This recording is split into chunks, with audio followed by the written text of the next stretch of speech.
It's always an exciting time to have you join us on the program Heritage with yours sincerely, Oluije Oyikohai. Now today on Heritage, you'll be taking a ride, yes, to the palace of the Oba of Benin to go see what they have for us as far as the Ugie festival is concerned. Now, you know this festival is being done at the year end, yes, which is in the month of December, to thank the ancestors, to thank gods for protection, for preservation, now for taking them into another year. So this is another time for us to know more about the Benins, yes, the culture of the Benin. So wherever you are, take a ride along with me as we go together to the palace of the Oba of Benin. Don't go nowhere.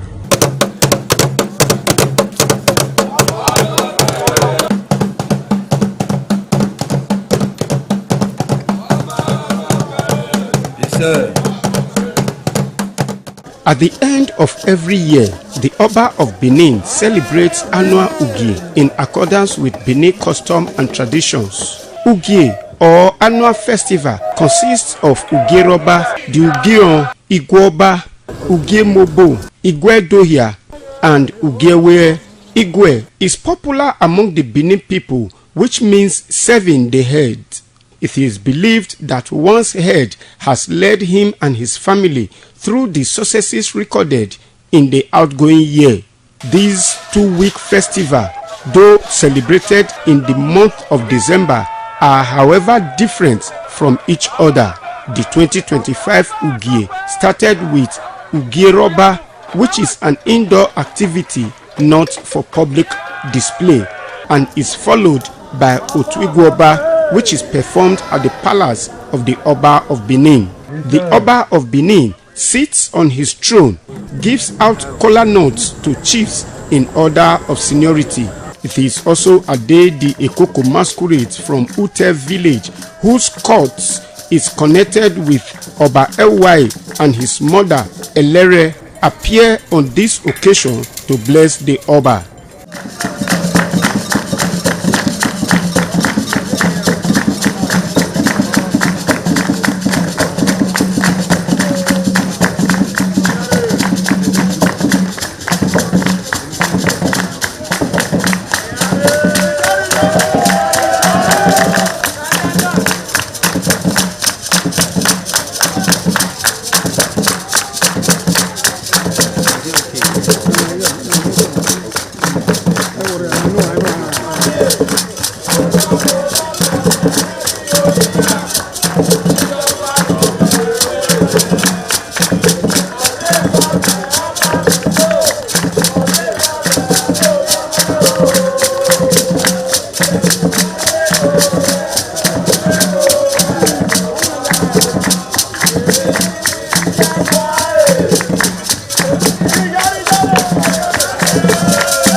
After the Otwigwoba festival comes the Ugemobo festival. This is the festival that the Oba celebrates outside the palace gate at a pavilion of red cloth where rites are performed to drive away all evil spirits still unsatisfied by the year's sacrifices.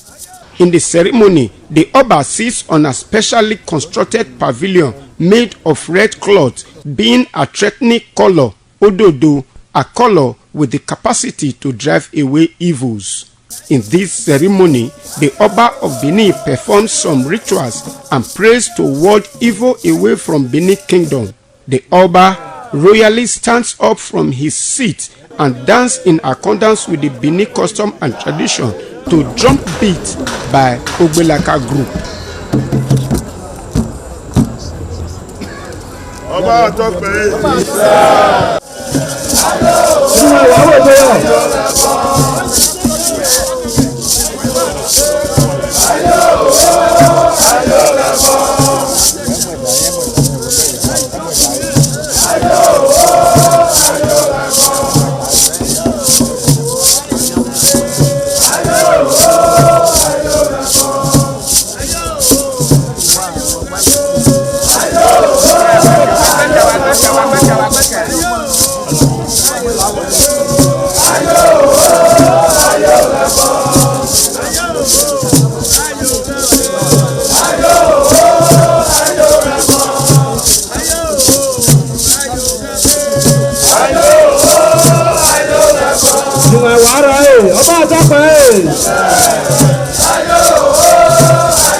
Ọbẹ̀ tó gbòòrìrì.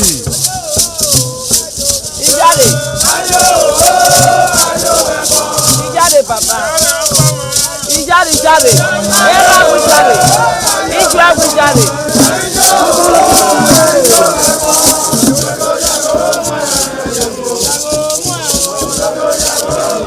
After dancing, the Omonomba Nedu Uku Akpolokpolo Oba Ewae II, Oba of Benin, royally returned to the palace and ended the Ugie Mobu festival. Another interesting part of the annual Ugie is the Igwedohia, which is performed by every Benin man and their families in their homes. The Benin use the Igwe to give thanks to God Almighty, ancestors, and their heads for leading them safely throughout the outgoing year. The families gather together in their respective homes for the festival. In all the houses visited, the shout of Guanwenye, meaning I serve my head in joyful mood, rent the air during the celebration. Items required for the Igwe are coconuts, kola nuts, cock, guinea fowl, goat, or cow, depending on the capacity of the individual. Ugie climaxes the annual Ugie, and it is a festival that ushers peace to every home.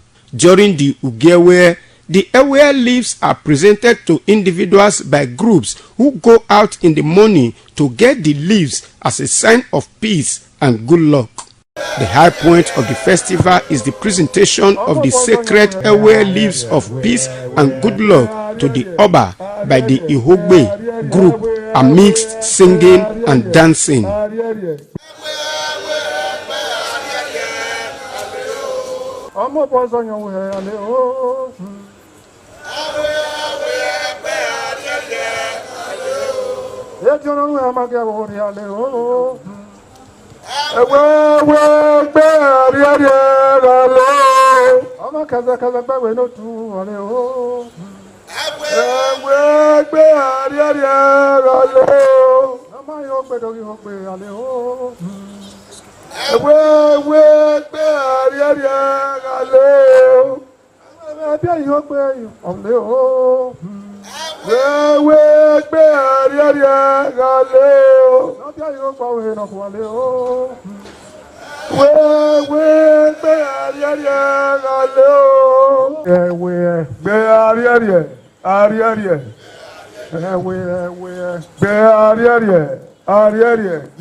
Ariel, Ariel, Ariel, Ariel,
Namayo, Tona Soe, Obama Dukiene, Namayo, Tona Soe, Umabu Dukiene, Namayo, Tona Soe, Namayo, Tona Soe, Namayo, Tona Soe, Obama Dukiene, Namayo, Yara Wenio, Namayo, Tona Soe,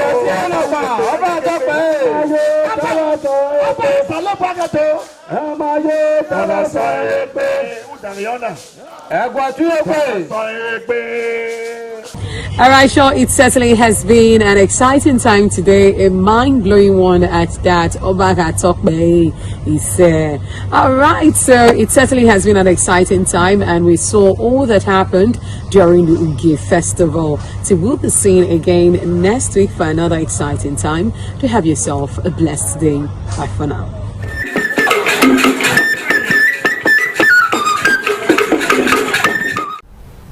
Good morning, Nigeria. It's another wonderful Monday, and we're live on TMI on the ITV network, where we get to give you an analysis and insight on the twists and turns of the social and political space of Nigeria. I am Chukufumnanya Digwe, and I'll be broadcasting live from our Benin network center. As you know, the conversation stems across our 3 network centers. We give you analysis here in Benin. We also turn to our Lagos network center and also Abuja, giving you very in-depth analysis on all the happenings all around Nigeria and even globally. Yes, it's another wonderful Monday, like I did say, and there is a lot to talk about. So right here in Edo State, we've seen the spate of insecurity in Edo Central. We've also seen the results and the attention that has come out of all of that. I'm not going to be doing this alone. Like I did just say, we span across our 3 network centers, Lagos, Abuja, and here in Benin. And I have my colleague in our Lagos network center standing by to also join in the conversation this morning. A wonderful morning to you, Messelina. Good morning, Chukwumfunaya. Good to see you this beautiful morning. Same here. Now, how is Lagos? How are things in Lagos? And also, what's the conversation going to be like over there? Lagos is pretty good. I mean, good weather. It's a beautiful day here in Lagos. new year, and we're excited.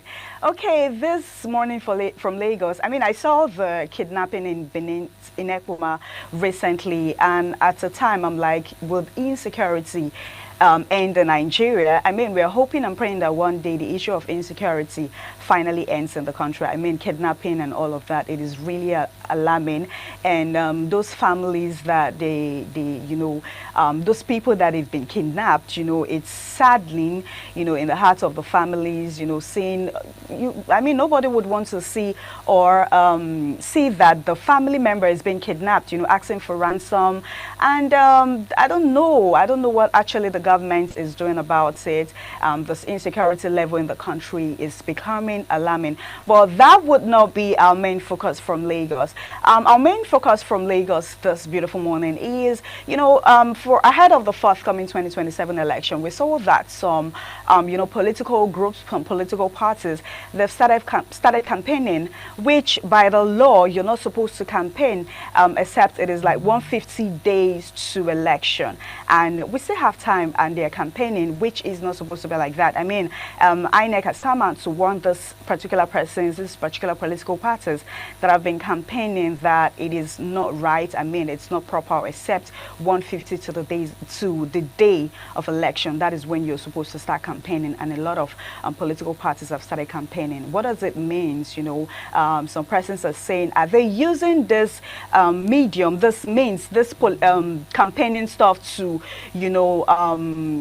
distract the people, the citizen, from what is currently happening in the country in terms of insecurity, which is a major problem. So we're going to be having an analyst today that would help us analyze to this topic. So basically from Lagos, that is what we would be looking at: early campaigning when it is not yet time, for election. I mean, INEC has not come out to say yet that you need to start campaign, but people, political parties, they've started campaigning. So from Lagos, basically, that will be our main focus. You, Marcelina, I do hear you. I mean, it's not the first time that we've seen political actors across several states of the country act on their own political will and machinations, overriding legal powers, and also, just focusing on political power play rather than actual governance. Thank you so much for your insights on what you'll be having on your end today. In the studio right now, I have Dr. Sonny Duke Okosun. We'll get to meet him later on. And I also have, in our Abuja Network Center, Ikarata on standby to greet us this morning and also tell us what is up on his end. Good morning, Ikarata. Chuku from Naya Adigwe and my very nice sister Messelina. Indeed, a very wonderful, splendid, great Monday morning here. Luckily for us in Abuja, I don't know how Benin is, but the Harmattan haze in the past 3 days has been very, very heavy. The weather is cold, and most persons around the city are finding it cozy to sleep for so long in the Federal Capital Territory. I hope that in Benin you are feeling the Harmattan haze, and those in Lagos are also feeling it. I see some persons had come up, including Daddy Freeze, to say, look, this year there was no Harmattan, that even on New Year they got rainfall, that they should give them back their Harmattan or their winter. But Abuja is cool and good this morning. Our focus will still be on what was raised, which is the issue of national security. For sure, it's not looking very good at the moment if we juxtapose that with what transpired in some states around maybe some part of Niger, some part of Zamfara. The killings appears to be on, although not so much reported. Maybe President Trump will need to make another statement or retweet his old tweet to get everyone to wake up and be running. And looking at what happened in Ekpoma, Edo State, which is not also looking good. You saw the rampage, the street riot, the billboard vandalization, the raid on the cattle market not too far from AAU medical school there, and so much things that did not go well. And you see the one that happened yesterday evening also, the abduction. So I think we're looking at this holistically, nationally, and hoping that we'll find solution. And like what Messelina raised from Lagos, an early campaign is on. Everyone appeared deeply focused on what will be at the end of this year, just opposing into next year's election. They are so focused on it that they need to go back a little and focus on how to secure the country and get things moving, because for now it appears 2 years ago, immediately after the last election, everyone gets there for the next election, and politicians and public office holders are too overwhelmed, too glued to electoral campaign and desire to capture power in 2027. So we'll be looking at that and hoping that we'll get that those who are supposed to listen should listen, from the defense minister, the service chiefs, the security chiefs at the national level and the sub-national level will listen and take action to save the lives of persons, because Article 14, subsection 2 states very clearly that the primary purpose of governance is the security, one, and welfare of citizens. So Chukwufumnaya, we are good to run. Very well. Thank you for giving us insights on what your discourse is going to be this morning. And just a comment on your talk about the weather, about Harmattan in Abuja right now. That will be cheering news, because we're beginning to get very concerned for climate change and the ozone layer. And it's also very great to see that you are going to be focusing this morning on something that is very critical, the national security crisis that we're having right now in the country. I did tell you that I have Dr. Sonny Duke with me in the studio. A wonderful morning to you, Dr. Sonny Duke. Good morning, Chukwufunaya. You know, this morning I woke up and I was going to sing one favorite song done by Majek Fashek. The sky looks misty and cloudy. Oh, okay. And it looks like the rain is going to fall today. But of course, there's not going to be rain. It's the usual signs that the Harmattan is finally eventually coming. But by the time I got to other parts of town, I saw the impacts of dew. It was a bit foggy this morning, so let's hope that the Harmattan eventually will come, because I've been looking for it. And Ikaro gave us insight into the weather situation in Abuja today, that the weather is very cold, but back here it's terribly, terribly hot. And that's because the Harmattan hasn't really come on strong. But we hope that it will manifest strongly in the days to come, and they will enjoy it. And now, the average politician always think about the next election, and that's why you're seeing all of these things happening. It looks like governance has been abandoned by those who are saddled with the responsibilities of governance, and so you are having insecurity metamorphosing into a monster that is taking its toll on the nation, until President Donald Trump gave orders for those strikes in Sokoto and in Kaduna State. Yes, the army, the armed forces, they were doing their best.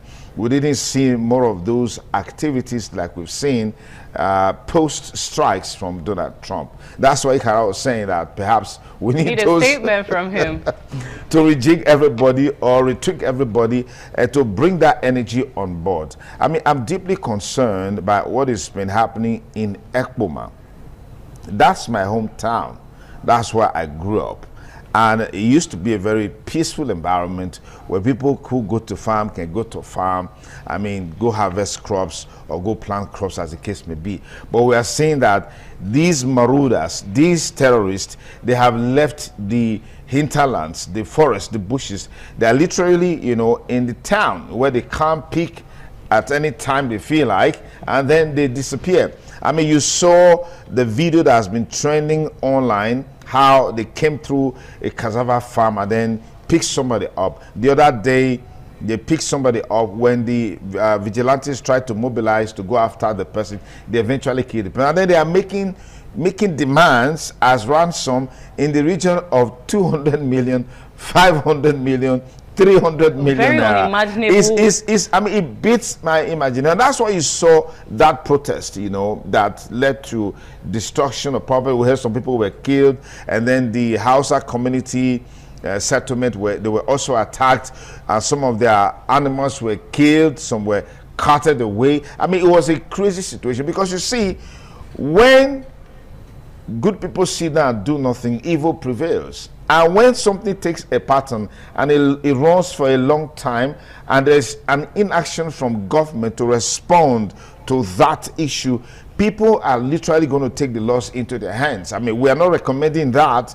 We're not commending them for the destruction of properties or cutting away of animals. It's their way of responding. It's the frustration that they have experienced in the last couple of years, because in time past you hear some of these activities taking place in the forest, in Idoa, in Ewu, in Ile, in Emaudo, in Uhun, in Ekpoma, all of those areas. These things have been ongoing even in Iraq, but there were days that people went to farm and they were killed, they were raped, their bodies were dismembered by these terrorists. These things have been going on for such a long time, but now because a tangential response hasn't come from those in authority all this while. What did you see? These guys are moving into town to start picking people at will. I mean, it has to stop, and government needs to sit up to respond to these issues. We'll be having a resident of Ekpoma, who is also a civil society activist, Dr. Jude Obasumi, talk to us this morning about the situation in Ekpoma. And then, of course, the 2027 election, with the issue of party defections here and there, will also be a talking point. We'll have a former PRP governorship candidate, Patience Ndidi will be joining us virtually from the U.S. to engage that one, more with the fact that we're seeing the seeming abandonment of governance on the altar of 2027 election, which seems to be a preoccupation of major stakeholders in the build-up to 2027.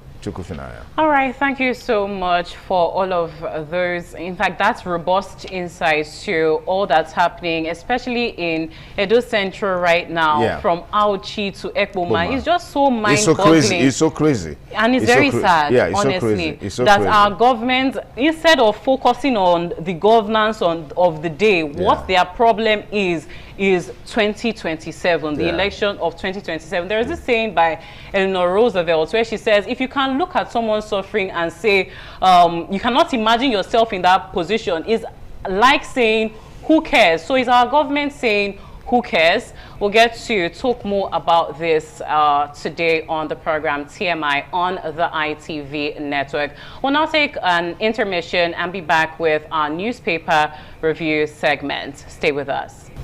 Amazing viewer, welcome back to This Morning on ITV on the ITV network. It's now time for our newspaper review segment, where we get to take a look at our national dailies and find out what the headlines are saying. We'll start from our first newspaper. The Daily Trust happens to be our first point of call. Major headline there says, Katsina defends release of 70 bandits. Another headline there says, Sarki Olubadan to lead 23rd Daily Trust dialogue. Also on Daily Trust newspaper, you see 22 die in Abuja Kaduna road crashes. Now, those are the stories on Daily Trust newspaper. You can read all about it if you grab yourself a copy. Okay, thank you, Chukwufunaya. And then we'll move on to the Punch newspaper, where we also have very amazing, interesting stories. And just to let you know, we're hoping to have Dr. Daniel Haraifo, the head of the Department of Mass Communication, University of Benin, join us shortly, virtually, to give more insights into these stories before we bring this segment to a close by 7:30. But let's look at what we have on the Punch. It says, Wike ends LG tours. Assembly alleges plot to stole Fubara's impeachment. Well, it's fire for fire, all right? And I saw a picture recently, a caricature, cartoon, so to speak, where Wiki was hanging up there with one leg in the PDP and another leg in the APC. Those two are another good characterization of misplaced priorities. And then you have Fubara under him, asking him to come down. It was a very funny sight. We'll look at that in the course of the show, but let's take a look at more stories on the Punch newspaper. Of course, our first story on Wike, you get that story on page 3. All right, and then we have INEC faces legal heat over missing 55.9 billion naira 2019 election funds. You have that on page 24.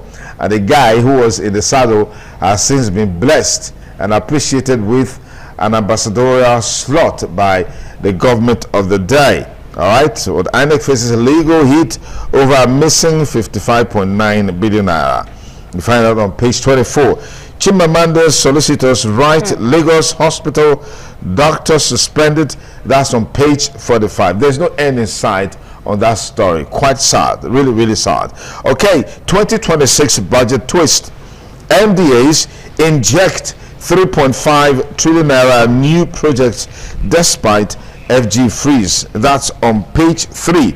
And the writer there says power, transport, health dominate new spending as fresh projects take 15% of capital budget. More on the Punch newspaper. We've got the story. It says FG proposes 41 billion naira to upgrade 109 foreign missions on page 24 as well.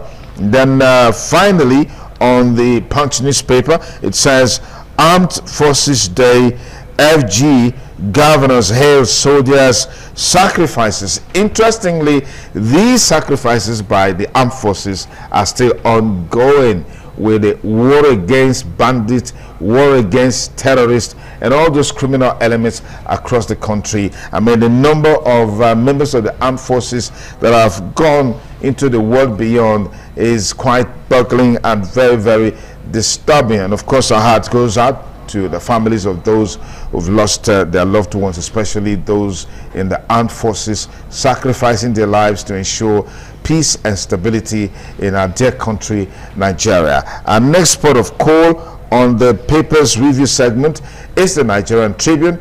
Chukwufunanya has that one.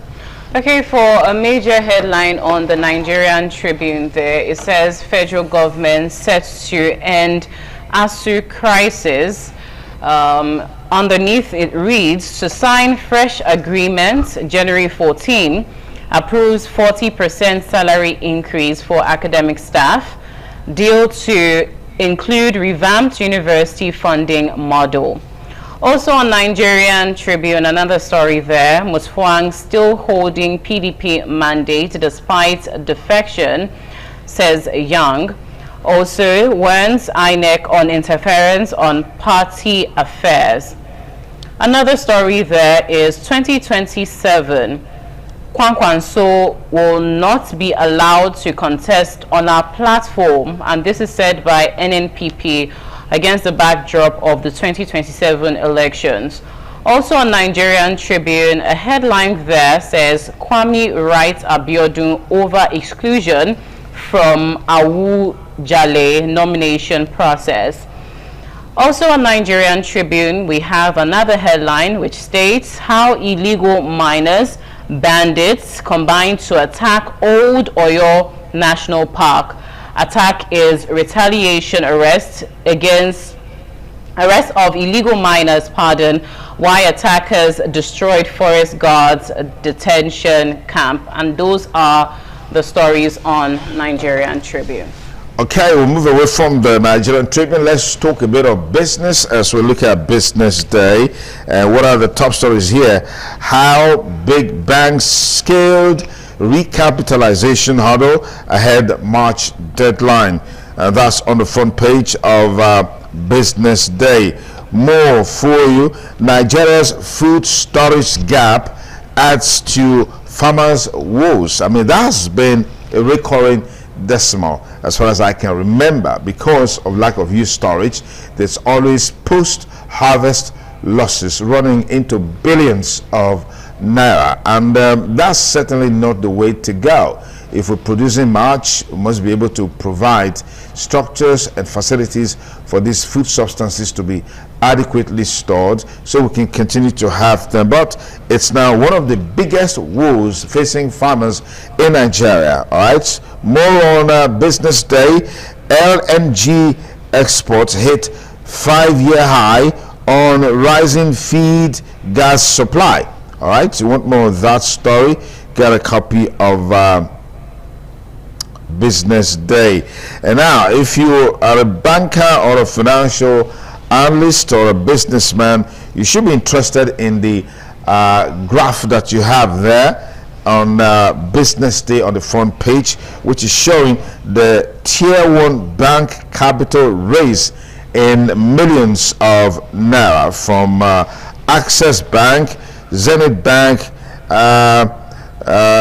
GT Bank, and then of course UBA. These are the big banks that have been able to meet up with the recapitalization threshold of 500 billion naira and above. Those are mega bucks, really mega bucks, right? Okay, let's move on to our next paper for review on this day. All right, this day headlines there. Just atop of the paper, it says federal government targets 189 billion naira in national assets sale to plug 2026 budget funding gap. Works agree to receive lion's share of 3 trillion naira, 1 trillion naira for capital projects, presidency to spend 100.5 billion naira, NSA gets 286 billion naira in capex. Now those are some of the appropriations of the 189 billion naira in national assets. Now move on to the next headline, which says governors celebrate Armed Forces Remembrance Day, hail Tinubu's devotion. President prioritizes welfare, equipment of armed forces, says defense minister. Also, you see Akpabio and the National Assembly working with executives to restore peace and security. Also on this day newspaper, a major headline there, Chimamanda serves legal notice over son's death, Sanwo-Olu orders probe, author demands certified copies of all medical records, Wadu addresses alleged inconsistencies in Care's statements. Now, this is a very sad story of how the deficit in our healthcare sector has once again come to bite a very prominent Nigeria. Yeah, it's gaining traction, gaining attention because, like you said, she's a very prominent Nigerian and an international figure. I mean, these are influencers. When they speak, the world listens. But I can tell you, this is something that happens across Nigeria due to poor facilities, lack of personnel, lack of infrastructure. People just die unnecessarily. You also have wrong diagnosis. When you have wrong diagnosis, you have wrong treatment. All right. So these are things that are common in our society today because of some of the shortcomings and the failings that we have in the society. And I'm sure Care, they have something they will learn new as a result of the legal action being taken against them. If actually after the investigation and then the back and forth they are found guilty, definitely they are going to pay heavily for it. And that's because Chimamanda Adichie has the means and the resources to drive this litigation. I mean, go through that process. If it's someone who is from a poor background, doesn't have the resources, doesn't have the means, to go silent. I mean, he will just go silent and then leave it to God. Yeah. Well, bad to see, but good to see that they're actually being chokeholded this time around. Now, in more stories coming from this day newspaper, we see a resounding endorsement of Mr. President.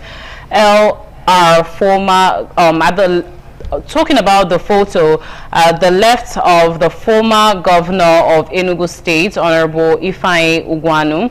Also in that photo, you have the former president of the Senate, Senator Anyim, Pius Anyim, and Senator Ken Nani, among other people at the helm of affairs. Now, let's move on to our next newspaper. Dr. Sonny Duke. Thank you, Chikufinaya. Let's look at what we have on our last paper for this segment, Vanguard newspaper. We've got a lot of interesting stories as usual. Just on top of the Vanguard logo, we've got insecurity, release of 70 bandits sparks outrage in Katsina, 6 killed in Niger, Sokoto communities.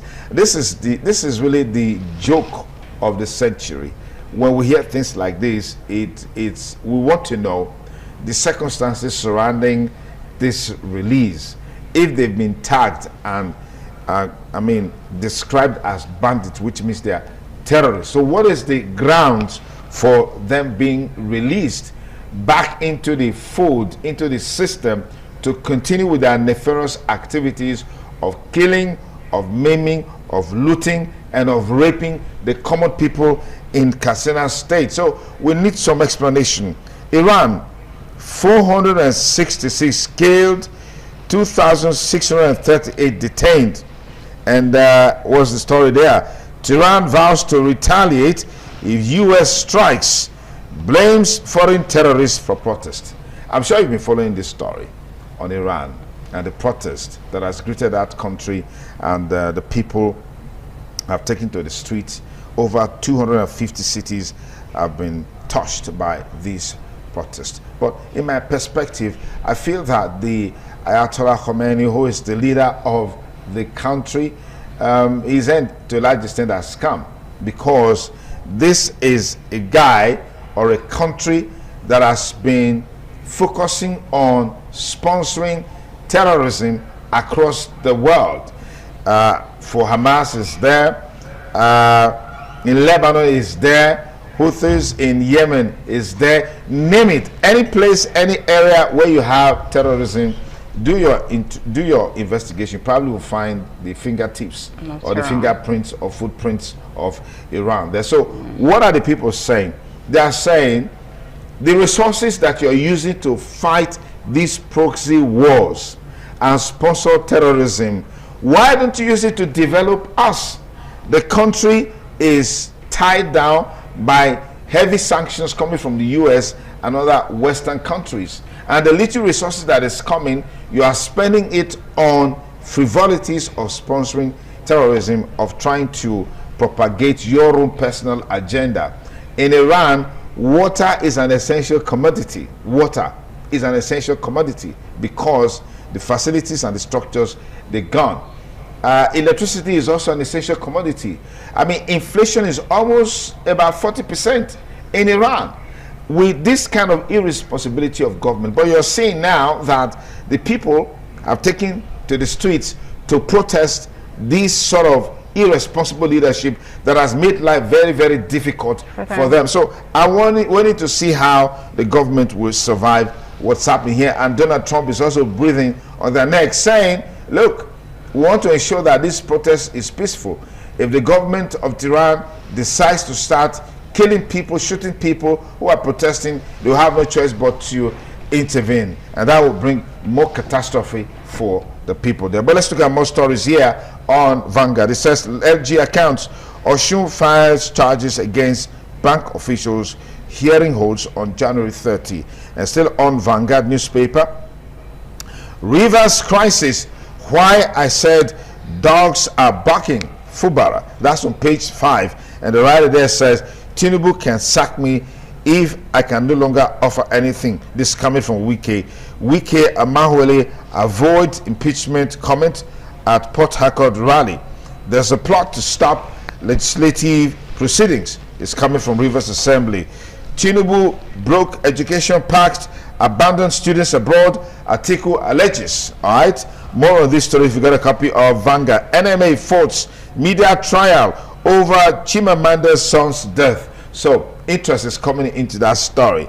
All right, and then let's look at this story. Loan to manufacturers shrink to 2.1 trillion naira, drop in 5 sectors, 17.5% to 16.43 trillion naira in 6 months. That's the much we have for you on this segment of the show, the newspapers review. We'll take a break. Dr. Jude Obasome will be joining us shortly as we look at the insecurity situation in Ekpoma and, of course, Edo Central in general, against the background of the spate of kidnappings there, which led to a protest that degenerated into violence and the destruction and killings in Ekpoma, the administrative headquarters of Eastern West Local Government Council. We'll be back with you in just a moment on TMI on the ITV network. Please stay. Many thanks again for rejoining us on the program TMI on the ITV network. On Saturday, residents of Ekpoma took to the street to protest the incessant kidnapping activities by terrorists who perpetually has taken a hold on the town, and with the overhang of a seeming inaction by security agencies to deal decisively with the issue. The protest eventually turned violent, with properties destroyed, and we also heard, unconfirmed though, that some people lost their lives in the course of that action. I have joining me now the Executive Director of Jose Mari Escrivas Foundation, is also a lecturer, civil society activist, public affairs commentator and analyst, Jude Obasomi, PhD. Thank you for joining us, Dr. Jude. Thank you very much, Dr. Sonny Duke. Congratulations again. Thank you. Happy New Year to all of us. Thank you. Thank you, sir. Yeah, Ekpoma seems to be in the news in the last few days and weeks. As a matter of fact, Edo Central in general, over these incessant activities by terrorists. What would you say has led to where we are today? A place has governance by virtue of its being a local government headquarters, and they also have a functional traditional institution, and then you have the overhang of the government of the state. So what is really happening in Ekpoma? I mean, that protest, some of them were visible on social media, where people were, you know, killing cows, killing goats and ram, in some cases literally cutting away these things. And I mean, this is not how a protest should be, really. Okay, I thank you very much, and once again, good morning. In answering your question, I want to see how best I can departmentalize my answers, because we raise so many vital issues. First of all, how did we get to this position that the people had to rise to come and start protesting? So what happened in terms of the destruction, more or less, things that took place, later in the day in Ekpoma. I was in Ekpoma that particular day when it happened. It's on record that for the past, let me just say, 2 months, the people of Ekpoma and environs have not been finding things easy. Before now, we were saying that kidnappers were coming to attack the people, right? You know, maybe when you are going to your farms, or maybe when you are traveling on the express. But this time around, these guys have barely closed into this town. So then, in a place like Ujeme, in a place like Emado, where you have people that are resident there now, the kidnappers have now closed in. People now said something is wrong somewhere. And because of that, someone now fed that now we need to engage. So we need to engage in forms of civil disobedience. But along the line, some of us now fed that, sorry, this issue of protest and what have you, we have actually passed that level. If you have to come up with a strategy that can make government to do the needful. Okay. So there was a protest up and down. Even there was one, the commissioner for the police came to the campus. That was on then last Sunday or so, to talk to some comrades that please, this is not the time for you guys to go out to go and protest. But however, the people have the fundamental right to protest when they are not happy. Okay. For this, in this year alone, there have been about 6 cases of kidnapping. This year alone, we had 2 deaths. One of a lady, they kidnapped the lady and the man at Ujeme. And the last boy that died, that was on Friday night. That was led to the protest of on Saturday. So people just felt that, sorry, with the way things are going now, we have to come out to cry out. But along the line, because of this engagement, which was not properly organized, let me use that term, you see, it went out of hand. It's on record in 2018 when we led this protest about BDC.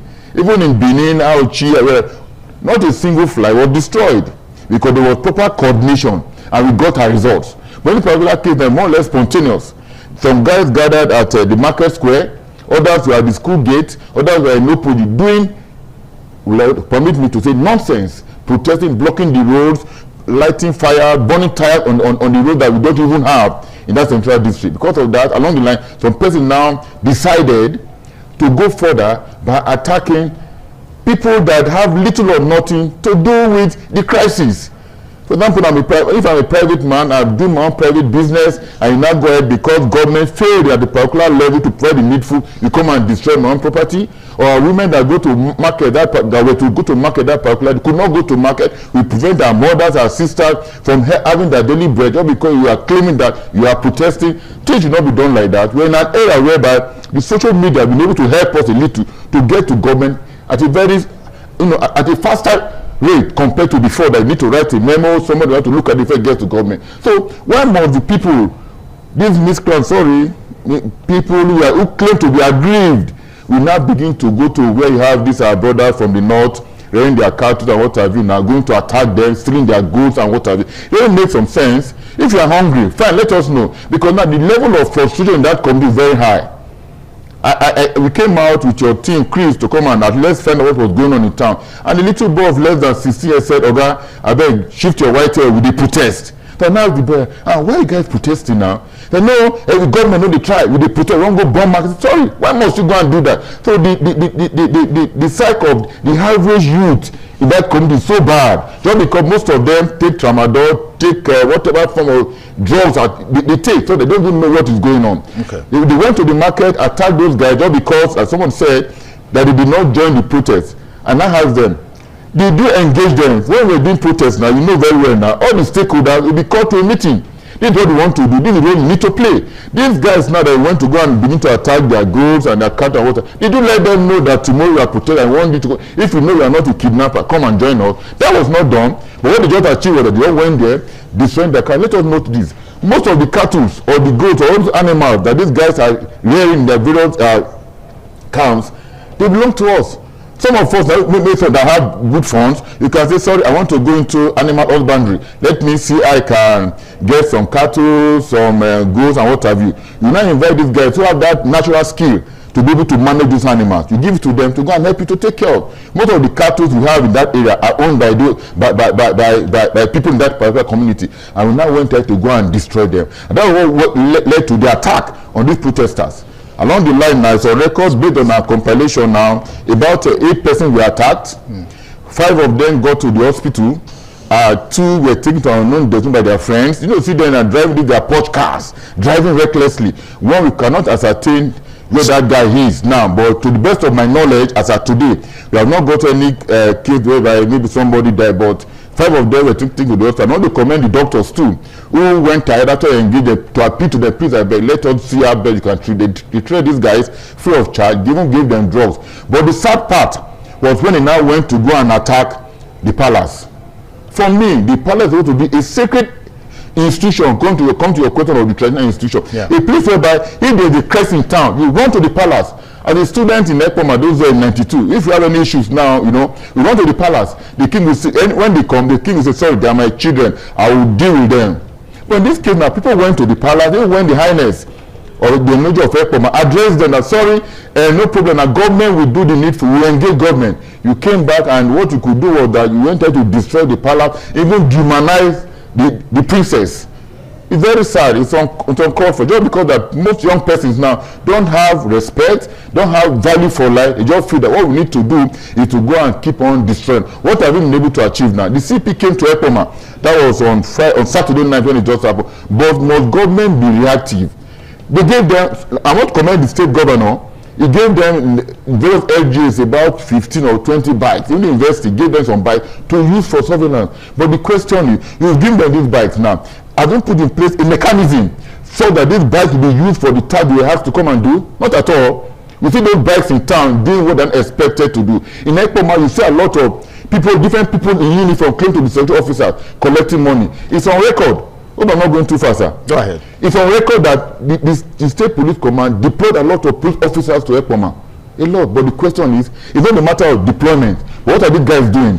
Okay, as the police issued a statement as to what happened and what they are doing about it in this regard, because I saw a video online, I think a few days ago, yesterday, where it is alleged that police are going around arresting the masterminds of these protests.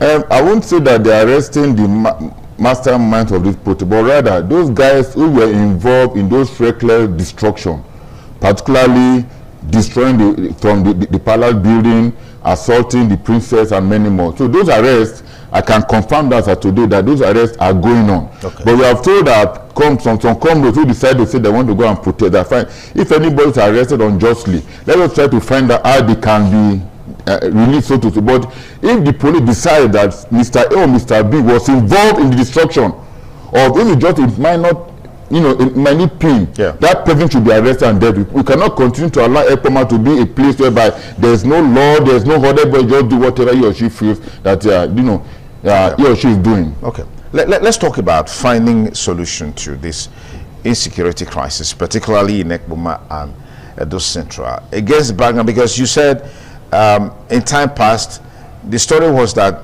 these guys will attack people going to the farms or coming from the farms. But they have left there now. Yeah. They're probably within the metropolitan areas where they are carrying out these operations and stuff like that. What do you think is the model to adopt in dealing with this issue? All right, thank you very much. Since some years ago, I wrote a paper after the kidnap of I've forgotten him now. I'll get his name. When he was kidnapped, Ozekome. Chief Mike Ozekome's son. When he gave us his narrative, what he passed through, at the kidnappers' platform.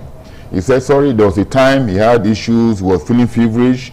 Somebody came to check his BP. Somebody came to administer some drugs on him. He was hungry, and they brought out, this takeaway pack of food, well-prepared food. They gave to him to eat, excluding the level of torture that he got. So I now realized that after I made my study, and I discovered that it was more or less a syndicate. And I wrote a paper and said, kidnapping an emerging enterprise. And that is an enterprise that was just evolving as at that time, about 7 years ago. Okay. Now, within this so-called architecture of their kidnapping, there are different stakeholders. You have the informants. They have the job to come and confirm when Mr. A comes to his house, or they confirm his schedule of operation. You have others that they have the job to ensure that they're able to successfully kidnap the person. You have others that will be there, they only to go and negotiate. You have others that will be the one to go and collect the money. Why am I saying this? A friend of mine, Professor Matthew Ziblin, very well, when he was kidnapped, when he gave us his ordeal, we said, sorry, it's terrible. And again, now why things are going so bad like this, that the locals, I stand to be corrected, are not getting involved. Because there's no way somebody can come to ITV, God forbid, they normally say, and say, this is where the studio is. They have 2 or 3 studios. Nobody. Not that they say, only when an informant tells somebody outside that this is how the studio is structured. That's why when they come in to operate, they just go ahead and achieve whatever they want to achieve. Yes, now Venezuela and America, whereby they can track. We don't have that technology within our own locality here now, whereby the kidnappers can say that Jude is sleeping or Jude is standing. So I believe that the locals are getting involved, and government now, their strategy is not yielding desired result, in which case they need to re-strategize. There's this particular campaign that we wanted to launch before the Christmas, Operation Know Your Neighbor. In other words, now, you must know your neighbor. You are the owner of a particular of an apartment in your community. You want to give that house to a stranger. Find out who that person is. What is the source of income? It's on record when I did my, some other investigation that in Ekpoma or in some areas now, we have one room that can only accommodate about maybe 2 persons maximum. One room.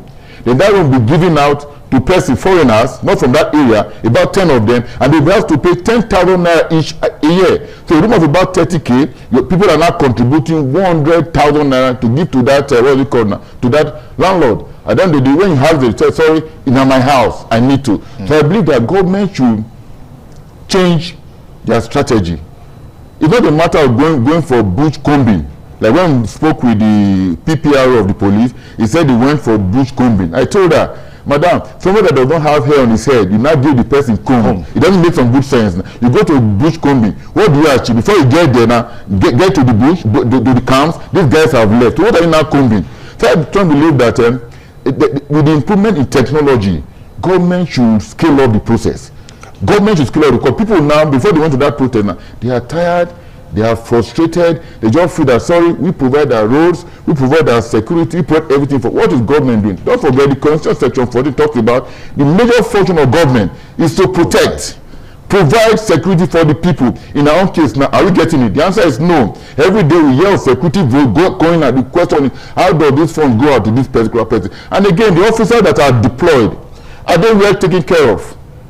You ask them now, you go for this attack, go for bush combing. Maybe in the team of about 50, maybe only 5 or 10 of them might be putting on bullet vests. Maybe the DPO or that senior officer, the rest of them nothing. Are they actually being taken care of? What about their allowances? You put them to various communities now, they end up not doing the needful. And again, the reporting channel. So on record that the former governor of the state has a kind of civil infrastructure architecture whereby there was what they call a reporting center for crime. I don't know where it's on board. Now, if that is not on board, I want to appeal. The governor can institute that. Even at the local government level, you have local government council chairman, you have other councillors, as for in that area. You can have those kind of micro, security platforms so that people can always call in and immediately get response. And again, tonight, do you have the response mechanism to be able to respond to calls? Not at all. Okay. A case will happen, I just call the police, please come and help us.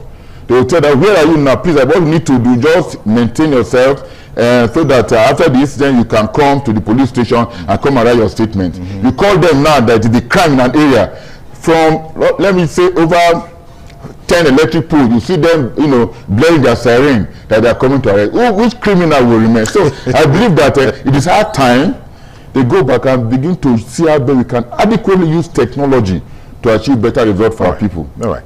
Thank you very much, Dr. Jude Obasomi, for the insights that you brought to bear on our conversation on the spate of kidnappings in Ekpoma and the general insecurity situation in Edo Central. We hope to keep tabs with you to get more subsequently. Thank you so much. And thank you very much. And finally, I would just want to appeal to the police. They should apprehend all those guys who went to the palace to go and cause those mayhem and to dehumanize the princess. It is grossly unacceptable. Unacceptable by every stroke of imagination.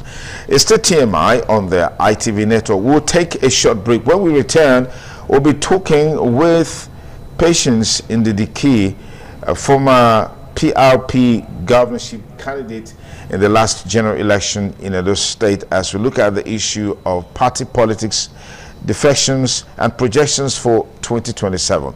Stay with me on the show. Many thanks again for rejoining us on the program TMI on the ITV network. Well, the build up to 2027 election is bringing forth a lot of interesting conversation, with politicians as always being more concerned about the election itself rather than focusing on the plights of the people. And to help us make sense of all of these conversations, I'd like to welcome very specially Patience Ndidike, a head development expert, former PRP governorship candidate in the last governorship election in Edo State. She's joining us from the US. Patience, good to have you join us on the show. I'm sure I'll still be right to wish you Happy New Year, and thank you so much for finding time to be part of the show this morning. Yeah, Happy New Year, Dr. Duke. Thank you for having me. Fantastic. I'm sure you've been following proceedings and activities in the build up to 2027 election. The most topical has been the emergence of ADC as a coalition party for the election. We've seen a lot of people move from the APC, the PDP, and then of course they've converged in the ADC as a major coalition. And that's also on the flip side, we've seen a lot of defections, particularly from state governors moving from their parties and then joining the APC. What do you make of all of these in the build up to the 2027 election? Yeah, this, it should be about people's lives. Political positioning, getting into office should be about people's lives, about their safety, about food security, about jobs, about dignity, not about party gymnastics. What we're seeing ahead of 2027 is a familiar pattern. This is not the first time this is happening. Power moves, defection into the ruling party and the counter coalition around the ADC. APC came through that, and so many other parties. So, like I said, this should be about people's life, how to advance people's life, but that's not what we are seeing. For me, I think for them, the governors moving from different parties into APC and the coalition, it's about weakness. This political they're just weak. They are very weak people. They are detached from their people. They are detached from the society. They are not interested in the rule of law. They are not interested in doing anything good for the community, and that's where we are. It's it shouldn't be controversial to say that Nigerian political class is heavily recycled from the faces that you see in ADC are the same faces. Those who have ruined Nigeria, those who have in their different communities, in their different positions that they've held before. When you look at their reports, looking at the result and the resultant factor from their leadership, there's nothing to write home about. So they recycle themselves against the benefits of Nigeria, the benefit of the people. And again, it's a sign of weakness. My hope and prayer is that Nigerians think for themselves, make their own choice. And not be coerced, because now, ADC is what's reigning. Labour Party has come and gone. And you see this, if you have people running from one place to the other, again, I repeat, it's a sign of weakness. It's a sign of, clear detachment from their people. It's a sign of the usual corruption that we've experienced in our system. So I would believe that the Nigerian people will walk and think for themselves with their eyes open to be able to speak for themselves, talk for themselves. Because when it comes to voting and we allow our votes to be bought, we are actually giving rooms to these miscreants, to rig election. That's what it is. Let me bring you up to speed with other issues that I want us to give attention to in the course of this conversation. What in your opinion are the major defining moments, defining issues in the build-up to the 2027 election? I mean, issues that will shape the election, as it were.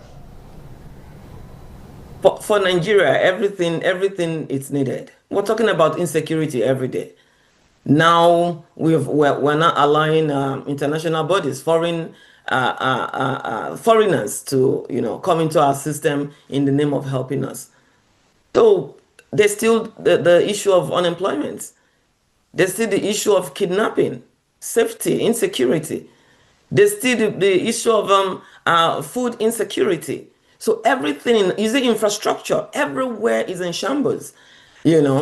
I just came back from Nigeria. I left Nigeria on Christmas Day. I've been back and forth. So there's still a lot of problems.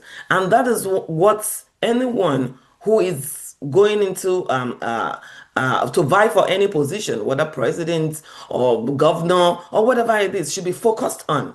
How they can transform, how they can elevate the people, elevate the economy, how infrastructures can be built. Nothing is working in Nigeria, and we all see it every day. There's a lot of downside. There's a lot of backwardness in our country. There's a lot of retrogression in our country. So it's still the same cases that we'll keep talking about until things are done right. The case of insecurity, food. Nigeria is an arable land. Agriculture was our mainstay. And now people have no food to eat. People can't even go to the farm because of insecurity. And even for those who are able to do the little they can, there's no resources, no money to be able to do businesses. So it's still the same issue. Infrastructure. Instead of the government to do the roads, they patch, and the next year, allocation or budget is still given to the same thing that they have done the previous year. So it's saddening. Everything in Nigeria needs help. Everything, every sector, every area needs a touch, needs liberation, needs people who believe in themselves, who believe in Nigeria, who love Nigeria, to come on board and How do you think the people? Because in your analysis, you also have, given a hit to the people in terms of their disposition to electoral process. But how do you think the people can really help to put this country on the right course in terms of getting the right people in position of leadership to drive governance, to drive development, to drive democracy and the rule of law? Well, the best way to do this is for Nigerians not to be afraid of the power grabbers. What I see in the system is there's a lot of scare, there's a lot of fear. When they see the so-called prominent people who are not really successful, because success is when you are a blessing to your community, you're a blessing to your nation. None of them are successful. So there's a lot of scare in the system. So we need the right people to come on board to vie for these different positions. And such people might not have the kind of money that the so-called prominent ones have because of how they have stolen Nigerians' money. And when they come out, I want to encourage Nigerians. You need to support people who have not done evil in your society. People want to jackpot to America, or want to jackpot to UK and all that. The way they do elections there, the way they do elections here is quite different. We support who we believe can, move our lives forward, move our businesses forward, move our schools forward, bring infrastructures, develop our community. Nigerians, even if, for example, 2 million people, we have over 200 million in population. If 2 million people put together 1,000, as low as it is, that's a lot of money to support who you believe in. When you say this, people begin to look at you as in, what are you talking about? You're supposed to be giving me when you're running for offices. That is why we end up with the bad leadership.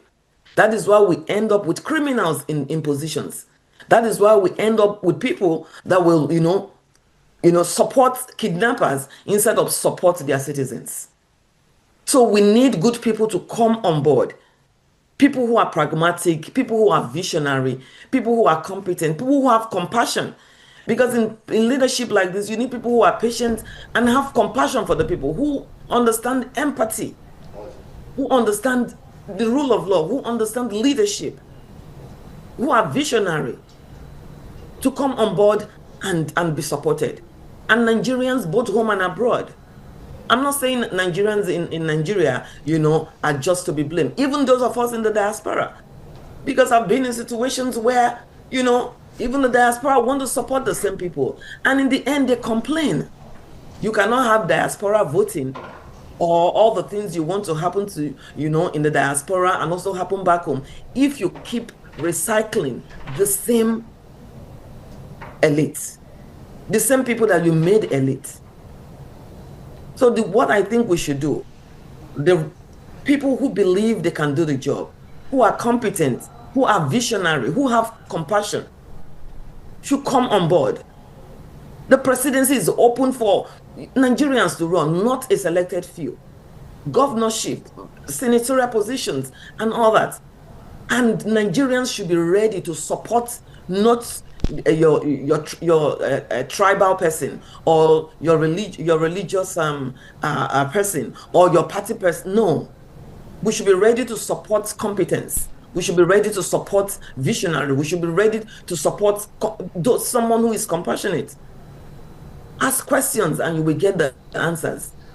That's what I think should be done in this next election. And I believe things can change. I even believe things are even changing. Because with the communication from the United States, whether there's a collaboration with the Nigerian government or not, we see there's a lot of scare. We see that things can change. So let's believe in us. Let's hope in us. This should be about the people, not about our political gymnastics and all the actors we see.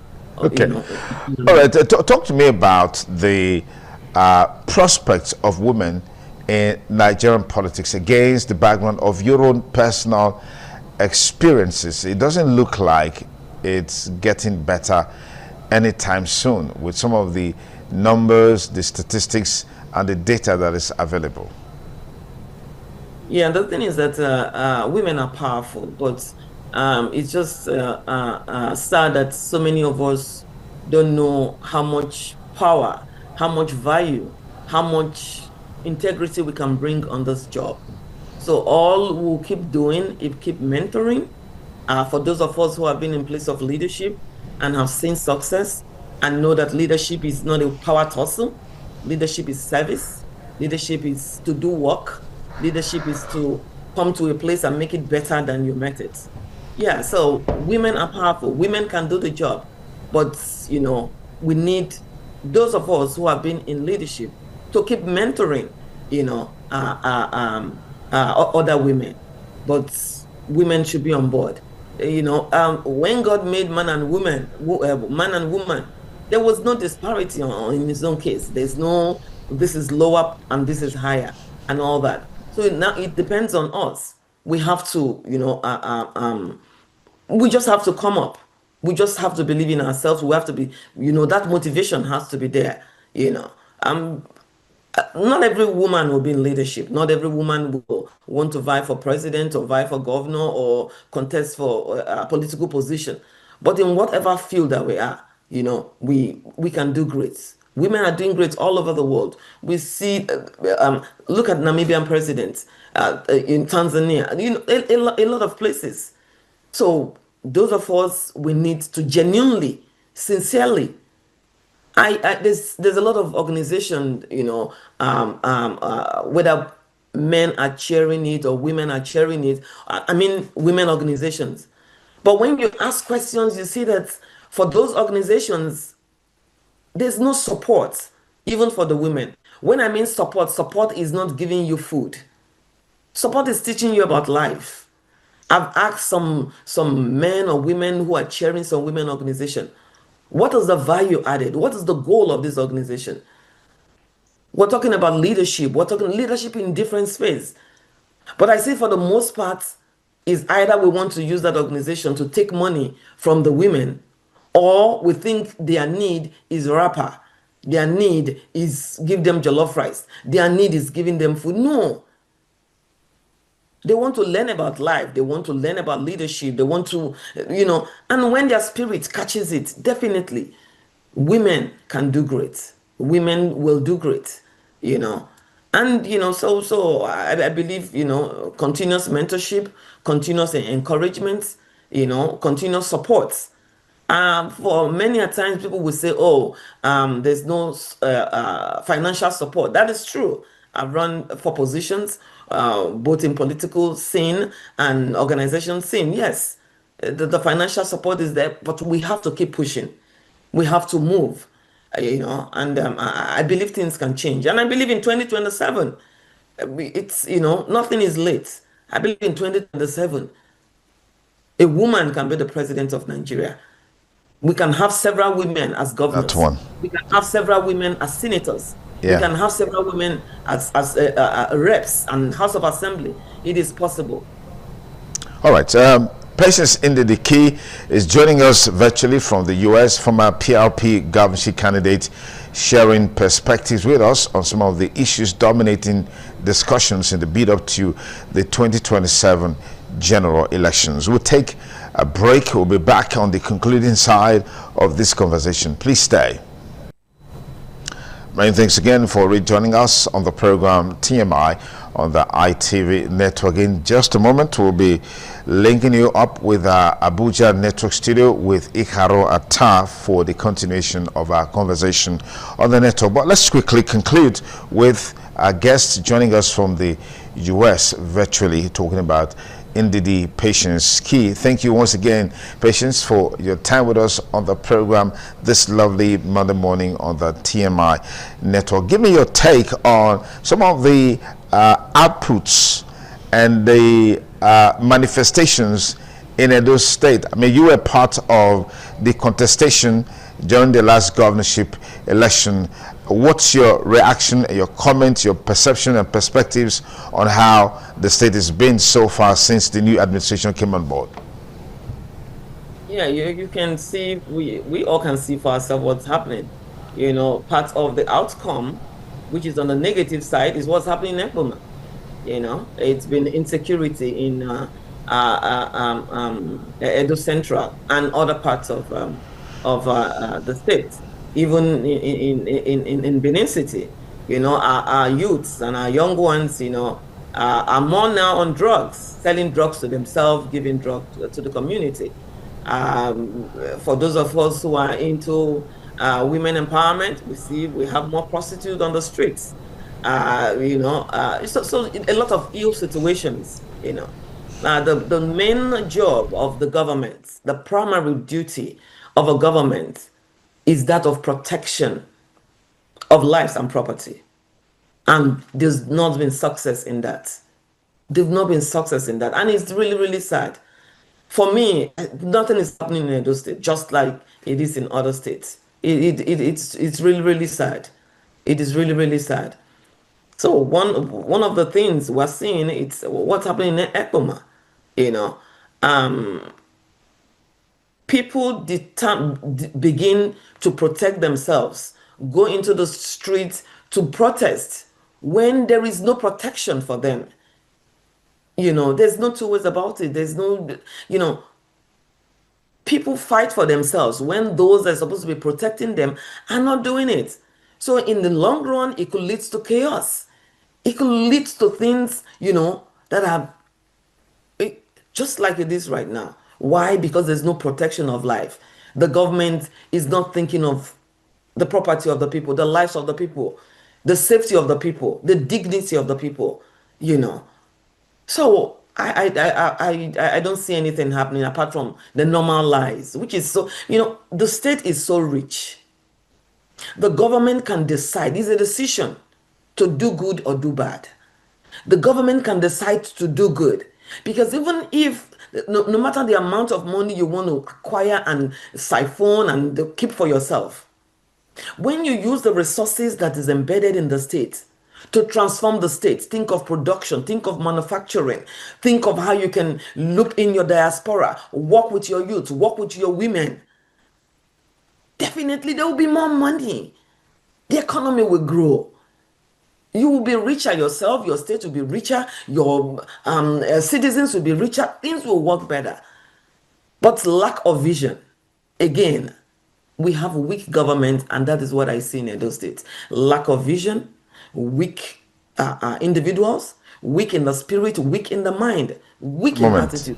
Just a moment. There are those who will contest this with you vigorously against the background of some of the infrastructural developments that are taking place in the state, educational infrastructure, health infrastructure that are taking place in the state. Some of them are things never before seen in the state. To talk about the flyover bridges under construction massively at Aduwawa axis, another at the GRA at Deswa Grammar School Junction axis. These are clear examples of a government that means well and is visionary in terms of its thinking. And you're saying you can't see all of those, apart from the fact that the governance has been blighted a little bit by the insecurity situation that we're seeing in the state, which is a general problem across the country. But that is big. That is very, very big. But the first thing you want to do is take care of your people. This infrastructural development, this is not the first time we've been hearing about this, not just in this government. I don't know whether, the problem I see in our community is that when the government have a meeting, talk about, give us the big talks, go to schools, just put a plaster somewhere, put just a plaster, just do something or just say something, everybody's clapping. In the long run, that is exactly why that leader came on board. So it shouldn't be something that I'll be clapping for the person. Well, in a situation with Nigeria, because you hardly see government that wants to work. So when we see the little, we begin to kind of be happy. So when you said educational infrastructure, like where is it? Because during Obaseki, we had educational infrastructure. In the end, we saw empty rooms, we saw all manner of stuff. So let's people stop deceiving us and us, the people accepting this deceit. When it is done, we will see it. But not just the talks. As we gradually conclude this conversation, what are your key recommendations? I mean, your name is Key too, so we're getting some keys from Key in dealing with some of these problems, particularly the insecurity challenges that we have, not just in Edo State, but across the country. You see, for me, I don't have anything against anyone in government as an individual, as a person. The concern for all of us is that we're not seeing infrastructural development. We're not seeing lives being transformed. We're not seeing businesses, moving the way they should move and things like that. In regards to insecurity, people have mentioned a lot of things. And it's still the same thing I'm going to repeat. Our security agents need to be equipped. They have to be surveillance. We have to work with our communities. For example, in the Ekuma community, we need the traditional leaders. We need the community members. We need the security agents. And we need transparent accountability. We need the reports all the time. And we need those that are causing this mayhem to be prosecuted. But in our society, we are friends with the kidnappers instead of being friends with our citizens. Because in a lot of stories, there's an iota of truth in a lot of gossips. Even past leaders have said it, that when you begin to experience, insecurity or any danger in society, 24 hours, 48 hours, 72 hours, is because the people who are in leadership are a part of it. So what else should we not believe? All right, thank you very much. Patience indeed the key. Thank you for the useful insights that you brought to bear on our conversation today. It's a delight to have you join us from the US and looking at some of this issue. Thank you so much. Thank you. I appreciate it. It's the TMI on the ITV network. We'll take a short break. When we return, we'll hand you over to our Abuja network studio, where Iharo is on standby with our next set of guests and, of course, our next discussion on the network. Please stay tuned. Thank you very much, Dr. Sonny Duke Okosun, for that wonderful one. Indeed, when it comes to political party and the defection by politicians, you can't beat them to that. They understand when it will start raining, and quickly they run to the umbrella. And when the umbrella is no longer needed and they need to sweep, they quickly hurry for the broom. And when they are hungry, they seek the cock, maybe the cock of Abga, to actually get a nice stew. Politicians are like that. Very, very locomotive. You can't vouch for them. Anyone you see today that is standing, that is shouting, on your mandate we shall stand, well, somehow you will be shocked. Tomorrow morning, he may be dancing with Peter Obi or somebody else. You see all the persons who shouted obedient, now they have almost all defected. With just one or two with him in ADC. And that is how they play their game. Many persons, even the ones around Edo State before, who swore with their ancestral graves never to go near APC. Today, they wear the cap of the president with utmost pride and forgetting that the internet don't ever forget. My name is Iharo Atta, and now I want to look at insecurity. It appears to have spiked again after the New Year celebration. Throughout the Christmas and New Year period, It was a nice one. According to the CAN leadership that visited President Bola Ahmed Tinubu in his Lagos home, they said they have never had a Christmas this good.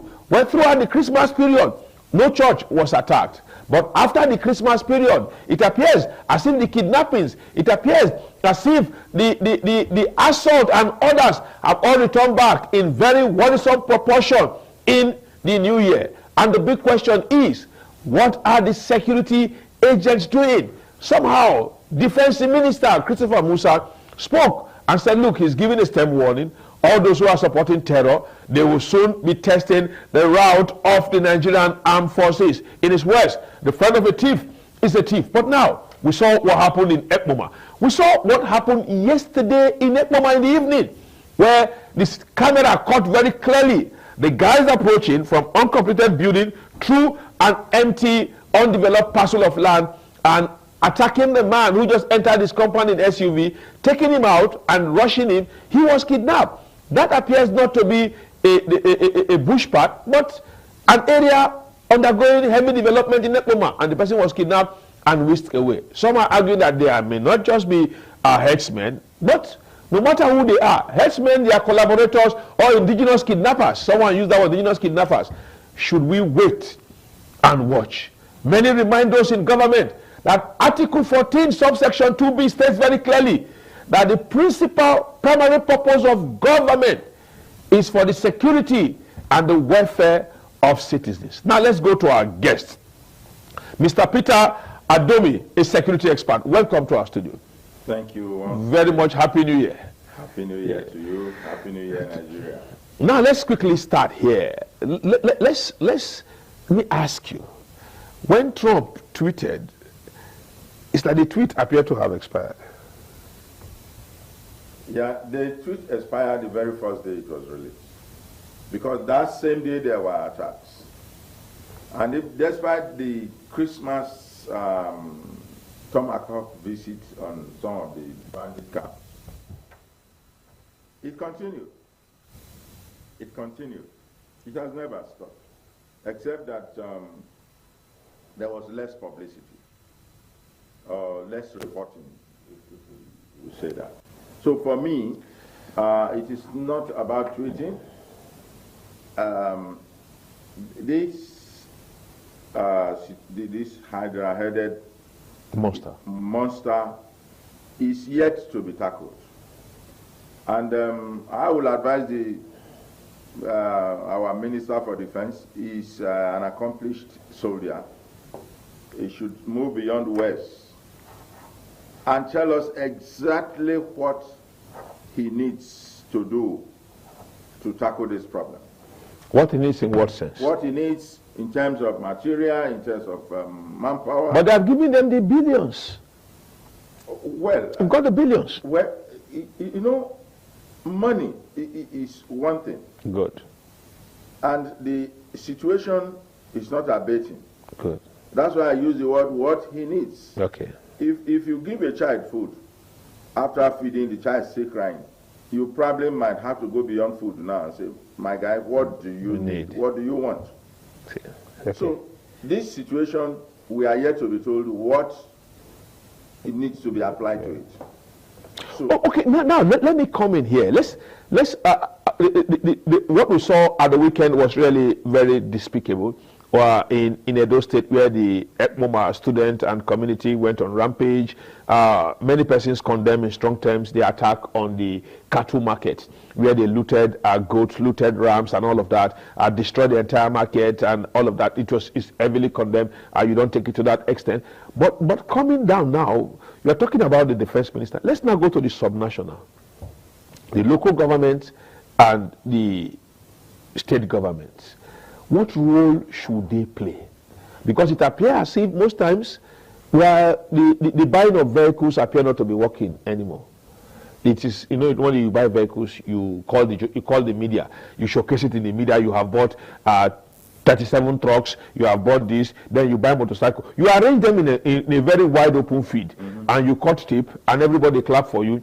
your political hype men, your political singers across the entire state will clap for you very much that you've been able to do that. And the next day there's kidnapping. In all of these facets, the subnational, if you are to sit and look at the governors sitting before you, what will you be telling them? My dear brother, Nigeria is a unitary state. Okay. Let's not run away from it.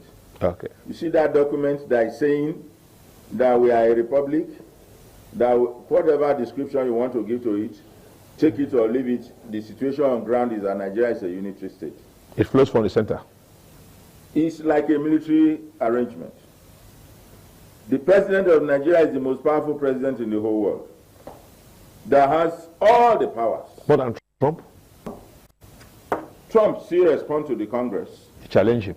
The Congress still challenge him. The Congress can even the court will put of course, a judgment on his policies. Court are stopping some of his executive orders. Courts are challenging Trump. Even individuals are challenging Trump. Is there any individual in Nigeria today that will challenge the president and will not end up somewhere else? Is there any court that has challenged presidential decision in this country since 1999? Is there any state governor that has dead the president and did not suffer terribly? So what are we talking about? Governors are running to the president for answer to look up, questions. My dear, as long as we have a situation where the governors are the security officer of their state on paper, not in practice, then they don't have any power to do anything. Don't forget that the police don't respond to him. The army don't respond to him. Nobody responds to the governor. Even the vigilantes that the governor was trying to fund, they don't scatter them now. So what powers or what would the governor do? What can he do? So I pity the governors. I pity them. They can't do anything. You see, the situation on ground requires that. Let's even come back to the issue. You are in a position to know, is there any law in Nigeria that punishes a kidnapper? So there are. I think there are many state laws, some death penalty. So some death penalty, like Edo State. Good. Apart from Oshomole, any other governor, ever looked at that law? Well, the current governor have been demolishing one or two properties used by cultists and members. No, he said they are used by cultists and kidnappers. And in the southeast, we see properties being demolished over alleged involvement in kidnapping. Good. And did that stop it? No. My dear, it is not about you are demolishing properties that have been built with money. Rather than demolish property, demolish the criminals. Are they suggesting that they don't know where they are? If you can identify a criminal's house, you know who the criminal is. Go after the criminal, for God's sake. Get the person to justice. Sentence them to death. Let them be fired. What stopped armed robbery in this country? During the military era. During the military era. I attended very many. Good. I attended many. Came up with a tribunal fire to try armed robbers. Yeah, fire squad. And once they are condemned to death, they are given public show. But is that not true? I know then we were young on a Saturday at Shadawanka Barracks in Bauchi towards Awala Hotel, Meduguri Road. We always go there, and whenever they pass judgment, we will go there, they will announce it in the whole barracks around. People will gather like stadium and they will tie them. Yes. And we will all sit on the floor and we'll watch it. And then the government of Buhari and Idi Agmo, they moved a step further than that and say, we will not just take you to Bar Beach and fire you, we will go and fire you in front of your father's house. So that your family, your village, everybody will know that they gave birth to a criminal. Did that not stop? Families can now call their children and say, we don't want our house to be used as a public field to come and fire you. Please don't go into this. At least that now went down. Up till now, the only thing we have been able to do to criminals in this country is to celebrate them. The ones in politics. Even the ones that are not in politics. Is this not in this country that you will see a Yahoo boy hiring 16 policemen to guard his house in the village, another 16 to be guarding his house in Lagos? But for them, that stopped them from kidnapping him. But he is going out to kidnap some other people. I am telling you for free, this kidnapping, Yahoo are involved. Forget that they are destroying market. Yahoo are involved. But they blame it more on the headsmen. Which headsmen? How many headsmen are there again now? How many headsmen are there? Where are the headsmen again? Edo State that I come from, the number of headsmen has reduced because of community effort tackling the headsmen. The headsmen are running away. Some are moving back towards the north. Some are moving further south. The headsmen have been drastically reduced. Okay, let me give you an example. Something happened towards the end of last year in my area. Somebody was being kidnapped. The kidnappers came, they knocked at the door. In Edo State? Yes. They knocked at the door, and the wife was answering and saying, "Who is that?" They say, "Open the door, we are kidnapped." They say, "My God, no deal." The woman was hearing somebody speaking my language and telling them, "No lie, they inside." They inside. They are not herdsmen. Huh? They are not herdsmen. Does herdsmen speak my language? He was telling them in my language and say, "No lie, break the door, they inside." Unknown to them, the fellow is a member of the vigilante. He has a pump action with him. So the man opened his door and opened fire. Lo and behold, he killed his own fellow kinsman, somebody from his own village, a fellow youth in the village. Brought the kidnapper. Brought the kidnapper. And he was the first to receive the bullet. The kidnapper, other kidnappers ran away. So you can now see, and what does this boy do for a living? They say he's a Yahoo boy. He demolished his father's house and rebuilt it. Demolished all his uncle's house and rebuilt them. He's building houses here and there, both in the village and in Auchi and in Benin and living large. A boy that didn't finish primary school that is living in the village, he's living. Okay, now let's come a little bit. Your submission appeared to be tying everything around the federal, but for now, if you watch what happened in Ekpoma, everyone is putting the pressure on Governor Okpebholo to do something, and the governor appeared to be under pressure to do something. I know all the cattle stolen, he would like to the cows, the cattle, the ram that were looted in Ekpoma, he will have to replace them, calm the Hausa community. But what do you think can be done?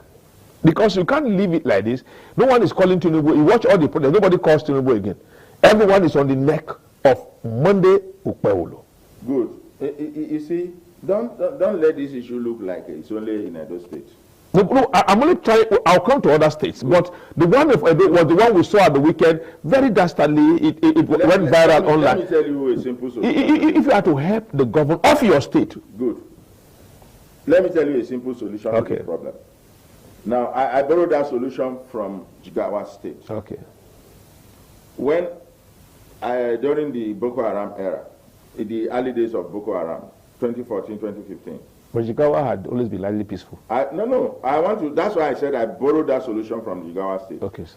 The then governor, Sule Lamido, on one occasion I went to do some, work there, and we had an audience with him.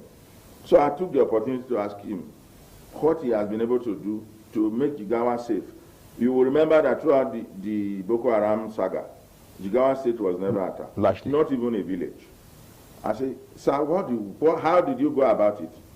He said he called all the traditional rulers, all the village heads, all the Akimis to a meeting, all the emirs. He called them to a meeting and told them, I want to develop this state. Therefore, I don't want Boko Haram here. If in your emirate, in your district, in your village, there is an attack, I will remove the emir, I will remove the district head, I will remove the village head. And not only that I will remove them, I will remove you. You will be tried and sent to jail. So whatever you are going to do to make sure that your village is not attacked, whatever you are going to do to make sure that your emirate is safe, go and do it. Okay, you hold your thought there. You hold your thought there. I think it's time for us to take a break, to take a short break, a very short break. When we return from the break, very short break, we will be continuing with Mr. Peter Andomi, security expert, as we look at security challenges across the country. We've touched a little bit on Edo State, but after this break, we will continue. Okay, thank you so very much for staying with us. The program is This Morning on ITV, broadcasting from our Abuja Network Center. We are looking at the spate of insecurity, the rising spate of insecurity, which has seen so much killings after the New Year, and a massive protest in Ekmoma, a community in Edo State, and some other ones that have left many persons talking. And our guest is Mr. Peter Andomi. Now, you're sharing us about Jigawa after he spoke to the royal fathers and monarchs. Go ahead with it. Yeah, because there is nothing that happens in a village that the village head can deny that he doesn't know about it. I am telling you the truth. In Edo State that we come from, we've had village heads who know about this problem, who collaborate. I'll give you one typical example. If, as a village head, some people come to my community in the name of herdsmen, and I seize the community land and give to them to settle there, what am I doing? So, as far as I'm concerned, my advice to the governor is call all the village heads, all the community leaders, and give them a marching order. If I hear of an attack in your village again, you are the first to go. And see if that will have an effect or not. What about the Edo Security Network, the one so celebrated everywhere, uniform, vehicles, and if I may quote the governor and those around him, insecurity is now a thing of the past. It appears that statement did not stay for too long. That arrangement has been factionalized, it has been politicized, and it has now been weakened because they are no longer operating. You see, let me tell you something. For instance, when you put a group of young men together to do a job like that, and you never train them, you never taught them the basics of security and how to maneuver, then to make it worse, you appoint, you can imagine when you, in a village, the security coordinator is appointed from Benin, where they don't know who is who in the village. I want you to also know that this arrangement is now penetrated by Yahoo boys and the miscreants in the village. I think, is that not, we can say job seekers? They are not just job seekers. You see, you and I are Nigerians. We know that when, in those days, when a child is growing up, the parents will be concerned if that child is not showing sign that he wants to be a man of his own. But you see, these days, we've seen where a mother will go and sell her wrapper to buy a laptop for his secondary school. Go and learn Yahoo. Go and learn Yahoo. Do what your mates are doing. Happens. It also happens in Abuja. Yes. Even here, where we live. So when you say, go and do what your mates are doing, and then the child... Now, I'll stop here. Let's give Governor Okpebholo some breath and let him rest a little. President Tinubu is currently, late last night, he arrived UAE for the Sustainable Week Summit, which will be commencing today. The president will be very busy on that, working, and the Villa told us that he will be targeting on how to get partnership on renewable energy collaboration to actually boost the economy and drive it going forward now. But as he's doing that in UAE, Abu Dhabi, what will you be telling him? Is the commander-in-chief, the box stop on his table. All the killings stop on his table. When this thing happens, we always get press statement. We feel your pain. The president condemns. The president this. You know those nice statements. I feel as if they kept some copies since the days of Obasanjo, Yaradua, Jonathan, Buhari. They kept statement. And Buhari will say, I'm aware. Somebody was telling each person's statement in line. What should he do it? How does he to have abated? I want to remove the president from this. Why? Because the president has appointees. But he's the commander-in-chief. Yes, the appointees should be able to work and report to the commander-in-chief. The commander-in-chief will not be everywhere. If there are no resort like what we are having now, should the commander-in-chief be calling a meeting? Now, the commander-in-chief, you see, the problem we have, managing Nigeria is not just about going about insecurity. You have just mentioned one that is taking him to where he has gone now. Abu Dhabi. That's a big problem also. My concern with the insecurity in Nigeria is what I'm telling you now. We normally say in the security sector that security is everybody's problem. We are concerned, everybody. It is not just the president. The president is not even more concerned like our individual self, who are always the everyday victim. So for me, what the president should be doing about security in Nigeria is very basic and simple. If only he will have the courage to do it. Okay, what's it? Please, Nigeria is ripe enough, first and foremost, to allow security, private security gas operators to bear arms. So that if you are coming to pick me in my house as a kidnapper, you will know that I'm ready for you. It will be the first to shoot or first to die. By so doing, when you are coming, get ready. I can bet you that that will put the situation down. There's so much gun in America. Why is there no kidnapping? There's so much gun in most of these developed. Why is there no kidnapping? Because you don't just break into somebody's house and you expect that the person will welcome you with a cup of tea.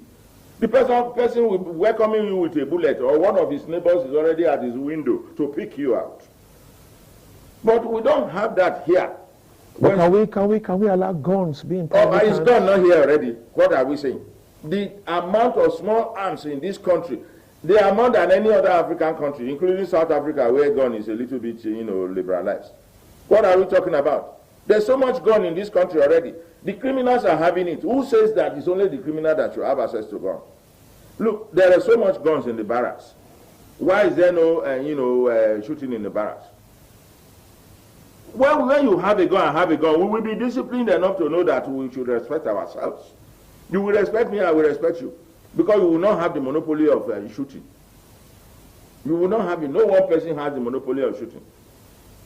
I don't know if you understand what I'm saying. I'm following you. Government should allow people to bear arms. Those who have the capacity to bear arms should bear arms. I'm just giving you one scenario in Edo State, where a young man, because by virtue of his being a vigilante member, had access to a gun, he was able to defend himself. How many people have that privilege and opportunity? Give it to them. Even these young men that we are saying, politicians are only afraid of their lives. You know why? If a politician campaigns that he's coming to do something and then we vote for him, he didn't do it. One day a young man will take a gun and go and blow his head. That's what they are afraid of. That's why they don't want to license gun. It's not because we are going to use it on ourselves. It's because politicians and the thieves that are looting the country's now you have in-depth military knowledge. What about our intelligence gathering? When they planned all of this, we appeared not to be aware. The US will wake up and tell you all our citizens in Nigeria, there will be attack in the next 1 week. True to their west, there will be attack.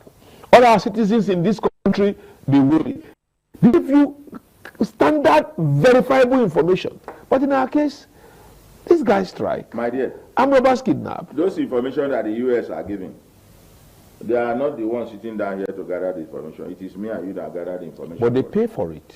Of course. They pay for it. Of course. If they have someone spying for them here, the person, they pay, they infiltrate. It's not spying.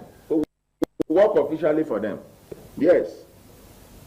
They are no more getting that level. You see, let me tell you what America has done. Through this, you said that they, even when Trump saying he's fighting, you said, discreetly they are still funding so many things where they employ staff, they employ security details, they employ security experts like me who have consulted for an organization for the past 10 years on security management. let me tell you, they pay for it, like you said. But we, the owners of that information, we are the ones that are not using our information. Is it that the information is available to America, is not available to us here? No. Our intelligence personnel, But are you not also worried? Let's look at what the Trump strike in Sokoto. The Nigerian government is saying we gave them the information. Yeah. And they struck from either Ghana or somewhere. From Equatorial Guinea. They struck into Sokoto. Yes. And we have our military here. No. Is something not wrong? Something is definitely wrong. You and I. Or so many things are wrong. Not just something. So many things are wrong. Not just so many things are wrong that everything goes back to the politicians. Look, in Trump's or in American system, everybody has his own layer of authority. That's why I said remove the president from this just now. What I'm supposed to do as a policeman on the street, I won't be waiting for the president to come and tell me, go ahead and do it. I remember Musa, the Minister for Defense, shortly before he was removed as, CDS, he made a statement in Jos. He said he was addressing the soldiers, and he said, you know your level of authority and command. Don't wait for me to come and start telling you whether you should defend yourself or whether you should, shoot at an enemy that you are convinced is an enemy. We all know these things. They are basic lessons in the academy.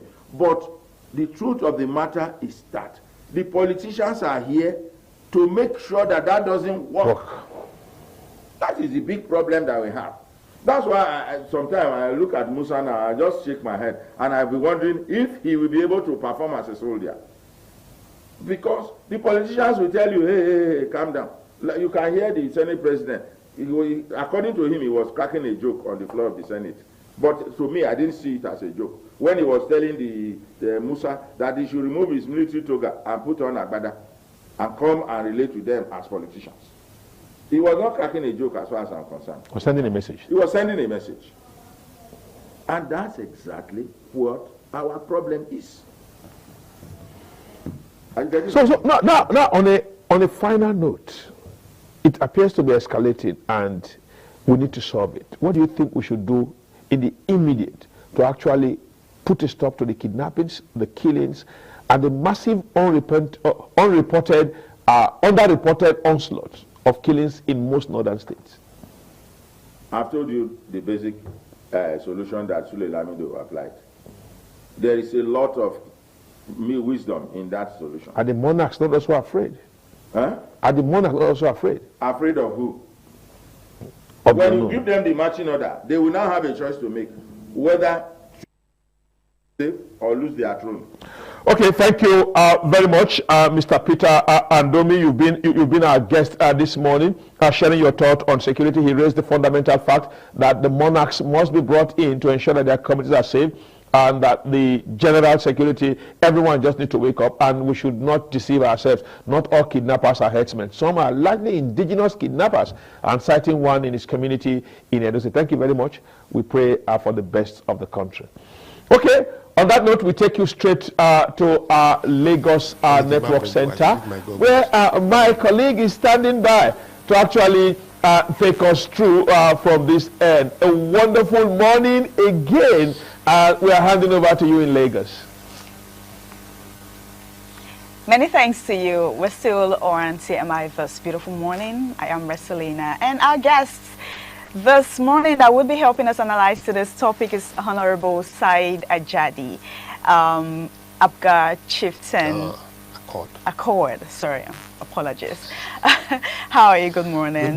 Good morning, Nigerians. I'm fine, thank you. Thank you so much for coming. It's always Honorable a pleasure. Said. Thank you for always coming. Happy New Year. Yeah. I mean, this is the first time we're seeing for the year 2026. You know, I'm talking about. All good. All good. Thank you so much for coming. Pleasure is mine. So early 2027 campaign, are Nigerians politicians breaking the law or testing its limits? That is our topic for today. We're going to be talking about that on this table this morning.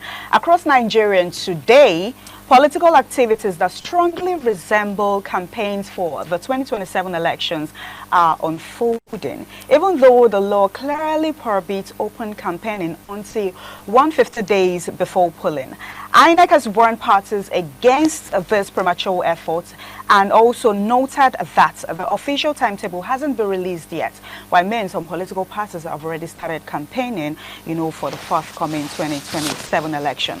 But enforcement is limited because the Electoral Act currently lacks clear punishment for early campaigning. This trend has sparked debate among legal experts, civil society and political actors, raising questions about fairness, governance priorities and integrity of the electoral process as we move towards 2027. Mr. Honorable Jadi, we've been seeing some, campaigning early. It's against the law, right? Campaigning before, you're supposed to start campaigning 150 to the day of election. And some political parties have been seen campaigning. And critics argue that early campaigning shifts attention away from urgent governance issues, that is insecurity in the country, economic and public services. And you think what these critics or what citizens are saying are true? Because at this point, we have problems in the country that we're supposed to be facing. Handling, especially insecurity, has been a major problem and is still a problem. And now, election is still in 2027. We just entered 2026. And political parties, they've already started campaigning. What would you have to say about that? It's all a waste of the citizens' time, if you ask me. Waste of the citizens' time. Okay. Yes. Because you see, we've elected people in 2023. The politicians, they've not allowed them to do their job. For me, I talked about this last year. All we were mentioning last year was 2027.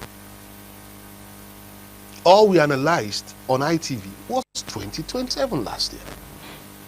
We jumped to 2026 and I told you, or maybe it was Joshua, I was telling, the reality of where we are going to find ourselves in 2026. Mind you, in 2025, we did not achieve up to 50% of 2025 budget. We're carrying over. We've carried over since 2024 because there was no money. And that's why the government was borrowing. I'm an accountant. There's no rocket science. When it was Obasanjo's time, it was 85% of our budget that we were using to pay recurrent expenditure. Now we have reduced in this government a little. Under Buhari, we were borrowing to pay salaries and subsidies. Now, politicians have thrown caution to the wind and heating up the polity. They're not doing the right thing because they are wasting Nigeria's time. You mentioned three things. You mentioned security, education, and health. These are paramount issues. Yeah. The people that died in the accident of Joshua is an embarrassment to Nigeria because there's no first responder. There has to be a first responder at every 10 kilometers, nationwide. First priority, health.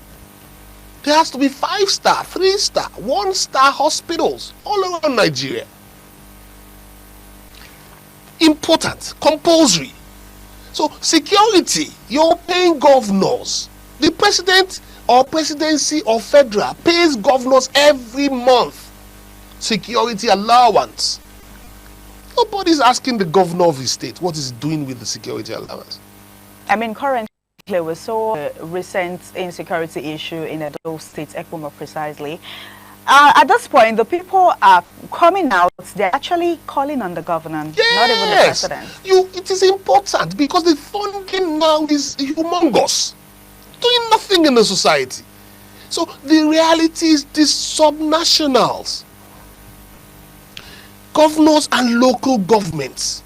If EFCC can say to us that a commissioner was arrested giving bandits allegedly $9 million through a state, and the state governor is not aware, so to speak, of the kind of funds that are being paid to bandits in his state, and because some of us have brains to think, since the inception of Boko Haram, ISWAP, or bandits, or whatever you call their names, they've never entered that state to attack anybody.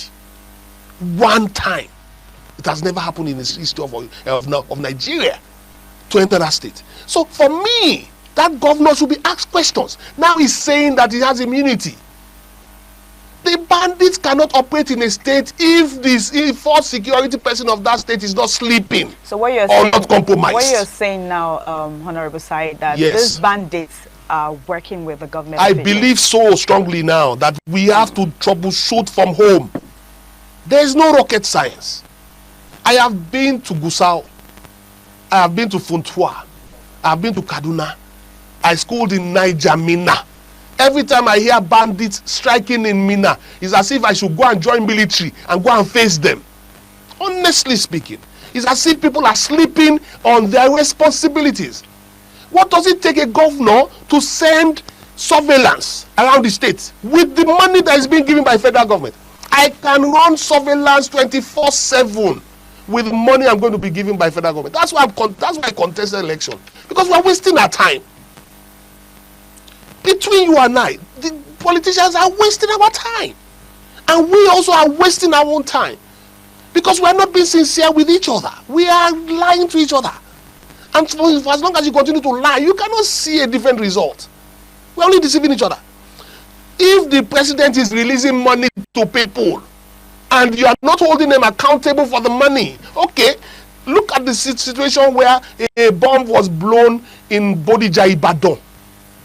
Explosion 3 years ago. The governor is asking for funds from federal government, 50 billion, and it was released 30 billion. Okay, if there is no fight amongst each other, we would not have heard. The governor does not see it fit to tell the people of his state that the federal government has given him money for the explosion of his own citizens that died. And you left that money in a bank for 2 years. Doing what? And it's supposed to be a subvention for the people that lost their lives and the people that lost their livelihood in that state. And you kept it in a bank for 2 years. They should remove all this issue of saying that there is a law against arresting a governor. All governors can be arrested. So, Honorable Said, if I should get what you're saying, yes, you're actually saying that all the fault or what is happening in the country is the fault of the governance and also it's the governance, citizens. period. Okay, And not the president. It has nothing to do with the president. Okay, go and look at the summit. We are here talking about issues. Did you see the representation of the president in Abu Dhabi? Fantastic speech. Look, there has to be support. There has to be patriotism. There has to be togetherness. There has to be love. Love only brings good things. Hatred brings bad things. That's why you have the generation of the value system in Nigeria. There's no value anymore. What do we have as value? Nothing. So let's talk about INEC. Decadence from beginning to the end started from the time the military left. The so-called the military that we put as president destroyed the whole of Nigeria. And president now wants to come back and says that he wants to contest election again. When you are heating up the polity, you are not allowing the people that we elected to do their job. Why is the Senate not back now? The Senate is supposed to be back now to start to help the president get his ambassador for the job of 2026. They are still on holiday. So how do you expect, how do you blame the governor of the president for that? He gave them this before he left. You are not, you see, governance is not rocket science.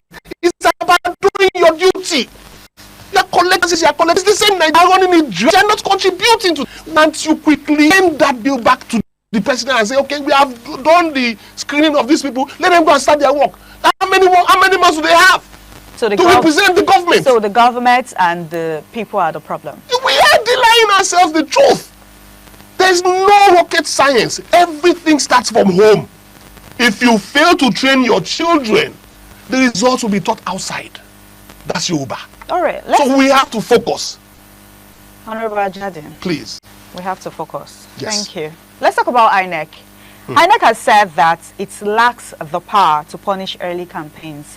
Is this a failure of the law or an enforcement? That is also part of, they said the Senate, the House, they said they have reviewed the INEC laws. The rubbish. We don't have standards. That's what I just said earlier. This that is happening is showing all the loopholes in Nigeria. So what are we supposed to do at this point to set standards? He's supposed to rejig everything. As soon as the president comes back, if he likes, I'm not the president, but if he likes, rejig your system. Put in people that can talk. Put in people that can advocate. Put in people that love Nigeria. To start with, the love of the country, patriotism. It is enough rubbish when you have to leave the shores of Nigeria and the whole world treats you like a criminal. Even when you have resources. It's enough rubbish.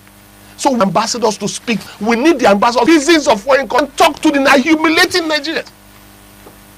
We need the ambassadors to change the narrative for Nigeria. President cannot do it. We need to do stuff. I mean, they just selected new ambassadors. They have not screened them. It's been last year, November. Yeah, last year, November. That's a long time. Because they are supposed to have been in their offices 2 years ago. But because of the president trying to manage resources and not borrow further, he's now been able to pay. But that's why he's allowing them to start to... It's all about introspection. Because he's saying that, my own thinking, that okay, if they had been there, we are going to be paying money. Salaries is the problem of the country. It's about 85% recurrent expenditure, whether you like it or not. So now saying that they are extending resources to tax and all of that, it makes a lot of sense. Because we are very free voting as well. Yeah, and money on the wrong things. You want to oppress. You want to show that resources are in your hands. Why don't you build libraries? Why don't you build hospitals? Why must you buy a Cullinan of 2 billion or 3 billion to drive on the road that can crash anyhow? The same way Joshua left Lagos, he couldn't get to Shagamu. But if you have hospitals, those guys wouldn't die. They wouldn't. Because if you have hospital fantastic in Shagamu, or you have one in Ogun State, that is fantastic. All this will happen. And you have first responders that can move the half-dead people into the hospital to save lives. You don't have all of that. And you say you're governing. And you're hearing billions. You are doing nothing. The governors are wasting our time. Face the reality. Short of Lagos. Short of Lagos. Where do you have governance? If a man can tell you, I have not spent your money, I've kept your money in a bank for 2 years, is that not... There's some set up clinics over as well for mental health. Check all the governors, the senators, the House of... Everybody needs to be checked. Are we okay? What are we doing about governance? If the Awolowos and all of them did it like that, we will be here today.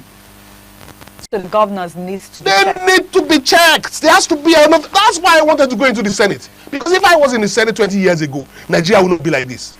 I'm telling you. Because we would have looked ourselves in the eyes and we have fought.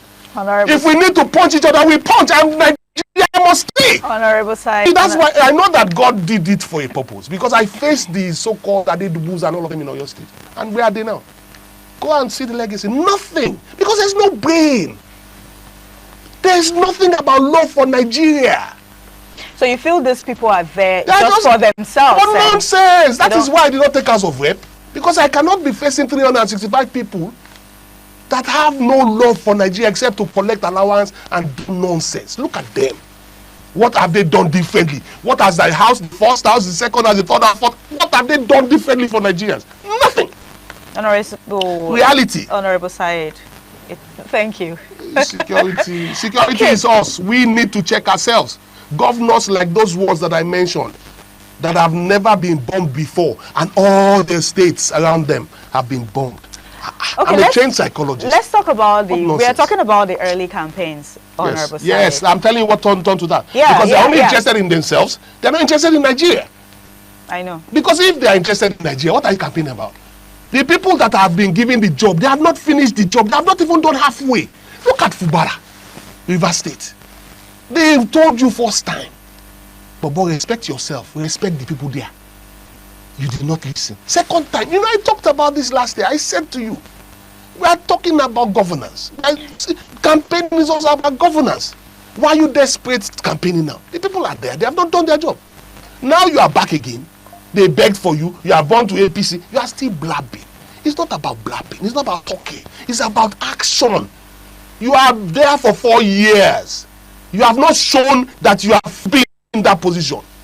You cannot even have a rapport with your assembly. You are fighting them. Is that governance?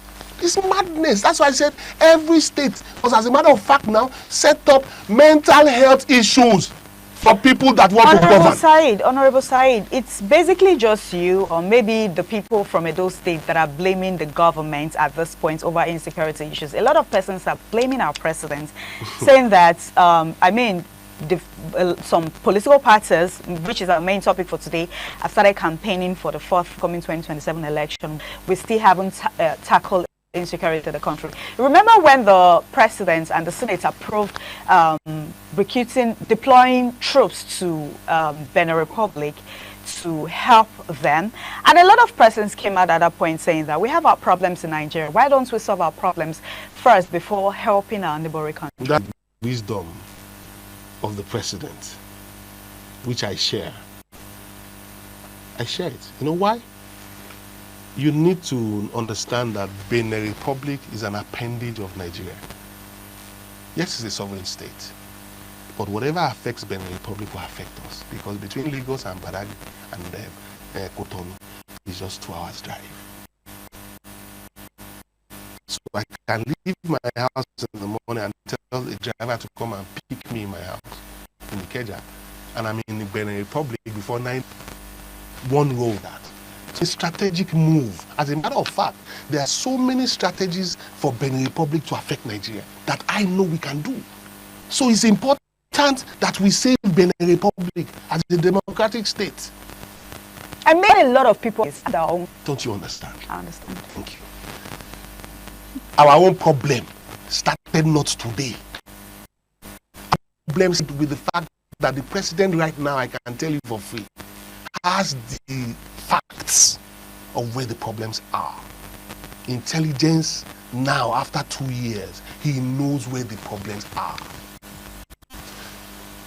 Maybe politically, there might be issues in reacting or acting on those problems at the level told. Take, for instance, Zulum, the governor of Borno State, did an interview last week. I was saying that, maybe for New Year and all of that, I was saying that they are going to put an end to issues of terrorism completely in Borno State. That's a man. That's a tough guy.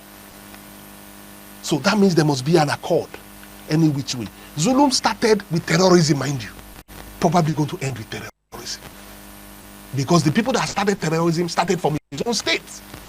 And those people are now individuals. They are no more having any immunity. Because when you remember how terrorism started, some governors, that's why I keep going back, some governors knew. And there were tools in their hands. Nothing started. So you cannot tell that a governor does not know what's happening. It's a lie. You are not fit to be there. So is it that you are compromised because of the money you are stealing, or because your citizens don't even, they are so ignorant? Because there's a difference between education and knowledge. Nigerians are very educated, but the way we are acting now is showing that we are not enlightened for the challenge ahead. So they're making their noise. They are making noise. The people that are campaigning now only making noise. Yes. The real players will emerge after. Because don't forget, all the parties, there has been no primary timetable. So what now is just a waste of our time. That's why I said to you, we need to go back to work. Stop complaining about hunger. Work. Whatever you can do with your hands, do. Whatever you can think of, initiate. So you're talking about the citizens. Yes. Let's forget about governors, government now. The rain fell 1st or 2nd of January. Some of us need to go back to the farm. Yam does not need rain, but you can make the heaps now and plant the yam. By April, May, you are having even in your sacks at home. So one man will not carry the streets of Lagos and be telling me one piece of one tuber of yam is 5,000 naira. Let's face reality. It is not governance. So we the citizens We need the to citizens help need to ourselves. introspect. Why are we so lazy? Why have we become so lazy? Buhari was abused when he was a president and saying the youths are lazy. How old were the likes of Buhari, Obasanjo, Babangida and all of them when they became generals? How old were they? 20s and 30s. Now we are in our 50s. We cannot even bite, talk less of back. And you're now telling me that the youths, when they are all interested in things you have in front of you and how to snip, it's all waste of time. So we need to now look inward and challenge ourselves. When we were in secondary school, everybody had a farm. I had a farm. So all youths must have a farm. When you are on holiday, if you cannot go abroad, your father cannot give you tickets to go abroad with Nigerian Airways or British Airways. You will go to a farm and plant. It is that food that you have planted. You will be glad and you will share it with your family. Relatives will take some. Daddy and mommy will take some. Then you can do whatever you like with the remaining because you planted it. Even if you want to sell it. But where do you have that now? How many families have not sold their farmland to the Chinese now? And you are blaming government. Nigerians have gone back to slavery by themselves. The people that are going to be born this year in the next 20 years, they cannot lay claim to Nigeria because the Chinese are doing everything now. Everything, including planting your yam. Including planting your yam and selling to you because they don't eat it. So how smart are we? Honorable Said, you made mention earlier about the price of fuel being reduced. Yes, and Nigerians people are annoyed about it. That's what I've been complaining since January. Can Dangote put it at 699? And there are still some people selling at 800 and something. They should be jailed. Come and justify that 200 and something for me. DPR and all of this, maybe they don't have. Nigerians that are looking for job, put uniform on their body. Let them sanction the big men. They're just doing nonsense.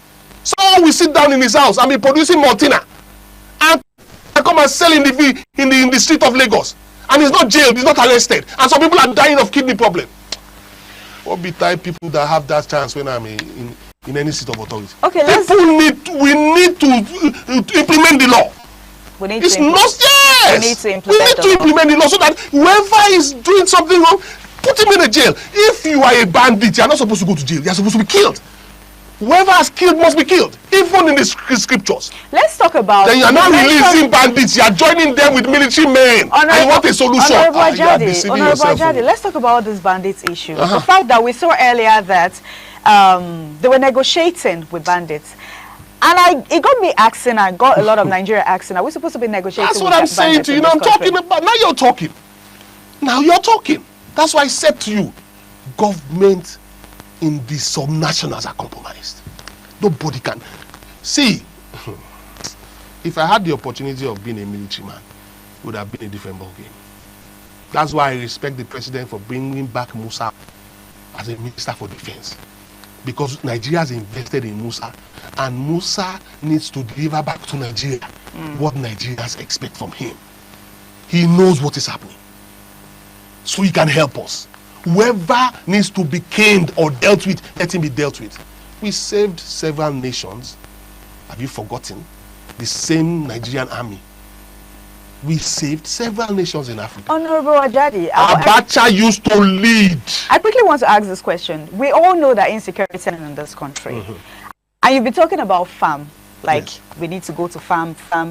How do we go to farms when there is insecurity? Thank you very much.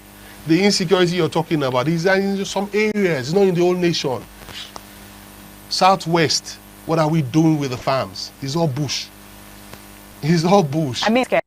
They're about being scared. I have farm. Hold on. I have a stead in my name. A whole village that I bought. What are you talking about? And let me tell you, do you know they are working there? People from Benue leave their state because of their expertise in farming and come to Ibadan and work with us. Honorable what has happened to the youth in Ibadan that cannot go to farm? Honorable Side, Please it's not like people do not want to go. Not like people do not want to go to farm. I mean, a lot of people are scared. I am telling you from experience now. You give an Egede $500,000 and you tell him, I want hips for about 10,000 hips. I give a young man, I give him the same half a million, and I give a time. You and I, Egede will finish that in 1 week. The man from Southwest is still struggling with it in the month, and he hasn't finished. And he has, hold on, and he has spent. So that money is not coming back. Account, because you're a public figure, start to harass you. You cannot. No, it's about work. Ethics and attitudinal change. Honorable Said, do you know that even in the Southwest that you just mentioned, people are still scared. There's still insecurity. And the Hausa man come from Kano and from Kaduna and lease land between Ibadan and Ijebu Ode. Talking about the Middle Belt. Hold on. Let me give you analysis of what I know. And his Hausa he's not known. He lives in Sabo, maybe he sleeps on a bike. But the little money he makes, he leases a land and plants what? He plants sugarcane and watermelon. He comes to Ibadan, brings it back, and sells a watermelon for 3,000 to 5,000. Okay? And sells his sugarcane every day because Hausas love sugar. So they love sugarcane. And he finishes in the whole of Sabo. What am I telling you? There are several economies that are not backed. That the people that are so-called illiterate are making so much money from right now. As a matter of fact, people that didn't go to school are making more money in Nigeria than people that went to school now. Are you talking about the watermelon, sugar cane? I am telling you the kind of resources. A man that is doing Hausa is doing security here in Lagos. Remember her? My security in the house.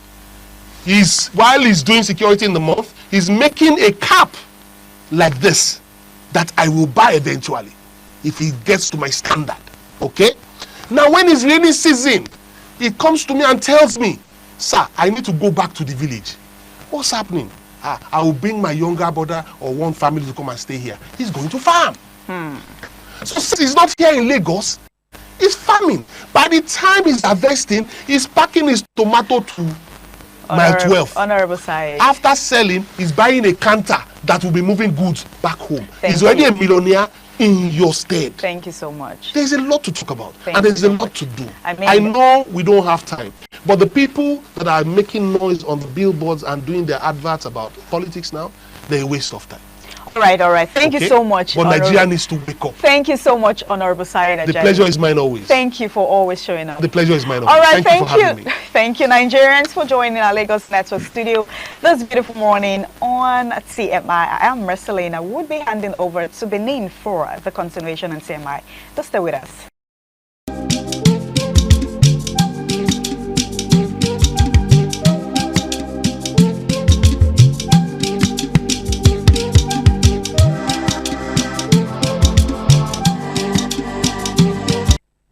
Good morning and welcome. This is TMI Socials.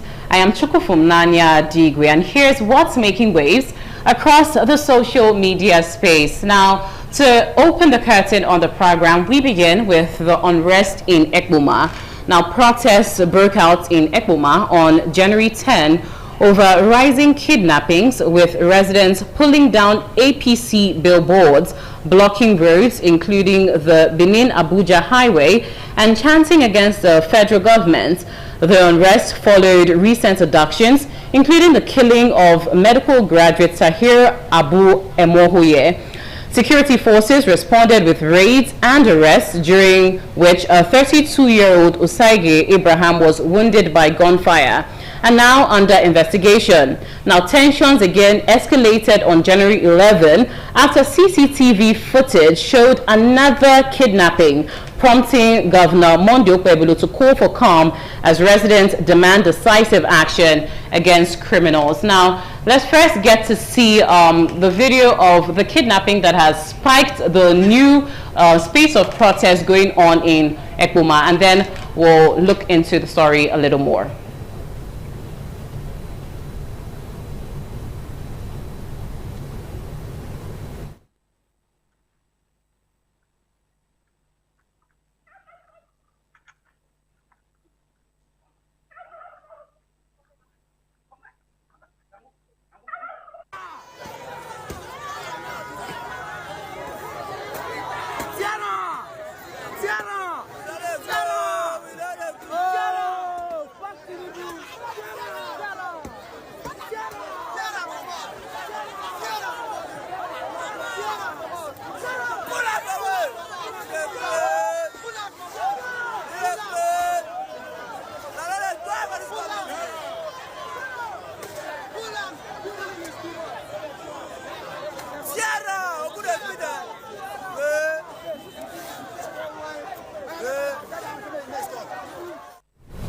Now, you got to see two footage there. The first one being the kidnapping that has ignited the protest action that happened in Ekpoma. And you also got to see a snippet of the protest action. Now, there's another video that's circulating around the social media space of the DPO of Ekpoma actually reacting to protesters. Let's get to see his comments and then we'll take reactions. When I have told them, no violence. Maybe they have told us some people that will not listen to any. No, sir, we appreciate you. For example, you are here now, standing like a father. Meaning.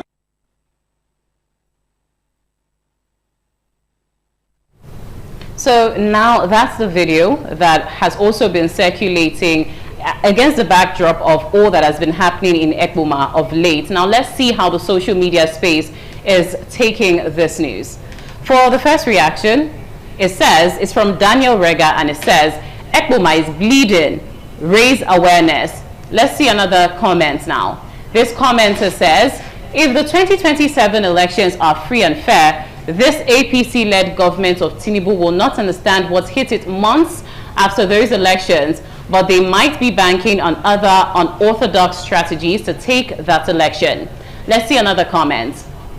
This commenter says, this is exactly what the youth were protesting against just yesterday. Instead of investigating this critical issue, the police were busy bursting into hostels and apartments, arresting students. Now this has happened again. Our security operatives' misplaced priorities are putting lives at risk. Let's see another comment as regards this issue. This commenter says, I totally condemn this action by the youth. How can someone promise you insecurity during campaign, now fulfilling his promise, and you are protesting? Where is the justice? Let's see the final comment on this story. This one says, staying alert is not even the solution. While it's very much encouraged, what would being alert do if you are surrounded? The government has actually failed in the area of security. Well, those are the reactions from netizens as regards the unrest in Ekpoma. Now let's see the second story, which happens to be that Chimamanda Adichie, who is a very famous writer, both in Nigeria here, and she's put Nigeria on the map globally for her very impeccable literature works. Now she's lost her son, and you know, she has also come out to comment on it. The author Chimamanda Ngozi Adichie has accused a Lagos private hospital, Eurocare, of negligence following the death of her son, Nkanu Nnamdi Esege, on January 6 during sedation ahead of medical procedures. Now, the hospital has denied wrongdoing, saying protocols were followed. In response, Governor Babajide Sanwo-Olu ordered an independent investigation by HIFAMA as the case reignites public concern over patient safety and accountability in Nigeria's private healthcare system. Now, this is a very heartbreaking one. Her 21-month-old son has been lost, and what she claims is negligence by Eurocare, a Lagos State hospital. Let's see the reactions now that have followed this. This first reaction says, two prominent Nigerians came to Nigeria for the holidays and their lives turned upside down, putting their families in disarray. Chimamanda and Anthony Joshua. Even if you have money in Nigeria, Nigeria can happen to you and mess you up. It's not about money, it's about sanity and survival. This is extremely sad. May Nigeria never happen to us. Let's see another reaction now. This commenter says, this is truly heartbreaking. I pray the comfort of the Lord for your family. Please accept my sincere condolence. No parents should have to bury their child or children. Let's see another comment. This netizen says, anyone who tells you just have money, you will enjoy Nigeria is either dishonest or lacks the capacity to understand that money doesn't guarantee quality life. There is no amount of money that can save you from systemic failure. Nkanu died as a result of medical negligence, carelessness, and gross incompetence, a reflection of the failed medical system. If his parents didn't bring him home for Christmas, there is 90% chance he would still be alive. Let's see the final comments. Well, this commenter says, everyone reading this sad news is aware that the Nigerian health sector lacks many health professionals and the sector lacks adequate funding, training needed for sustainable health services, and has deteriorated over the last couple years. I'm curious, though, about not cancelling all plans and heading back to Baltimore for this child. Even the useless leaders who have destroyed the health sector quickly travel overseas because of cold, flu, or small illnesses. That's the final comment we'll be taking on this very sad news of the loss of Nkanu Nnamdi, who happens to be the son of Chimamanda Adichie. Now, our final story happens to be from the sports scene as Nigeria's Super Eagles advanced to AFCON 2025 semi-finals with a 2-0 victory over Algeria in Marrakesh. Victor Osimhen opened the scoring in the 47th minute off a precise Bruno Onyemaechi cross and later set up Akko Adams for the second goal 10 minutes later. Nigeria controlled possession and created the bulk of scoring chances, remaining the tournament's only unbeaten team, despite Algeria's protest over a handball penalty claim that went unreviewed. Osimhen was named man of the match for his decisive contributions. Next, the Super Eagles will face host Morocco, keeping hopes alive for Nigeria's fourth AFCON battle. Now, let's take a moment to celebrate this wonderful goal, and then we'll take reactions. Let's see the footage. Dans la balle encore, Osimhen est passé, Victor Osimhen, la petite passe est superbe, le dribble et le 2-0. Le Nigérian est en train de déployer tout son arsenal offensif, toute sa puissance, toute sa qualité.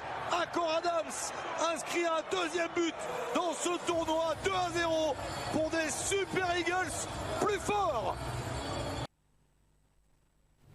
Now, that was the goal by Akko Adams following Victor Osimhen's assist. Now, let's get to see what the social media space is saying as regards this. This one says Victor Osimhen was the star of the show in Marrakesh, scoring the opening goal and assisting the second to take his tournament tally to an impressive 4 goals in 5 matches. The Galatasaray striker rose highest to power home a header just 2 minutes into the second half, capitalizing on a precise Calvin Bassey cross from the left. Now let's see another reaction. This one says, we are heading for the trophy and we are unstoppable. Let's see the next comment. This commenter says, Victor Osimhen and Akko Adams continue to be a lethal duo, with Osimhen unselfishly assisting Adams for the second goal. Nigeria has now scored 14 goals in 5 matches, maintaining their status as the most prolific attack in the competition. Let's see the final comments now. This one reads that felt like one of those nights where belief quietly beats reputation. Nigeria national team knocking out Algeria national team was not about dominance, it was about nerve. Nigeria stayed composed when the game got tense, accepted suffering without panic, and struck at the right moment. That is knockout football at its purest. Well, those are the comments celebrating Nigeria against the backdrop of their 2-0 victory against Algeria. Now, here's where we draw the curtain on TMI socials today. Thank you so much for watching. And from the whole TMI crew, I say thank you for watching. And thank you also to our insightful viewers who we had give their disposition on every discourse across our network centers. I am Chukwu Nanya Digwe. Thank you for staying tuned in. This is ITV. Certainly the best.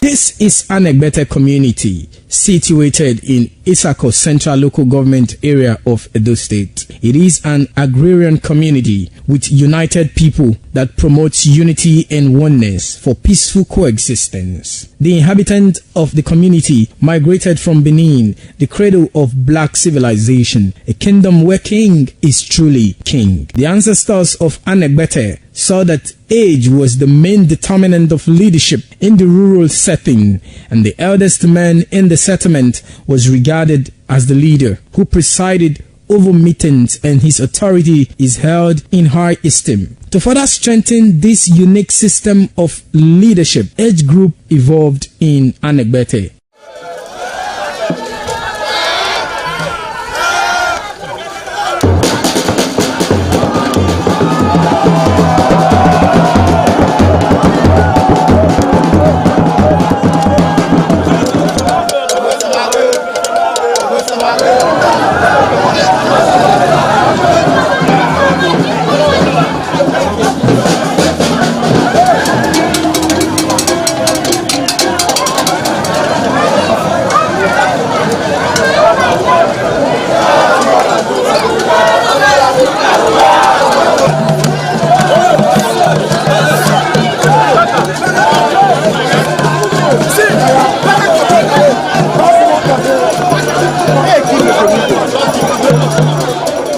In Anegbete, age group is categorized into two, that is the common and the noble. Anegbete is rich in cultural heritage, as the community at noon saw the commitment of the festival with the first set roll out in beauty colors to showcase their might and strength, indicating their feet and ready for the responsibilities behold on them. The streets in the community with a feed up of young men and women adorned with the festival. Later, the royal family takes the stage as their children fight out royally and work in the community to showcase their might and fitness.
This is Aqua Game, a popular game in Africa played by our ancestors to entertain themselves after each day of farming.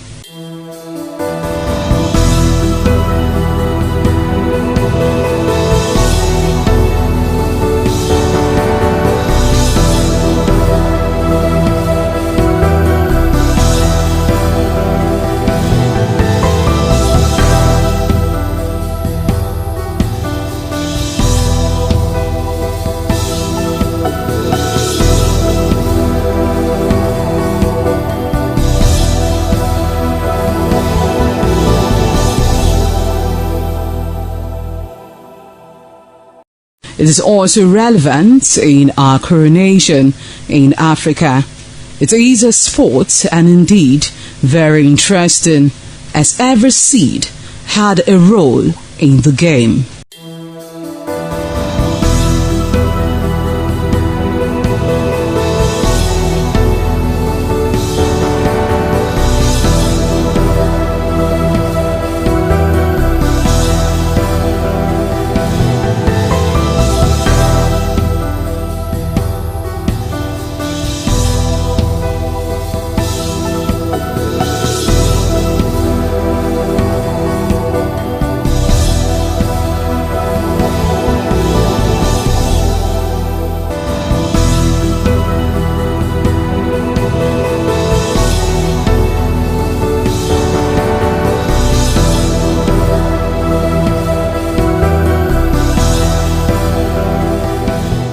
Playtime is 45 minutes per set. There is no age limit as long as you can spin Aqua seed. Ayo or Aqua Game, known as the game of intellectual. This game requires a lot of mathematical skills. Aqua Game is played with carved wooden box containing 12 holes.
Gloria,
ITV, certainly the best.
Omonoba Nedu Ukwakolopolo Ewai II, Oba of Benin, stepped out majestically with loud crowd to perform the Soton rites of his late mother, Queen Mother Ioba Omoni Ikoyeme, Ioba Ewai II, who departed this world 49 years ago.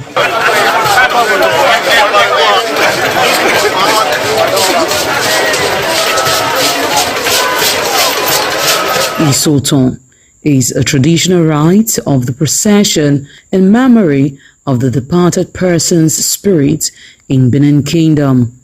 It is usually heralded by public display of the departed person's influence during their sojourn on earth. The display of a human effigy symbolizing the departed royal matriarch was preceded by the Oba of Benin, who led the procession from his palace to the Emotan Shrine at King Square in Benin City, where he offered prayers for the repose of the soul of the Queen Mother, Ioba Ewai II.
Thereafter, the priest assigned to the immortal shrine offered Oba Ewai II items for Isoton on behalf of his family. However, Chok, known as Uri, represented a mixed cheer from royal fans after ancestral spirits were invoked to bear witness and announce his arrival. On his way home, Oba Ewai paid tributes at various pilgrimage sites, including Queen Idia Tomb, the side Oba Market, where a cheerful crowd of traders abandoned their wares to catch a glimpse of the royal personage and join in the celebration.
ITV, certainly the best.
Ugieni Madonna, Imazedion, Overo, Ovesniagbe, Emanazo, or Ugieni Madonna. You will have to serve the community for 30 years before you come to this stage. They will ordain you or your title. Then by then you are one of the elder. This year now, we don't read the year, so that's why we can do this year. Historically, joining the Elders Council, an individual must have reached a certain age and must have made significant contributions to the community through leadership, service, or other meaningful ways. There was jubilation in the community as sons and daughters of Okada, both at home and in the diaspora, trooped out to be part of the ceremony, with various homes of the initiates agog with festivities. Friends and well-wishers of those initiated into the Elders Council jubilated at the Ogwedion after performing all traditional rites. The elders, known as Edion, in company with their loved ones, danced to their various homes where guests and family members were entertained.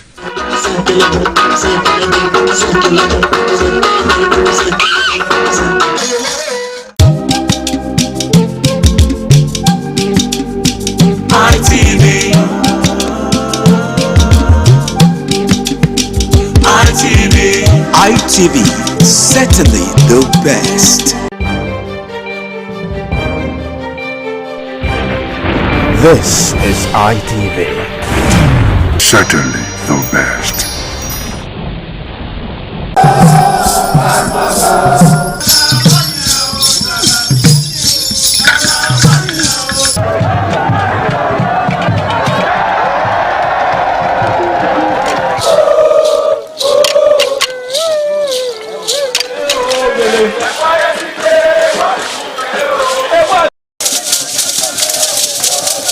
In the evening of the initiation day, all the newly initiated Edion danced to the residents of the Odion Way and also visited some homes of the various senior elders, where Chief Elder Ogbedio Onse was very conspicuous, especially at the country home of Sir Chief Dr. Gabriel Osawo Igbenedion with his family on the night of the initiation.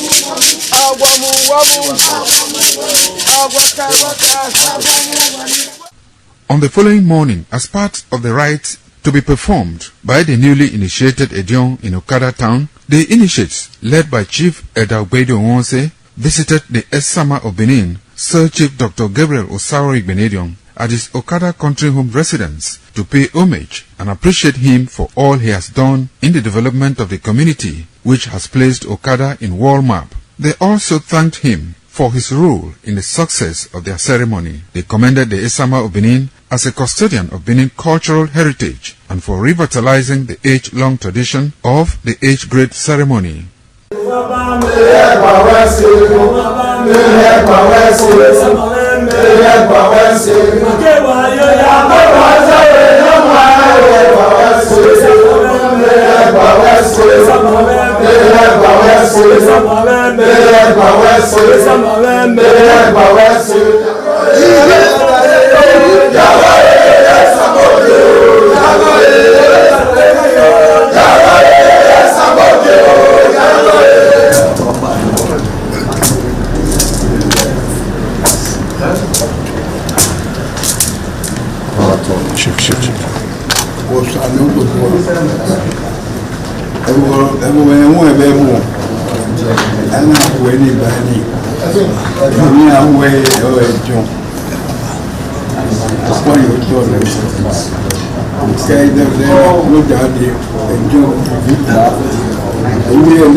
The new Edion expressed excitement as they danced and rejoiced before the Esama of Benin, Sir Chief Dr. Gabriel Osawori Benedion, who also joined in the dance.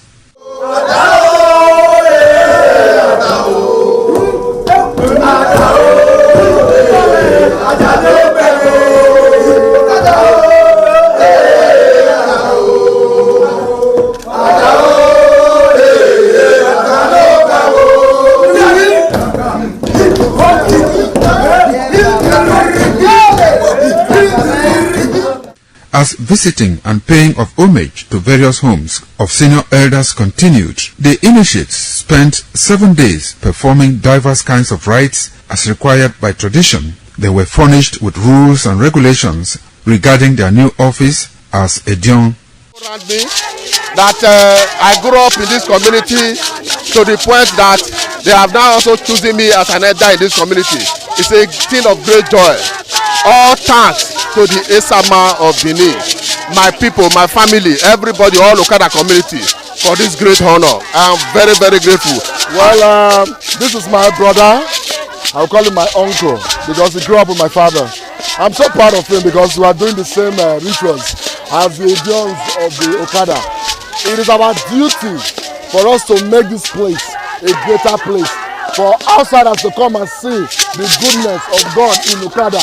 And I'm proud of every one of us here. So shall it be to each and every one of us in Jesus' name. Waya wawesu Odion ni ma Okada zima Esama zima Odion Ebuna zima Odion Obala zima Odion Malawe Mahari Owe Sama Odion na ni ma do pon mi Sama ni ma do gbe ken ni Sama e ma Odion wa we na Esama ma gbe ken ne osabo obuyo bi to ne baba no get on ni maga no dia mi maga me ma ni do gbe ken ne de na ima ya fe ima ato o ima agbon o oro pa ewu dori ima ati awo re ne o be ti agbon ya no we mi maga me ni just Christ no mi afa in Esama in our father's house in respect of our initiation to elders Edion level.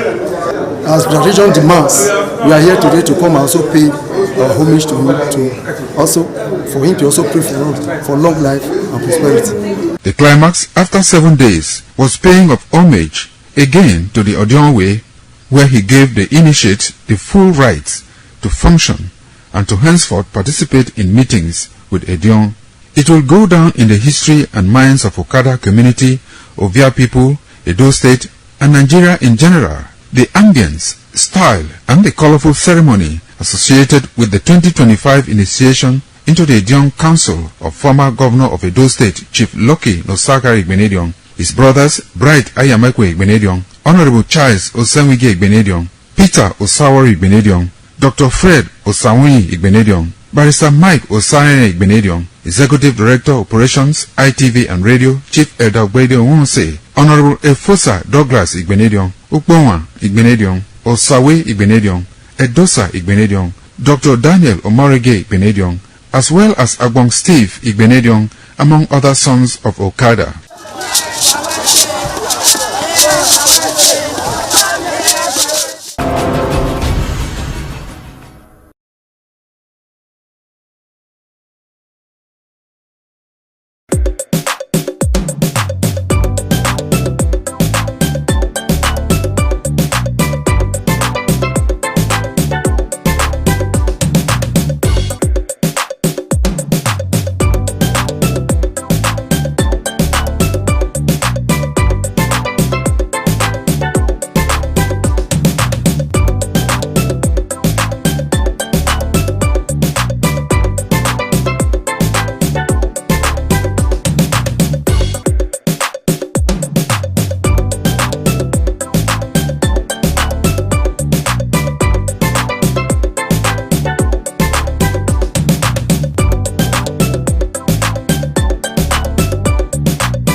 It's great to have you join us on yet another fresh episode on the program Law and You. We always take our time to elucidate some concepts that seem blurry in the eyes of the viewers. And of course, it's a beautiful time out to also look into another concept. This is an everyday thing that we always go through. And of course, every now and then, there's always a need for us to exercise our rights as citizens, most especially on the topic, the rights of the citizen during police stop and search. This is an exercise that we experience every day, but do the citizens have the rights as regards not to be searched, or what could be the legal boundaries for the police officer to demand a search on your vehicle or your bag or your phone? Well, all of this will be what we're going to be looking at today on the program Law and You. My name is Philip Omo Gyukbo. Welcome on board with me. Discussing this with me, I have a civil rights activist, and of course he is a legal practitioner, talking about Barrister Ireye Fidelix. Good to have you join me, Barrister Fidelix. It's a pleasure. Thank you. All right, well, there are so many things we look at when it comes to the rights of the citizens, yes. And this happens to be the spotlight we're looking at today. But can you just give us an overview of the responsibility of the police in stop and search of a citizen? Well, the stop and search of a citizen is allowed, but you cannot infringe on the right of the citizen. Like the stop and search by police is allowed by law, but not by infringing in the right of the citizen.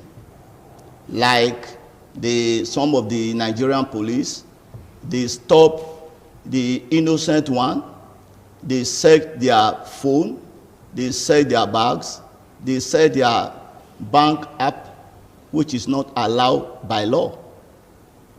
It is not allowed by law for police to stop and search an innocent citizen of the state or of Nigeria, unless by search warrant. That is only when something is allowed, or by court order. You cannot just stop people on the road and without a warrant, then you start searching their phone, you start searching their app, their bank app, you start searching their vehicle. It is not done. They only have the right of a reasonable suspicion. When there is a reasonable suspicion in the state, maybe crime has been committed, they have to alert the police that the direction of that person who committed that crime is within the direction where they are. That is only when they can stop and search. That is only when stop and search is allowed. For those who have committed crime or those that are about to commit crime, maybe at the time of really searching, they can find maybe arms or something that is incriminating.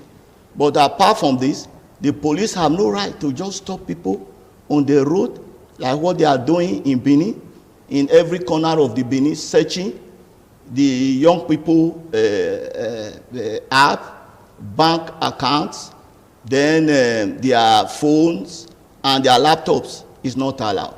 And your way of dressing does not permit police to search you, to be taken as a reasonable suspicious person. Or your hairstyle. Yes, or your hairstyle, or your dreadlock, or the type of car you are carrying. No, it is not allowed by law. Maybe that is your way of living, or know where you are working. It is not allowed by law. Okay, you just set the record straight, but yes. Well, let's paint a scenario, because that's what we see every day. You know, it's always important that we make sure that we understand what the law, says, and what our comportment should be when we are being, faced with such a situation. Now, are you saying that, being that there must be a search warrant, if at all they must search your vehicle or search your bag or your phone, what should be the attitude put up before the citizen? If he's being accosted, yes, should he demand for a search warrant? Yeah, when a citizen is being accosted in any police checkpoint or anywhere, the first thing you ask, you must know the identity of the police who want to search you. You must know his identity. What do you mean by know his identity? Okay. Ask for the name, the badge number, and the station.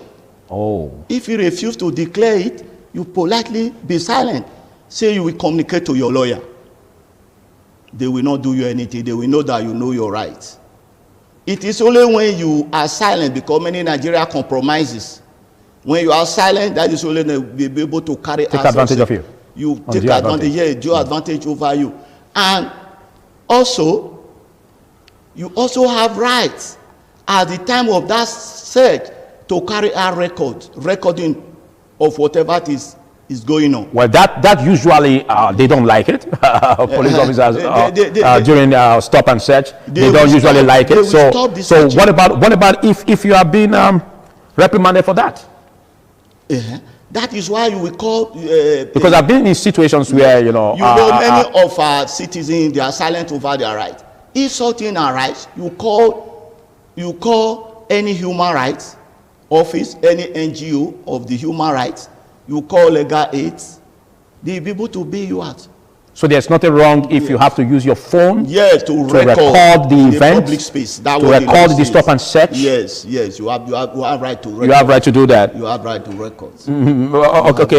A situation where you are being accosted, what should be the first attitude by the citizen? Yeah, the first attitude is that to stay calm. May I know the reason of my being searched? The reason of. You must tell you the reason. Without that, the search cannot be carried. Okay, but you do that while staying calm. Yes, because we've seen situations where some are being accosted and then they lose their cool. You must be polite. You must be polite. You must be polite. Yes.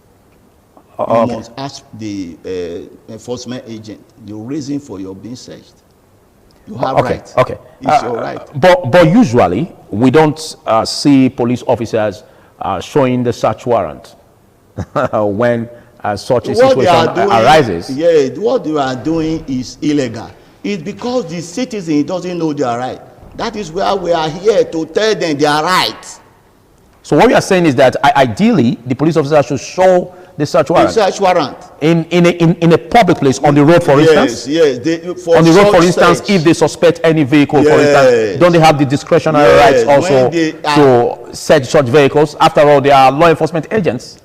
That is just must they always have a search warrant for that? Don't they have such discretionary rights? That is why I said earlier that if there is any suspicions, a reasonable suspicions, they have rights to stop. So the police officer, can also use his discretion. Yes, when there is a reasonable suspicions, and that must be established by the police, which will be established. Let's assume something happened. Something happened. They say, okay, there is Curtis fighting in so place. Last night there was a fever in so place. Then they have right. If that road, that area, to do search and stop and search, that is the reasonable suspicions they have. If you are saying this, it then means that at every now and then, every police officer at the checkpoint could just peddle any excuse for which such a citizen must be searched. Because he could just come up and say, well, there are issues, we've had some criminal elements around, so we want to make sure that we comb the area and make sure that those who are around are searched. So they can just peddle any reason. No, there is no way of peddling any reason. The reason being that before you search, you must be able to declare to the person you want to search the reason of your doing it suspicious, reasonable suspicious. You must tell the person you are reasonable suspicious of what happened, what crime that happens, or anything that happens, so. That is the only way you can. You cannot just stop people immediately as they do. They will stop the first car, follow the second one, like that, searching that happen. No, but as regard these three things, the dignity of a person is very, very important to law. Like that foe, searching foe, is not allowed by law. That one must be on warrant. On warrant? On warrant. So police officers are not supposed to do that even on the road? At all. They can't do that on the road. It's not allowed. So even if they show a warrant on the road? Yes, they have no right. Even if they show a warrant on the road to stop and search? If they show warrant on the road, they'll to be stop allowed. And search. No. It's one thing to have a warrant to stop and search. But it's another thing to search one's phone. I think that's too personal. Is it what can be done on the road, or when you just across a citizen, or when there's a follow-up investigations? There is no police commissioner can give a warrant for stop and search on phone. No, exactly. That is privacy. Phone is a privacy. Your bank account is a privacy. I said there's a follow-up investigation on that. Unless there is court order. Oh, court order. Unless there is court order, it is not possible for the commissioner to give police a warrant to go and invade people's privacy. It's not possible. People's dignity is not possible. And search must be carried out by agenda. It's only a woman that can search. It's only a police officer. A female officer that can search a female. Search a female. Yeah. It must be carried out accordingly. You must know the reason why you are being searched. You don't just surrender yourself to them. But you see in this place, maybe a bus is just coming from Achi to Benin. They will stop every person there. They start searching. I entered a vehicle when I was coming from a court. I entered private, public vehicle. Yeah. A lot of students were in the vehicle. They stopped us at Uga. I reacted. They were saying, stop and say, I said, why? You don't do that. Where is your warrant? Where is your warrant of searching all the young boys? They say they are the one committing crime. On what way? Who alleged them? The Gen Zs. Yes. That's what they say. Who alleged them? Is it because of their dressing? Dressing make you a crime person? Is the way of his life, his style of life. That's how they live them. They say, lawyer. You save the day. They say, you are lawyer. You are enemy of police. You save the day. All of us, we left. The problem with Nigeria is that they are silent. Even those that know the law, they are silent. They don't talk. The only way you can move the country to bring a change is when you speak out.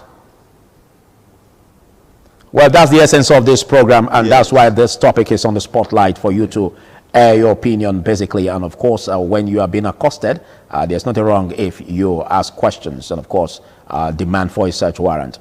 Basically, that's the essence of knowing your right as a citizen, and that's why this program is going out for you to, be educated on your rights. I'm Philip Omogukman, and I've been speaking with a legal practitioner, Fidelis Airayi. We take a short break. Do stay.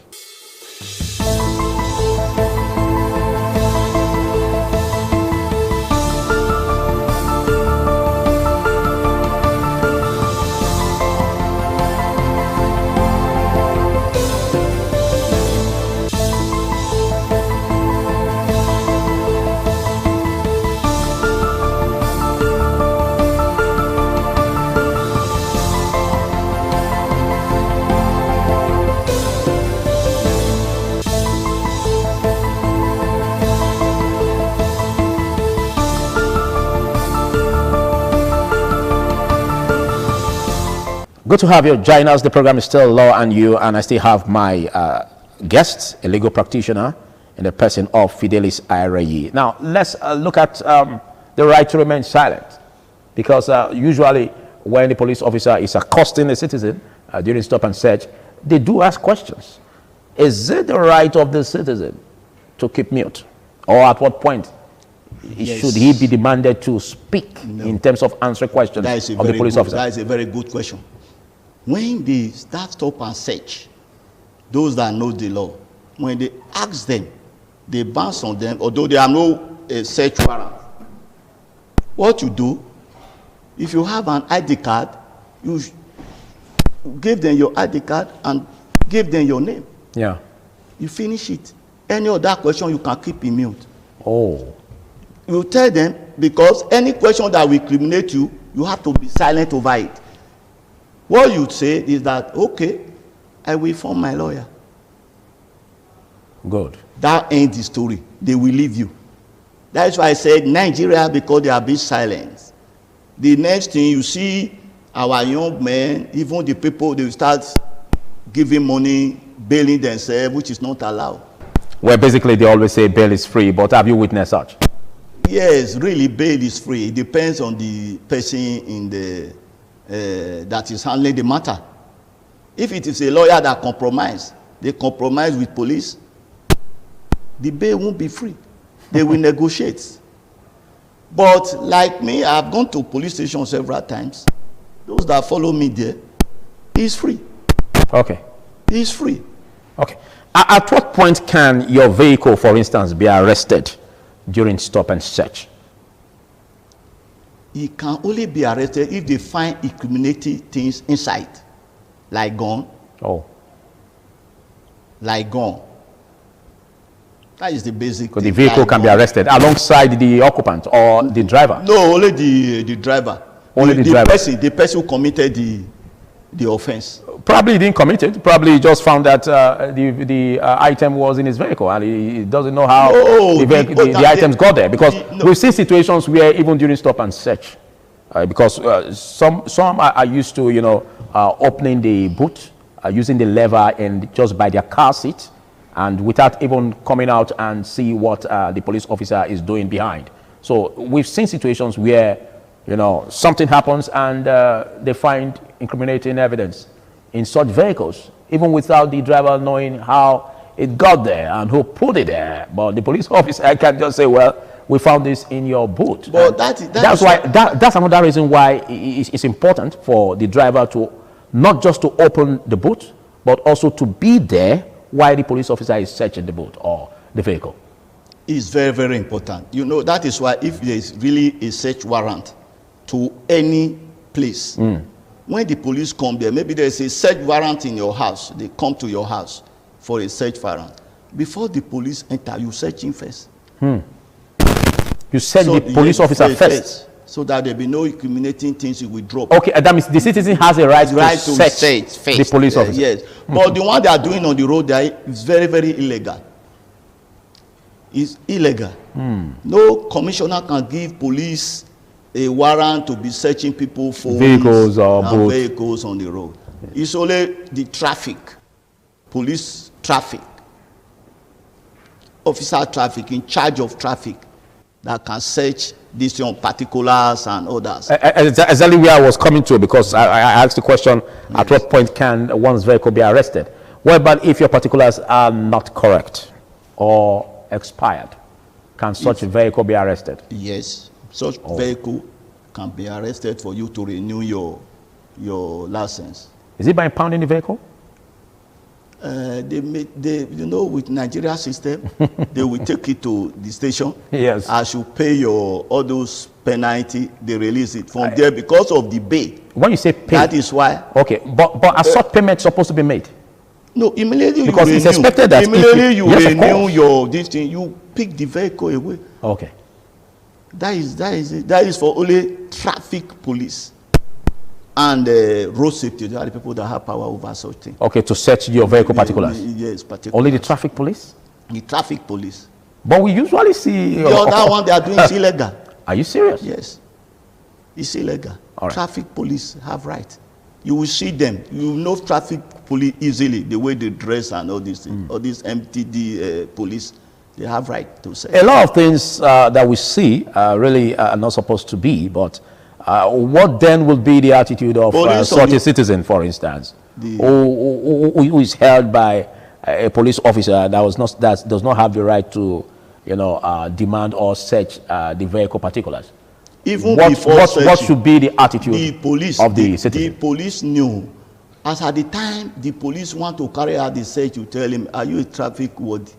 Are you this thing? He will answer. The citizens can ask such questions? Yes, they have right. You have right. That's what I'm saying. Silence is our major problem. With this program, I see many people will be aware of their rights. If they are able, not only knowing the right, but able to carry it out. Only to carry it out. Because many Nigerians were living in silence. Okay. So going forward, let's look at a way to ameliorate the plight of these citizens whose rights have been violated, infringed upon. Situations where, you know, their phones are being searched illegally. You spoke about the invitation of civil rights activists to speak for them and all that. Yes, but how? Yeah, exactly. How can you just give us a process of how such an officer or case can be prosecuted? Yeah, you see, since the law have already embarked that they have no right under anti-torture law, then you can sue them. You can sue the police. Suing the police is expensive. Yeah, it's not that expensive, but you at the end of what's the process, process? you must is it by approaching the court? Yes, or approaching. You the must court. first approach the police station. No, you approach the court. It's the court. When you are being accosted wrongly by a police officer, you approach the court? Yes. What court? For the High Court for fundamental human rights. You sue them. Who do you see at the High Court? You sue the police. Who do you see at the High Court? Because you say if you just walk to the High Court. No, it's the lawyer. The lawyer you met or legal aid. I say you meet human rights, legal aids. They always at the court? No, they have offices. Okay. Which all the citizens know. Okay. They have offices. They will sue on the behalf of that person. Okay, but it's not clear when you say the citizens can approach the court. No, I said they can approach the civil rights activists. Civil rights activists. Okay. They can meet all those NGO, human rights, legal aids. Okay, legal aids. They'll be able to carry it out for them. All right. Thank you very much for taking out time to be part of this. But can we just have your final words on this segment as regards how to, make it right for stop and search of citizens without having issues with the law enforcement agents? Your final words. My final word is that when they stop you on the road, yes, the first question you ask, what are you searching me for? What is the purpose of this search? The police must let you know. Thereafter, you identify yourself to the police. If you have ID, you show the police. What about if when you are demanded to make some payment, for instance? After that, no, you will refuse. Police, when you insist, police. When you know after making the payment, you'll be set free. No, we know.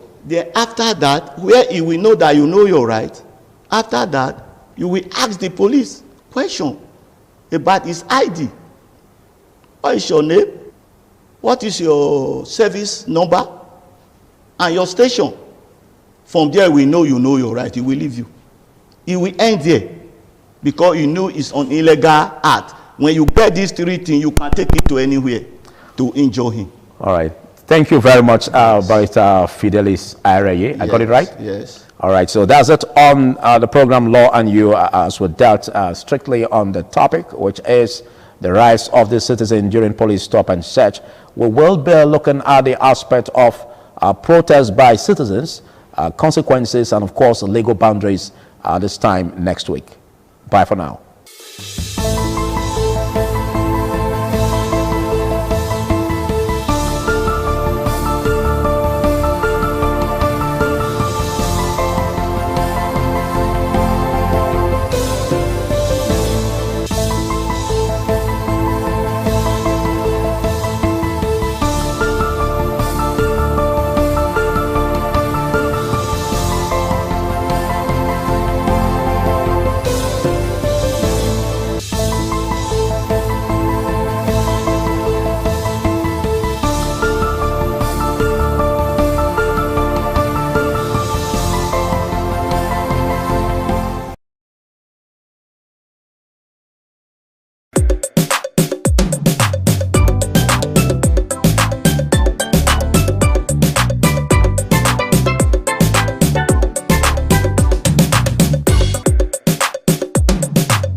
now we have the Gymnastic boys.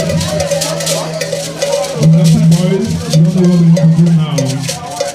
We are bringing upstairs. We are at the first floor.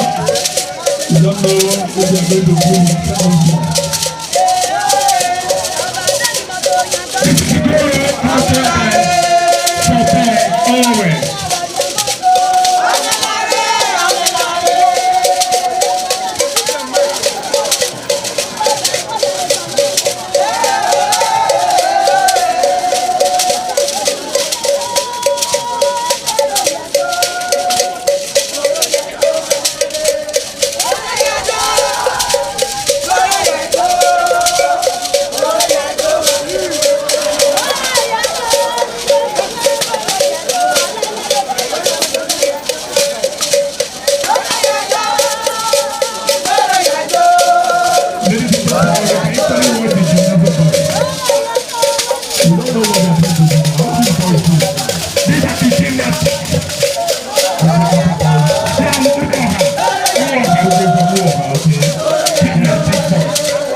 ITV, certainly the best.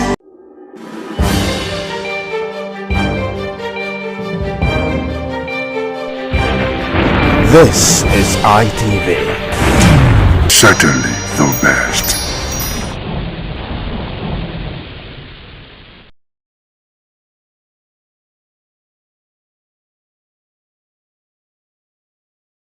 Welcome to the ITV Main News. Tonight I will begin the news from the Benin Network studio. An Edo State High Court has remanded over 50 students who participated in the insecurity and incessant kidnapping protests in Ekpoma at Ubiaja Correctional Center. The students were arraigned by the Edo State Police Command on Monday over their alleged involvement in acts of violence, vandalism and looting. Crime correspondent Jolade Ojo reports. Over 50 students were arraigned at the Edo State High Court by the State Police Command in connection with the disruption of public order that occurred during the insecurity protest in Ekpoma. During the proceedings held at the Criminal Court 2 of the State High Court, the presiding judge, Justice Williams Azegbemi, directed that formal bail applications be filed before the State High Court sitting in Ubiaja, pending the hearing and determination of the bail applications. The court ordered that the suspects be remanded at the Ubiaja Correctional Center. Counsel to some of the defendants, Barrister Wisdom Osaro and Barrister Ejeme Etimbomi, explained that although the prosecuting counsel requested a 14-day remand, which the court granted in part, the process of filing bail applications may commence as early as the next day. As far as the concern is concerned, by virtue of Section 36 of 5, this suspect are still presumed innocent. until they are proven guilty. We just hope justice is served in this matter. It was not the students of the school that instigated this thing. It were persons outside the school. Those persons that were aggrieved that their person was kidnapped had been killed. Parents, students, and human rights activists present at the court premises described the arrest and arraignment as unjust. They alleged that the students were arrested hours after the protest through raids on their homes and hostels. Children are hosted night that day. They don't know anything, and they don't come outside night that day. So I surprised they go meet them for inside house around 3 o'clock. They go bust their door, they carry them for inside house. Immediately, protest ended, everybody went home peacefully. The next thing, police from different places that we don't even know of came to Ekpoma, started busting people's hostel, removing people that were sleeping in the middle of the night. We are saying Kabodo Rejetameta to unlawful arrest of our songs. Why police were busy arresting students? Kidnappers, yes, came to kidnap somebody again in Ekpoma. This shows that from Genesis to Revelation, we have a very porous security system.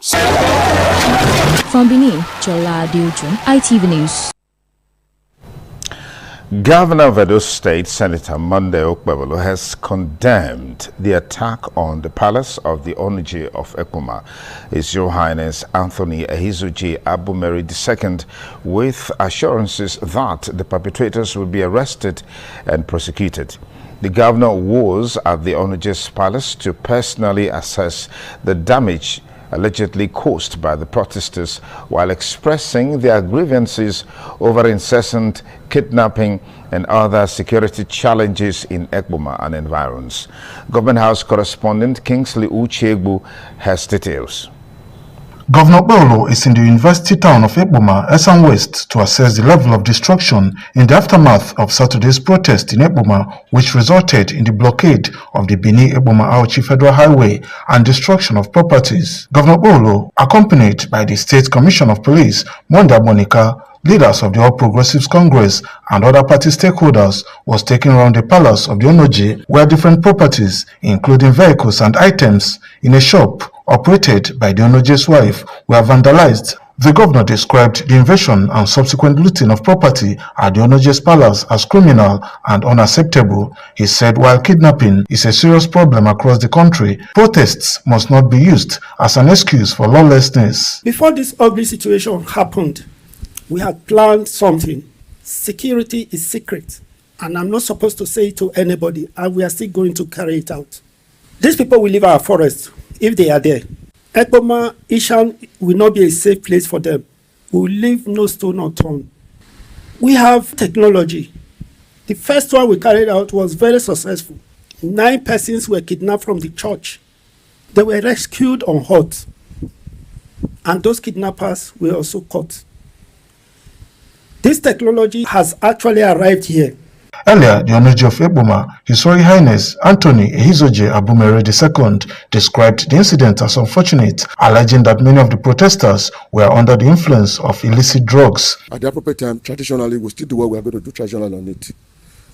I know the government is trying to their best to ensure that Edo State is safe. Governor Okpebolo, before his departure, assured the traditional ruler and the people of Ekpoma in Esan West that decisive security operations were imminent, stressing that peace, law and order would be fully restored in the community and across Edo Central.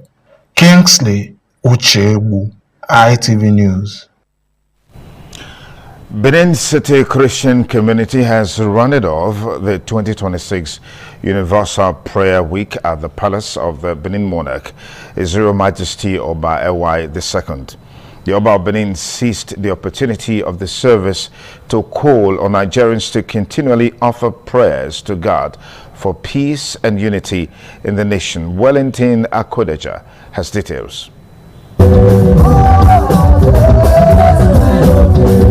The atmosphere at the palace of His Royal Majesty Oba Ewai II, the Oba of Benin, was electrified with the rendition of soul-lifting songs and praises by various denominations who converged to worship God during the climax of the 2025 Universal Prayer Week, organized by Benin City Christian Community. In a sermon, chairman of the Benin Christian Community, Senior Apostle Gospel Ogbon, said all hope is not lost as God Almighty, who is on the throne, knows what Nigerians are going through. He urged the congregations that 2026 will be a better year for all.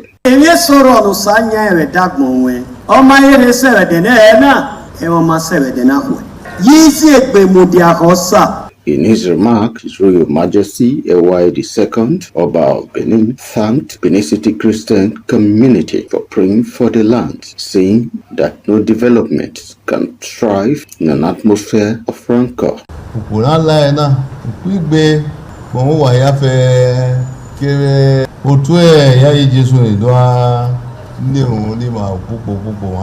Some members of the association comment on the outcome of the program. That peace will reign in our nation.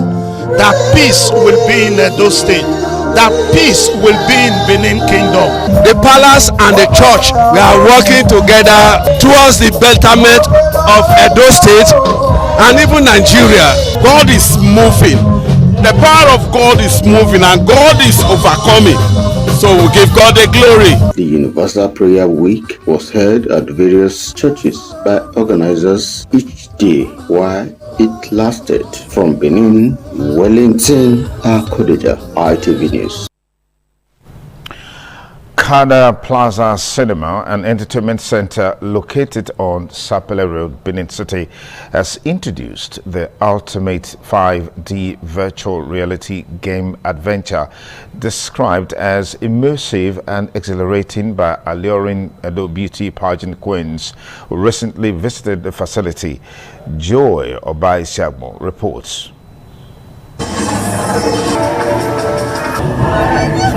In a bid to broaden the entertainment experience of Edo residents, the ultimate 5D virtual reality game adventure is now available at Kada Plaza Cinema and Entertainment Center, promising a thrilling yet affordable cinema experience for the general public.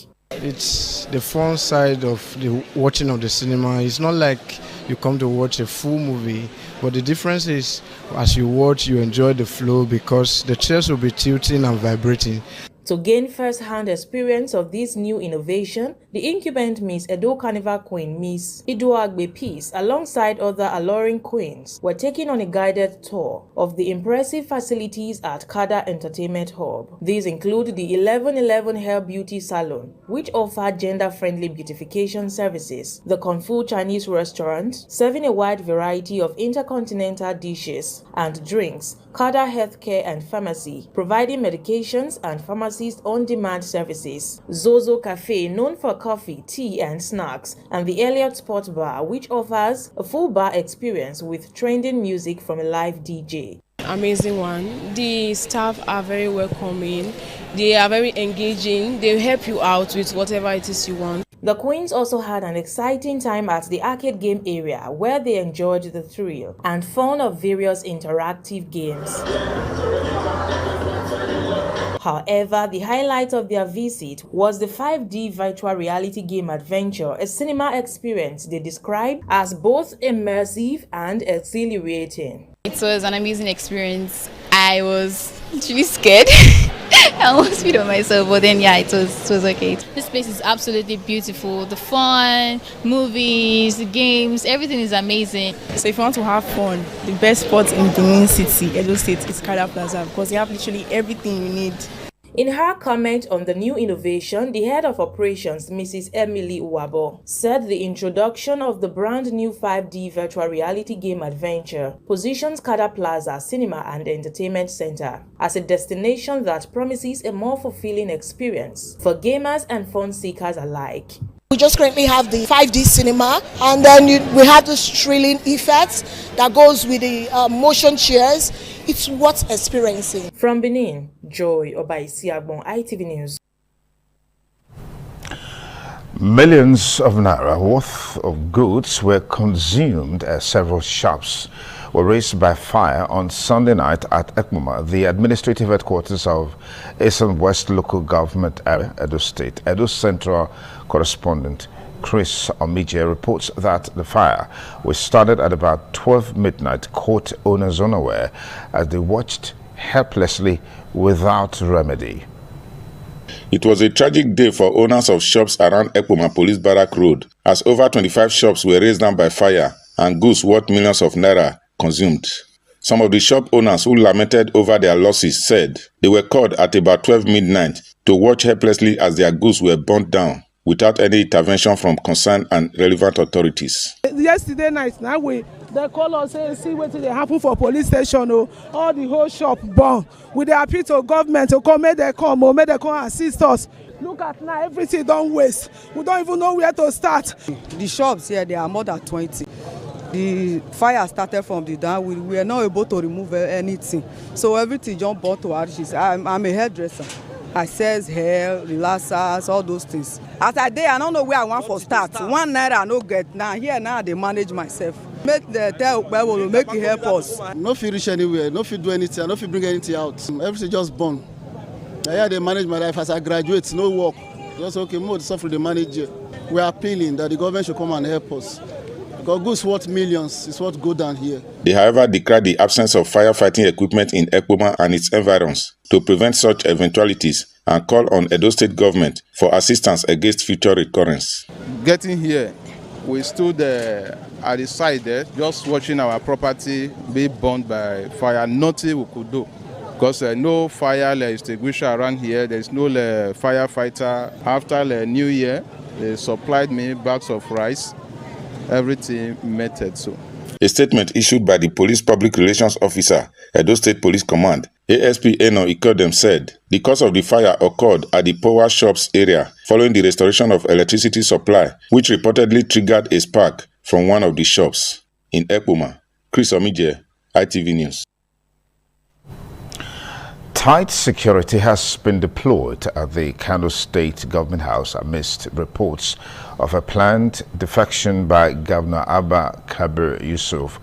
Although the move has not been officially confirmed, the development has heightened tension around the seat of power. Kano correspondent Abdul Ibrahim reports.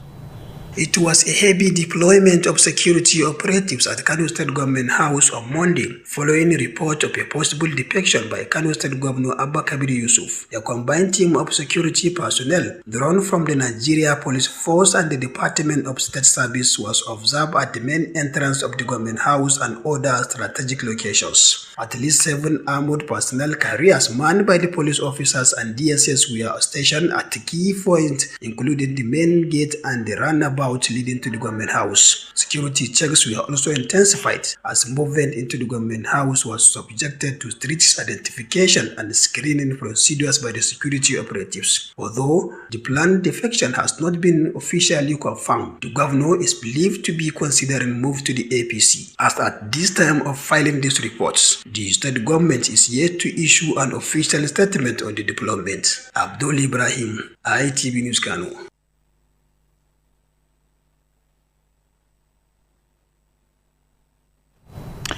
For more on ITV Main News tonight, let's take you to our Lagos Network studio where Messalina is on standby.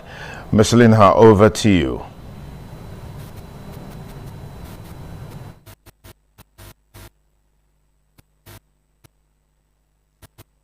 We're still experiencing some technical challenges in the network. We'll take a short break, after which the ITV Main News continues from Benin Network Studio. Please stay.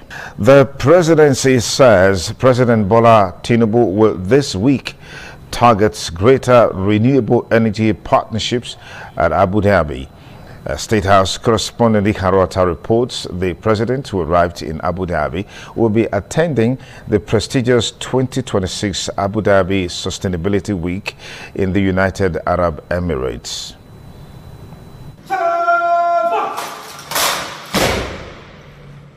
President Bola Tinubu, whose aircraft touched down at Zayed International Airport, was received by UAE Minister of State for Foreign Affairs Sheikh Shagbot Nayam Al Nayam, the UAE Ambassador to Nigeria Salam Saeed Al Shamsi, and Nigeria's Minister of Foreign Affairs Ambassador Yusuf Tuga, amongst others. Good to see you. Welcome to UAE. President Tinubu is visiting the UAE at the official invitation of His Highness Sheikh Mohammed bin Zayed Al Nahyan, who is the President of the United Arab Emirates. Speaking to journalists, Nigeria's Foreign Affairs Minister, Ambassador Yusuf Tuga, says Nigeria's energy sector advancement would be a major agenda of President Bola Tinubu at the summit. We're looking to invest further in gas for electricity, so because we have a lot of gas, and we need to ensure that we develop that gas to power electricity. You can see that, you know, all these outages that we are encountering is partly to do with the fact that we had not invested enough in turning that gas to power. So now we have a lot of pipelines being constructed. We have even a licensing round going on for acreage. That means more businesses will invest further in exploration. President Tinubu arrived Abu Dhabi from Europe, where he spent part of the end-of-year break engaging in discussions with Rwandan President Paul Kagame and French President Emmanuel Macron. This visit underscores the strengthening alliance between Nigeria and the UAE, particularly in sectors of green energy and economic cooperation. Ikaro Atta, ITV News. A former Chief of Army Staff, Lieutenant General Tukur Buratai, retired, has warned that the increasing deployment of the military for internal security duties across the country is weakening the capacity of the Nigerian police force and other civilian security agencies. Speaking while delivering the keynote address at the 2026 Armed Forces Remembrance Day celebration lecture in Abuja on Monday, Buratai said the military's widespread presence across Nigeria's 36 states is gradually eroding the growth and effectiveness of the police and internal intelligence institutions that should ordinarily lead internal security operations. According to him, the result is a dangerous imbalance in which the military is overstretched, defense budgets are diverted to routine policing duties, and the armed forces' preparedness for conventional threats is reduced. Earlier, the Minister of Defense, General Christopher Musa, retired, called for a coordinated crackdown on the use of local transportation systems by criminal networks to move weapons, drugs, and other illicit materials across the country.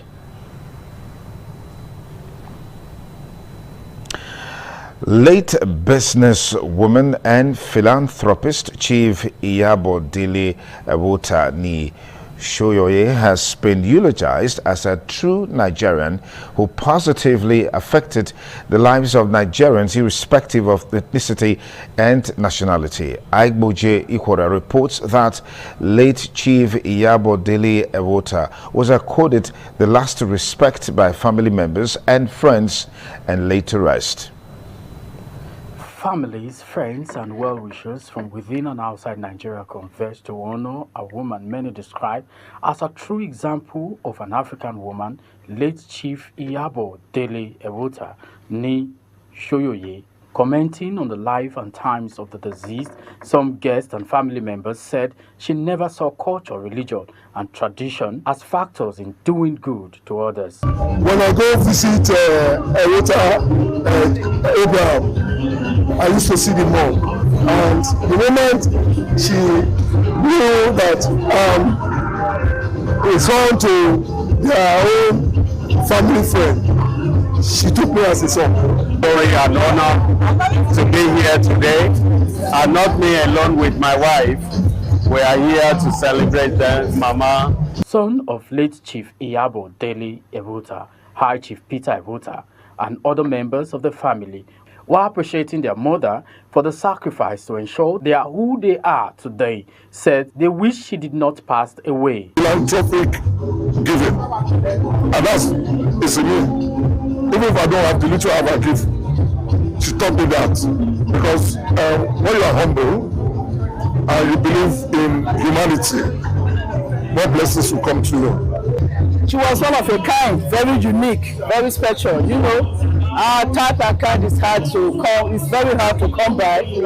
I miss our love, our affection, our caring. Because even if you are down, she's always there to help you. I miss like the nice thing she does on general. And like she does the best. The beautifully decorated classic event center for the burial ceremony in Lagos State was packed with who is who in Nigeria and beyond. There were several African and continental food stands and entertainers to the delight of guests. Earlier, a service of song was held in her honor at the Magodo residence as Iya Ijo of St. Peter's Church, Ilawo, Abeokuta. From Lagos, Aigboji Korea, ITV News. The federal government has handed over CCTV Security Monitoring Center on the Third Mainland Bridge, valued at 40 billion naira, to the Lagos State Police Command. The Minister for Works, Engineer David Umahi, said the facility is to monitor criminal activities on and under the bridge. Again, Lagos correspondent Aigboji Korea has more. And deep appreciation for our dear President Bola Ahmed Tinubu. This standard that he has set, to monitor our roads and give, safety to commuters is well appreciated. Inaugurating the 40 billion naira closed-circuit television control center to monitor criminal activities on the Third Mainland Bridge, such as illegal drainage, suicide, vandalism, robbery, and others. The Minister for Works, Engineer David Umahi, said the policy of President Bola Tinubu is to ensure that every part of Nigeria is safe and secure. The architecture of President Bola Ahmed Tinubu, directed by him, should be all over the country, and that is by this CCTV monitoring. And so the police will be setting, the rules, what will be the speed limit, and it will be properly announced. Senior Special Assistant to President Tinubu, Moremi Ojodu, commended the President, Minister of Works, and the team of workers at the Ministry of Works for Development. Sometimes when the vehicles break down on Third Mainland Bridge, we are always worried. So knowing that we have a monitoring center is going to calm down the nerves of a lot of road travelers who travel and ply this road, particularly in the night. The minister and his team also visited ongoing construction work at Ido Bridge and dualization of the Itoki-Ijebu-Ode Road, and threatened to revoke and arrest the contractors handling the project if nothing is done on the project. From Lagos, Marcelina Unkwo, ITV News. Of course, Marcelina put that report together, not Aigboji Korea, as earlier reported. If you just join us, you're on to the ITV Main News. We'll bring you more stories after this commercial break. Please stay tuned. Many thanks again for rejoining us on the ITV Main News tonight.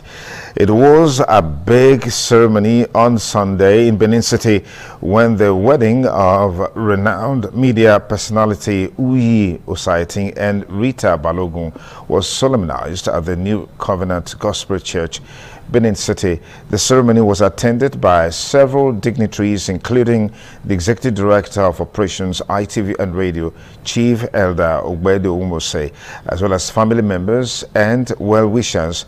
The report filed by Shalom Omugara is presented by Momosa Ugiagbe.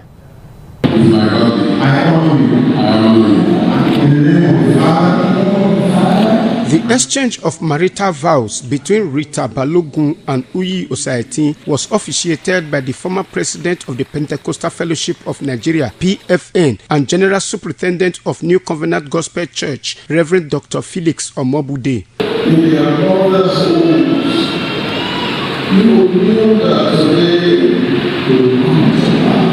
The groom, Uyi Osaitin, a staff of Igbenedion University Teaching Hospital, Okada, and his bride, Rita Balogun, expressed gratitude to God for bringing them together and thanked friends and well-wishers for witnessing their union. Well-wishers also offered prayers for the newly married couple. The Bible says, he that finds a wife finds a good thing and obtains favor of the Lord.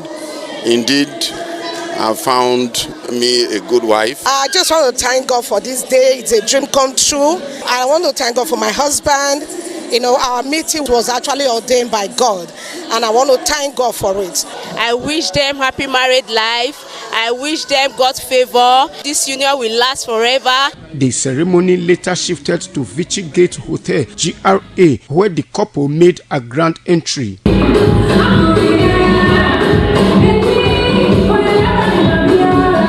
Chairman of the occasion, Honorable Idahosa, wished the couple a fulfilled and happy married life as they embark on their marital journey together. This their wedding will be fruitful and they will live all together. I'm so happy to witness this occasion for my daughter. Really appreciate the people that are coming here to celebrate with her. Highlights of the occasion included the cutting of the wedding cake by the couple and the entertainment of guests with refreshments. From Benin, Ikmomosa Ugiagbe, ITV News.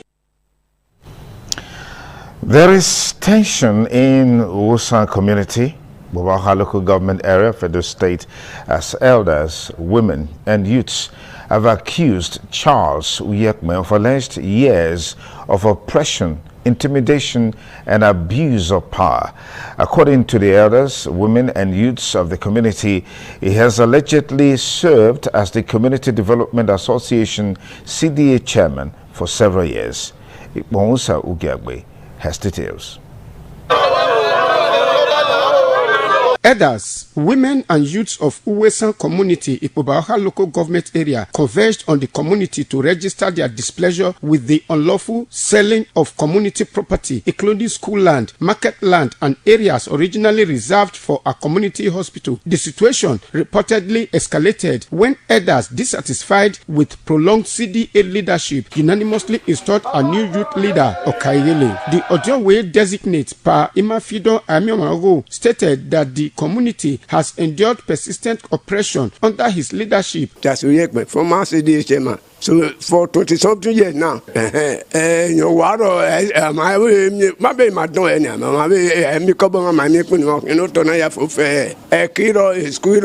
Other elders echoed similar concerns. Oppression bugbe mana we di mazo majo no agba oge ohana ni ma wona e mana izomona ge osaigbovo ogbomo ogbani ni ati Charles Uyekme alias Chanamu okulema yakwa bewona. It's about Charles Uyekme.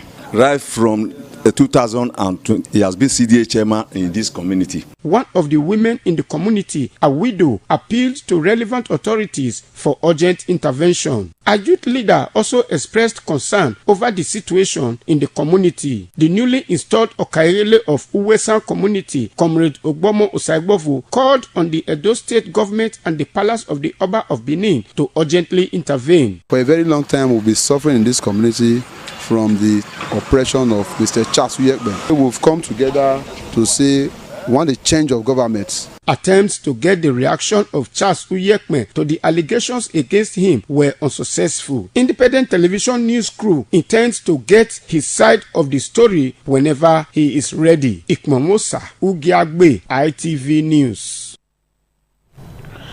The Elders Council of Igwe-Wangwe Community in Ovia Northeast Local Government Area, Edo State, has issued a strong warning to the public against trespassing on its communal land.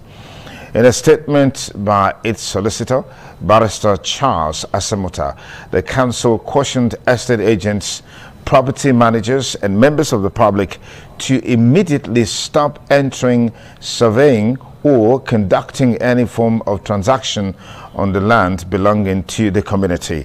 According to the Elders Council, the land is an ancestral inheritance preserved exclusively for the people of Igwe-Wangwe community and future generations.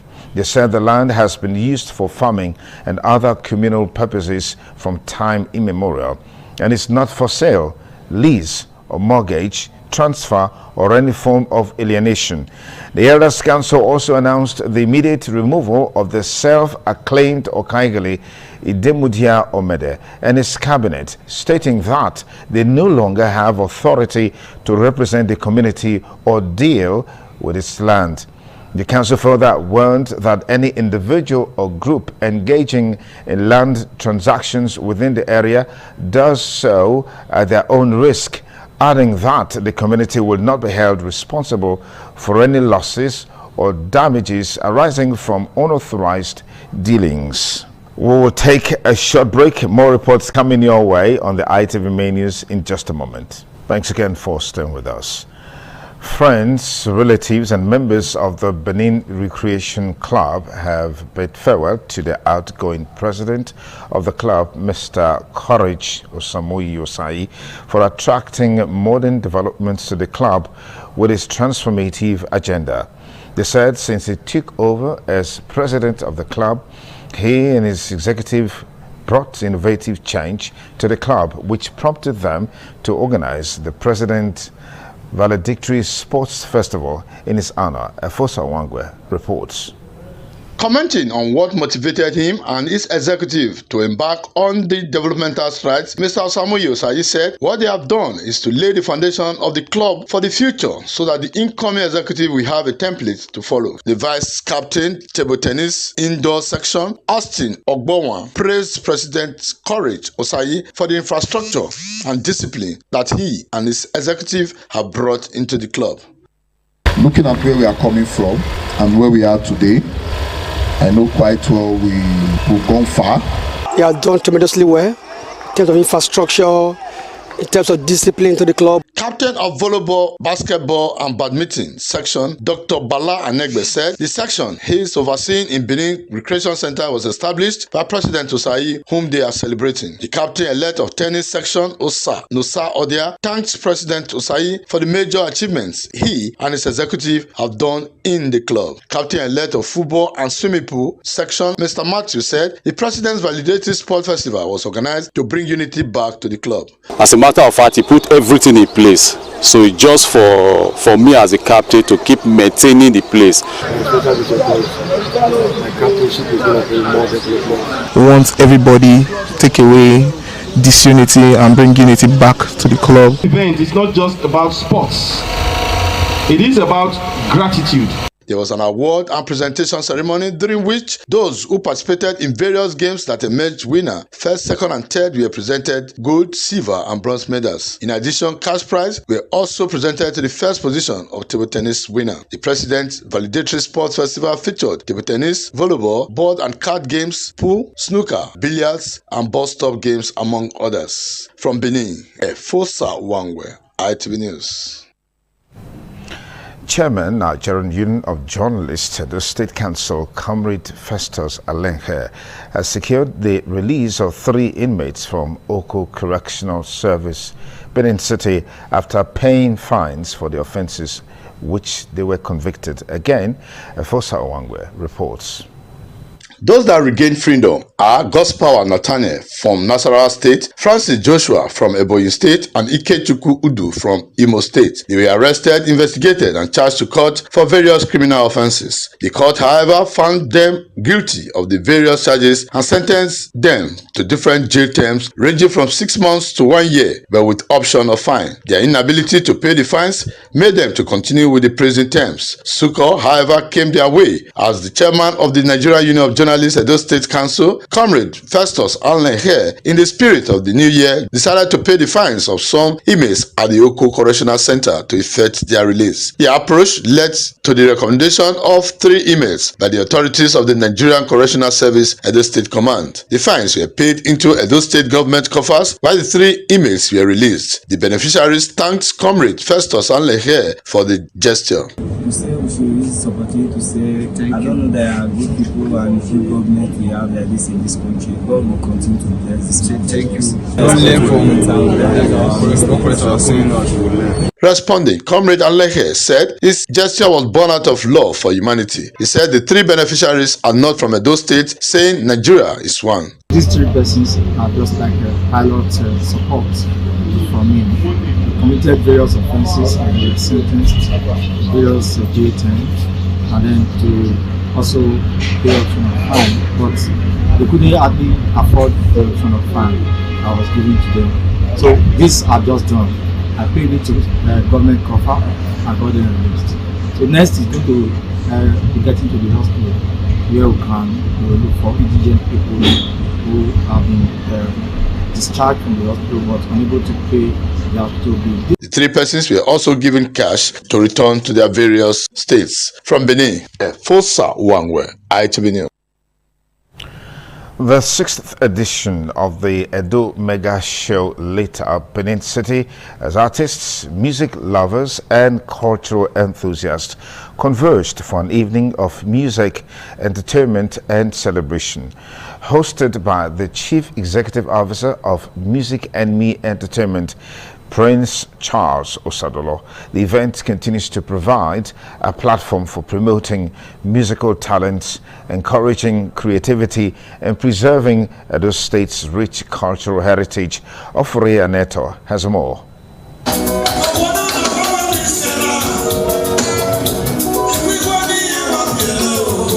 The musical concert tagged Edo Mega Show attracted friends, guests, and music enthusiasts from within and outside Edo State. In his opening performance, the host and initiator of Music and Me Entertainment, Prince Charles Osadolo, thrilled the audience with captivating musical renditions as other established artists took turns entertaining guests with energetic and engaging performances.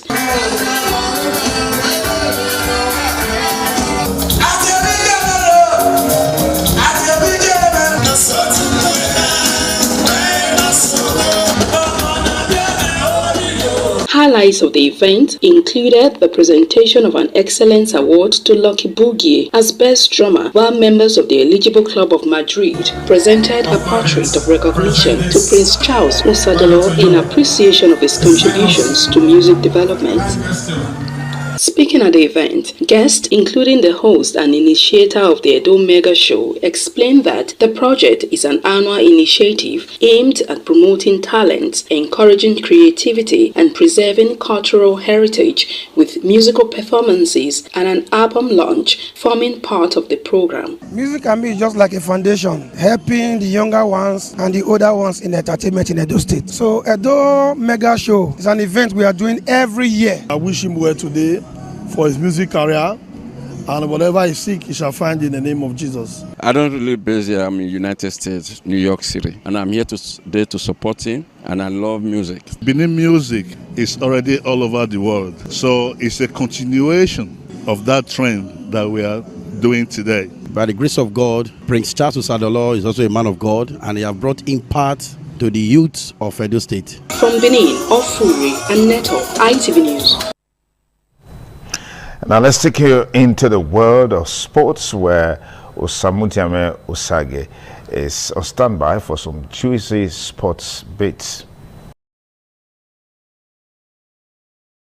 Victor Boniface has started his rehabilitation process following a successful knee surgery. The Nigerian international opted for the procedure after weeks of medical consultations and has now been ruled out for the remainder of the 2025-2026 season. The operation addressed a long-standing issue in his right knee that had affected both his availability and performance throughout the campaign. Boniface confirmed the next phase of his recovery in a video showing him working closely with a physiotherapist. Elsewhere, Liverpool defender Conor Bradley has been ruled out for the rest of the domestic season after suffering a significant knee injury involving damage to bone and ligaments. The 22-year-old was forced off during Thursday's goalless Premier League draw at Arsenal after landing awkwardly near the touchline when chasing the ball in stoppage time. The injury is not related to his anterior cruciate ligament, but he will have surgery. The fullback is also now a major doubt for the World Cup should Northern Ireland qualify. And that's it from Sports Desk. I'm Osemidame Osagi. And that's our package tonight on the ITV Main News. Thank you for staying. Good night.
Ugieni Madonna, Imazedion, Orero, obviously Manazo, or Ugieni Madonna. You will have to serve the community for 30 years before you come to this stage.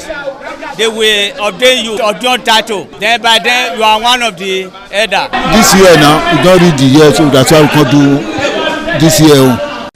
Historically, joining the Elders Council, an individual must have reached a certain age and must have made significant contributions to the community through leadership, service, or other meaningful ways. There was jubilation in the community as sons and daughters of Okada, both at home and in the diaspora, trooped out to be part of the ceremony with various hymns of the initiates agog with festivities. Friends and well-wishers of those initiated into the Elders Council jubilated at the Ogwedion after performing all traditional rites. The elders, known as Edion, in company with their loved ones, danced to their various homes where guests and family members were entertained.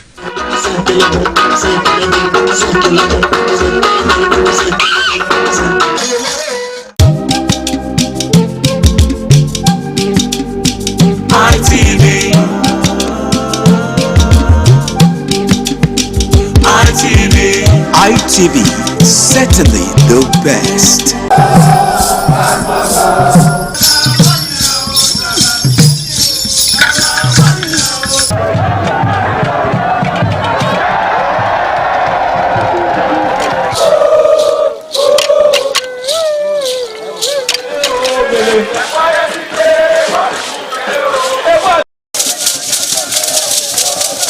In the evening of the initiation day, all the newly initiated Edion danced to the residents of the Odion Way and also visited some homes of the various senior elders, where Chief Elder Ogbedio Onwonse was very conspicuous, especially at the country home of Sir Chief Dr. Gabriel Osawo Igbenedion with his family on the night of the initiation.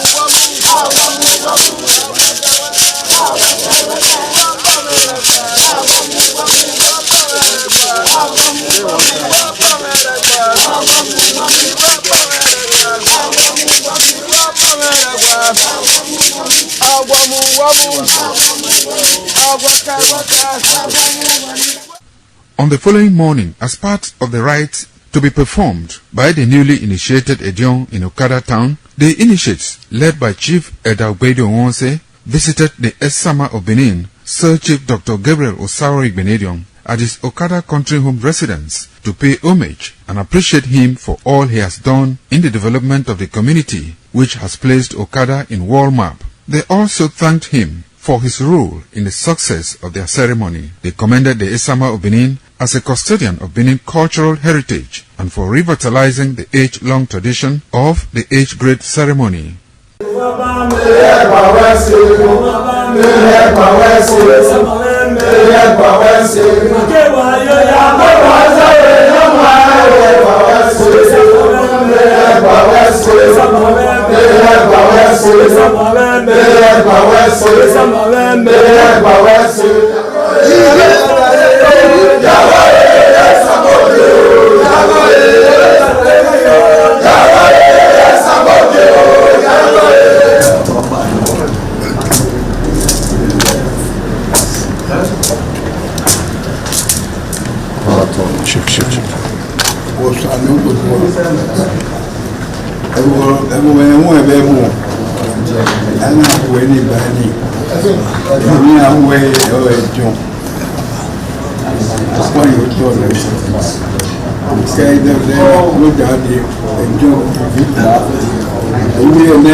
ina se ti mi egewe ina se ti di agun ya zomo dion èmi pa oh my son my dear we say oh my dear oh we na bo here ina be aje ga to ina do ba o yes ina do se o yes we sit down Nisha oh na bo here we see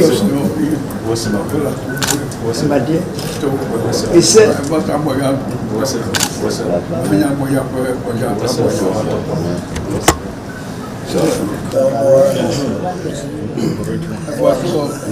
comment c'est papa voici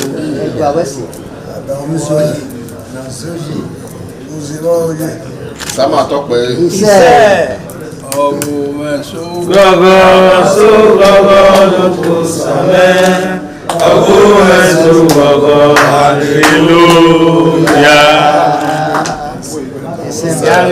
Sama tọpẹ. Ìṣe ìwàyà kí máa pọ̀ mí sáàmà rẹ̀. Ìgbàgbọ́ rẹ̀ ìgbàgbọ́ rẹ̀. Ìwàyà kí máa pọ̀ mí sáàmà rẹ̀.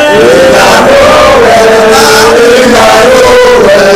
Wákùn mẹ́pẹ̀lú ìgbìlẹ̀ jọ.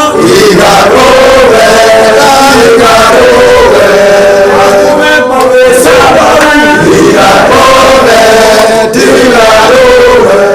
The Esama of Benin Kingdom thanked the new Edion for visiting him and advised them to always abide by the rules and regulations of their new positions. The Esama urged them to indulge in what will continue to bring development and progress to the community. When I say it's your Edion, I wait to us and I know what I will. Yes, Papa. Kaliba Wagina Kono, the wisdom. Who paid you? Who paid you? Baba. Eko mwana sewa. Ewa ya lote nete dirwe asewa maboma. Awe huwe dine.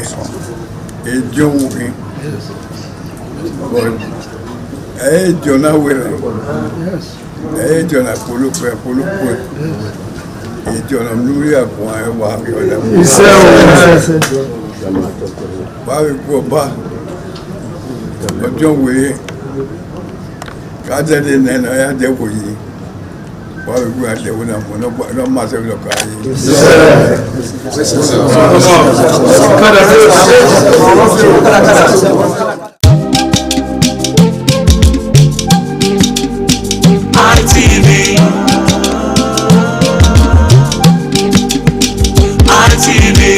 ITV, certainly the best.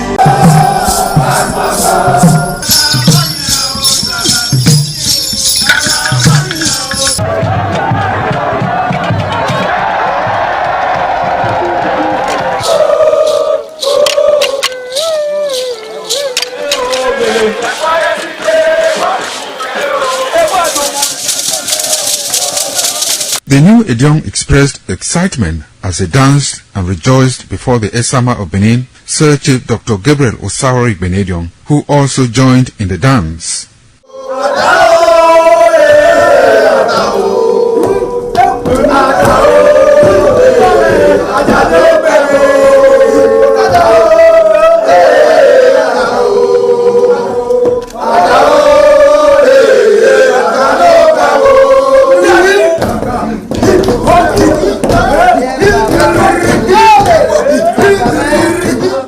As visiting and paying of homage to various homes of senior elders continued, the initiates spent 7 days performing diverse kinds of rites as required by tradition. They were furnished with rules and regulations regarding their new office as Edion. That I grew up in this community to the point that they have now also chosen me as an elder in this community. It's a thing of great joy. All thanks to the Esama of Benin, my people, my family, everybody, all Okada community for this great honor. I am very, very grateful. Well, this is my brother. I'll call him my uncle because he grew up with my father. I'm so proud of him because we are doing the same rituals as the Edions of the Okada. It is our duty for us to make this place a greater place, for outsiders to come and see the goodness of God in Okada. And I'm proud of every one of us here. So shall it be to each and every one of us in Jesus' name. Waya waweso ọdún ni màá nùkádà zima ẹsàmà zima dùn ẹwọnà zima dùn ọbalà zima dùn màá rí ọrẹ sàmà dùn náà ní má tó pọ́n mi sàmà ní má tó gbé kẹ́ni sàmà ẹ máa dùn wẹ̀rẹ̀ náà ẹsàmà màá gbé kẹ́ni náà ọ̀sàbọ̀ ọ̀bùyọ̀bí tó ní ọba nọ́ọ̀gì ẹ̀tọ́ ni màá gà nọ́ọ̀dí àmì màá gà rẹ̀. Ma ni do gbe kene de na ima ya fe ima ato o ima agbon o oro pa iwu dori ima ati awo re ne o be ti agbon ya no we mi ma ga me ni Jesus Christ no mi afa in this summer in our father's house in respect of our initiation to elders Edion level as tradition demands we are here today to come and also pay our homage to him to also for him to also pray for long life and prosperity. The climax after 7 days was paying of homage again to the Odion way, where he gave the initiate the full rights to function and to henceforth participate in meetings with Edion. It will go down in the history and minds of Okada community, Ovia people, Edo State and Nigeria in general. The ambience, style and the colorful ceremony associated with the 2025 initiation into the Edion Council of former Governor of Edo State, Chief Lucky Nosaka Igbenedion, his brothers Bright Ayamekwe Igbenedion, Honorable Charles Osenwige Igbenedion, Peter Osawori Igbenedion, Dr. Fred Osawuni Igbenedion, Barrister Mike Osane Igbenedion, Executive Director Operations, ITV and Radio, Chief Elder Gbedio Wonse, Honorable Efosa Douglas Igbenedion, Ukbonwa Igbenedion, Osawe Igbenedion, Edosa Igbenedion, Dr. Daniel Omarege Igbenedion, as well as Agbong Steve Igbenedion, among other sons of Okada.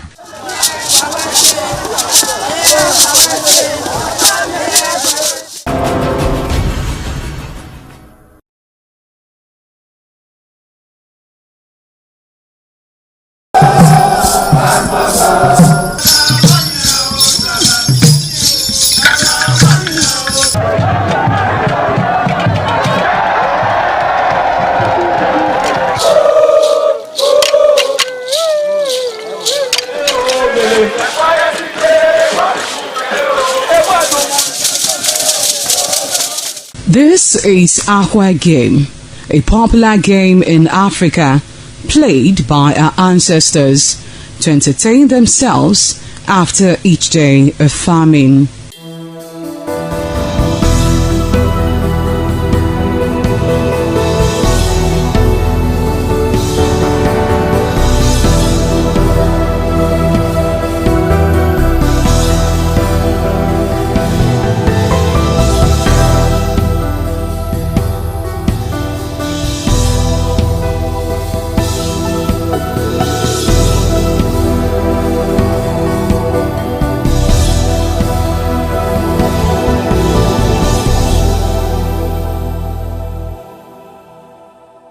It is also relevant in our coronation in Africa. It is a sport and indeed very interesting, as every seed had a role in the game.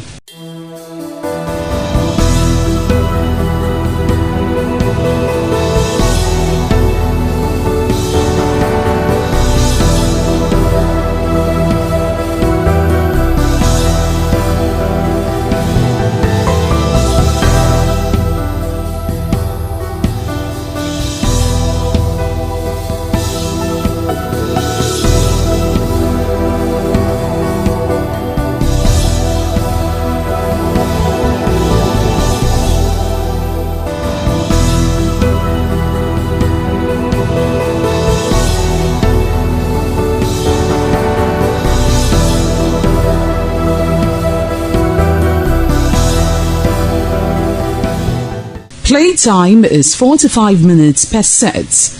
There is no age limit as long as you can spin aqua seed. Ayo or aqua game, known as the game of intellectual. This game requires a lot of mathematical skills. Aqua game is played with carved wooden box containing 12 holes.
right, now, of course, you are so familiar with the visuals out there and, of course, the sound. I'm talking about the program African Discourse, a program that comes your way on independent television every Monday at this time.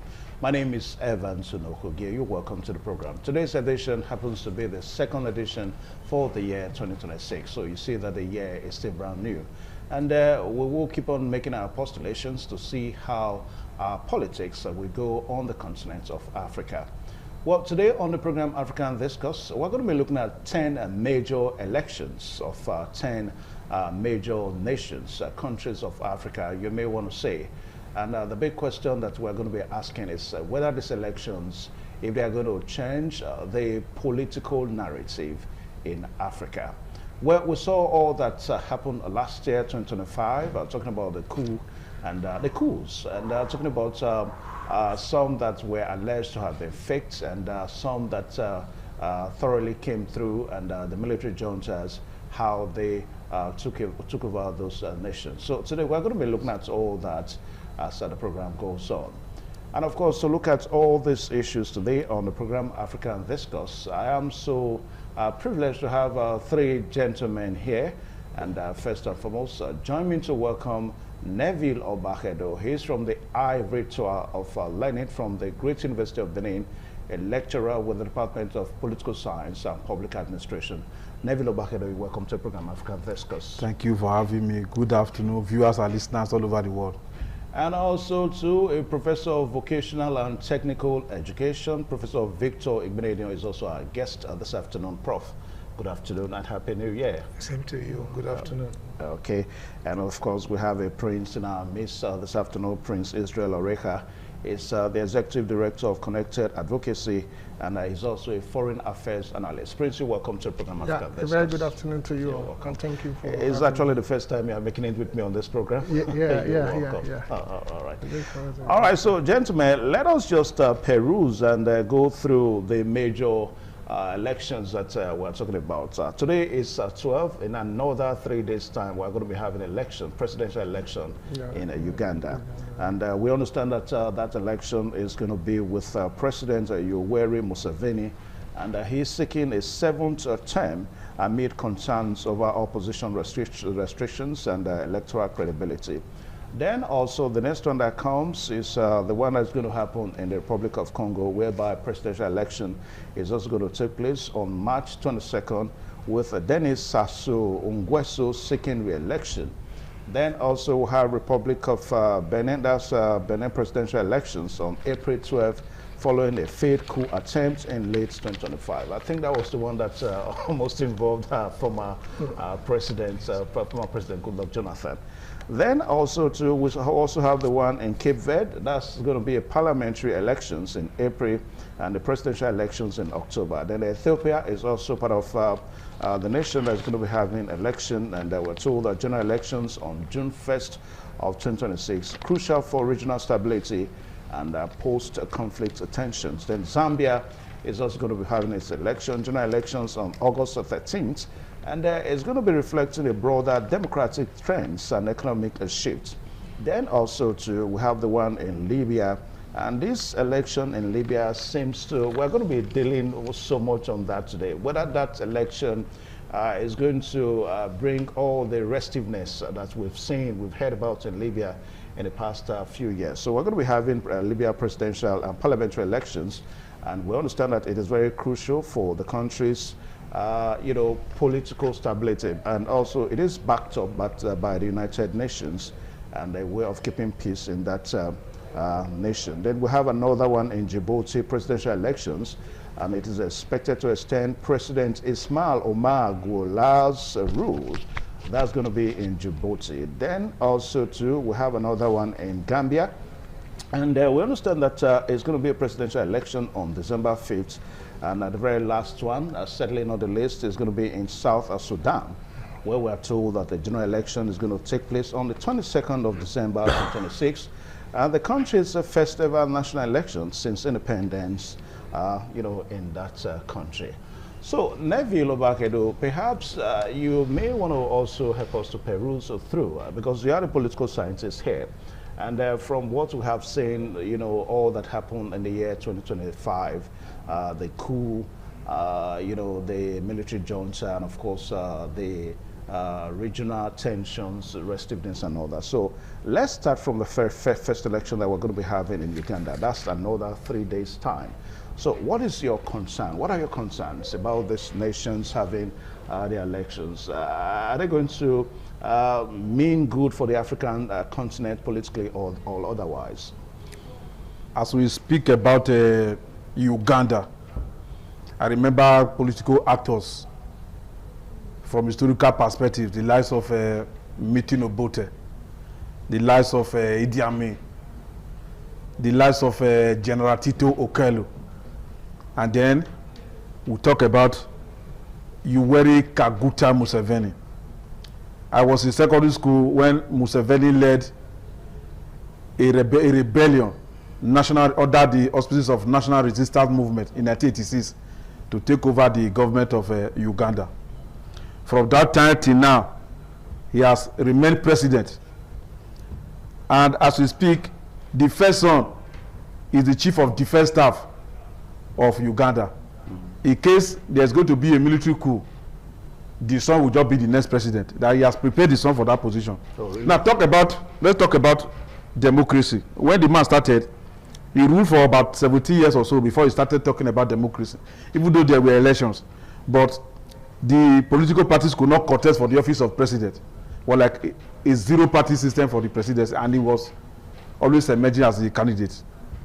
Now, when he now brought multi-party democracy, some of his comrades, like Colonel Kizza Besigye, who was the medical corps leader of the National Resistance Movement, he made sure that all those persons who were going to contest with him, who had influence among the people of Uganda, were either banished or they were held incommunicado. This is what is still happening. Even though the likes of opposition leader like Bobby Wine, they are saying that yes, the people of Uganda will vote for them, there will be change of government. But the structure that Yoweri Museveni have perpetrated from 1986 till now will not allow any opposition to win election. So I saw our former president, Goodluck Ebele Jonathan, and some others, they went to Uganda and they were received by the government of Uganda. I expected them to meet with the opposition. You cannot just go, a government that is contesting an election, you just go there, they receive you. There's already an element of bias there. Why can't you also meet with the opposition and ask the opposition, how is this election? Because this election is not only for Uganda people, this election is for the Great Lakes region. Because what is happening in Uganda has a direct effect on what is happening in Rwanda, where Paul Kagame is president, where Paul Kagame has also changed the constitution to remain as president for life of that country. And I tell you the truth that Paul Kagame was fighting with Yoweri Museveni under National Resistance Movement. When he now won and became president, Yoweri Museveni, if he's watching now, he helped Paul Kagame to also overthrow the government of Rwanda to become president. So what is happening in Uganda has effect on the Great Lake region, on Rwanda, on Congo. Yeah. When I say Congo, Congo number 1, Democratic Republic of Congo, and Congo number 2, Congo Brazzaville, where you have Denis Sassou Nguesso as president. I wait for you to ask me questions about Congo Brazzaville so that I can talk about Denis Sassou Nguesso. What comes to mind in Rwanda and what you are in Uganda and all these other countries, some of which we are going to discuss here, is that our leaders are seat-tight leaders. From 1986 till now, if you go to America, you see the number of people that will be president. Between that time and now, we had Jimmy Carter, we had no, not Jimmy Carter, Ronald Reagan, we had Bill Clinton, we had George Bush Sr., we had George Bush Jr., we had Obama. In America, almighty America, and in one country, somebody has been president all these years. America is practicing democracy. Uganda is practicing democracy. is the homegrown democracy that they are practicing, or the kind of democracy that is being practiced in America? Beautiful. We'll bet you there. And, you know, when we have a lecturer of political science, you can be rest assured that he's going to be taking us through lectures as the program, you know, goes on this afternoon. But, Professor of Vocational and Technical Education, now we are looking at a situation that, you know, it has to do with economic stability and, of course, regional stability in Africa, because just like what Neville Obachedo said, that this election in Uganda is also going to mean so much with what is happening in Rwanda. So what is your response to these various elections in these 10 major countries on the continent of Africa? He has already mentioned that in these areas, like Uganda, for instance, and some other countries, we have sit-tight rulers. I don't want to use leaders, so to speak. They are sit-tight leaders. And what we are looking at, what is the implication of this election in terms of political, social, economic dimensions for the whole continent? Now, when we have sit-tight leaders, it leaves little room for initiatives, other people's initiatives. They dissipate their energy on how to perpetuate themselves in office. So they want to block all loopholes that will unseat them. So they become stultified in their reasons. They are not able to open up so that other people can contribute to the social, economic development and growth of their country.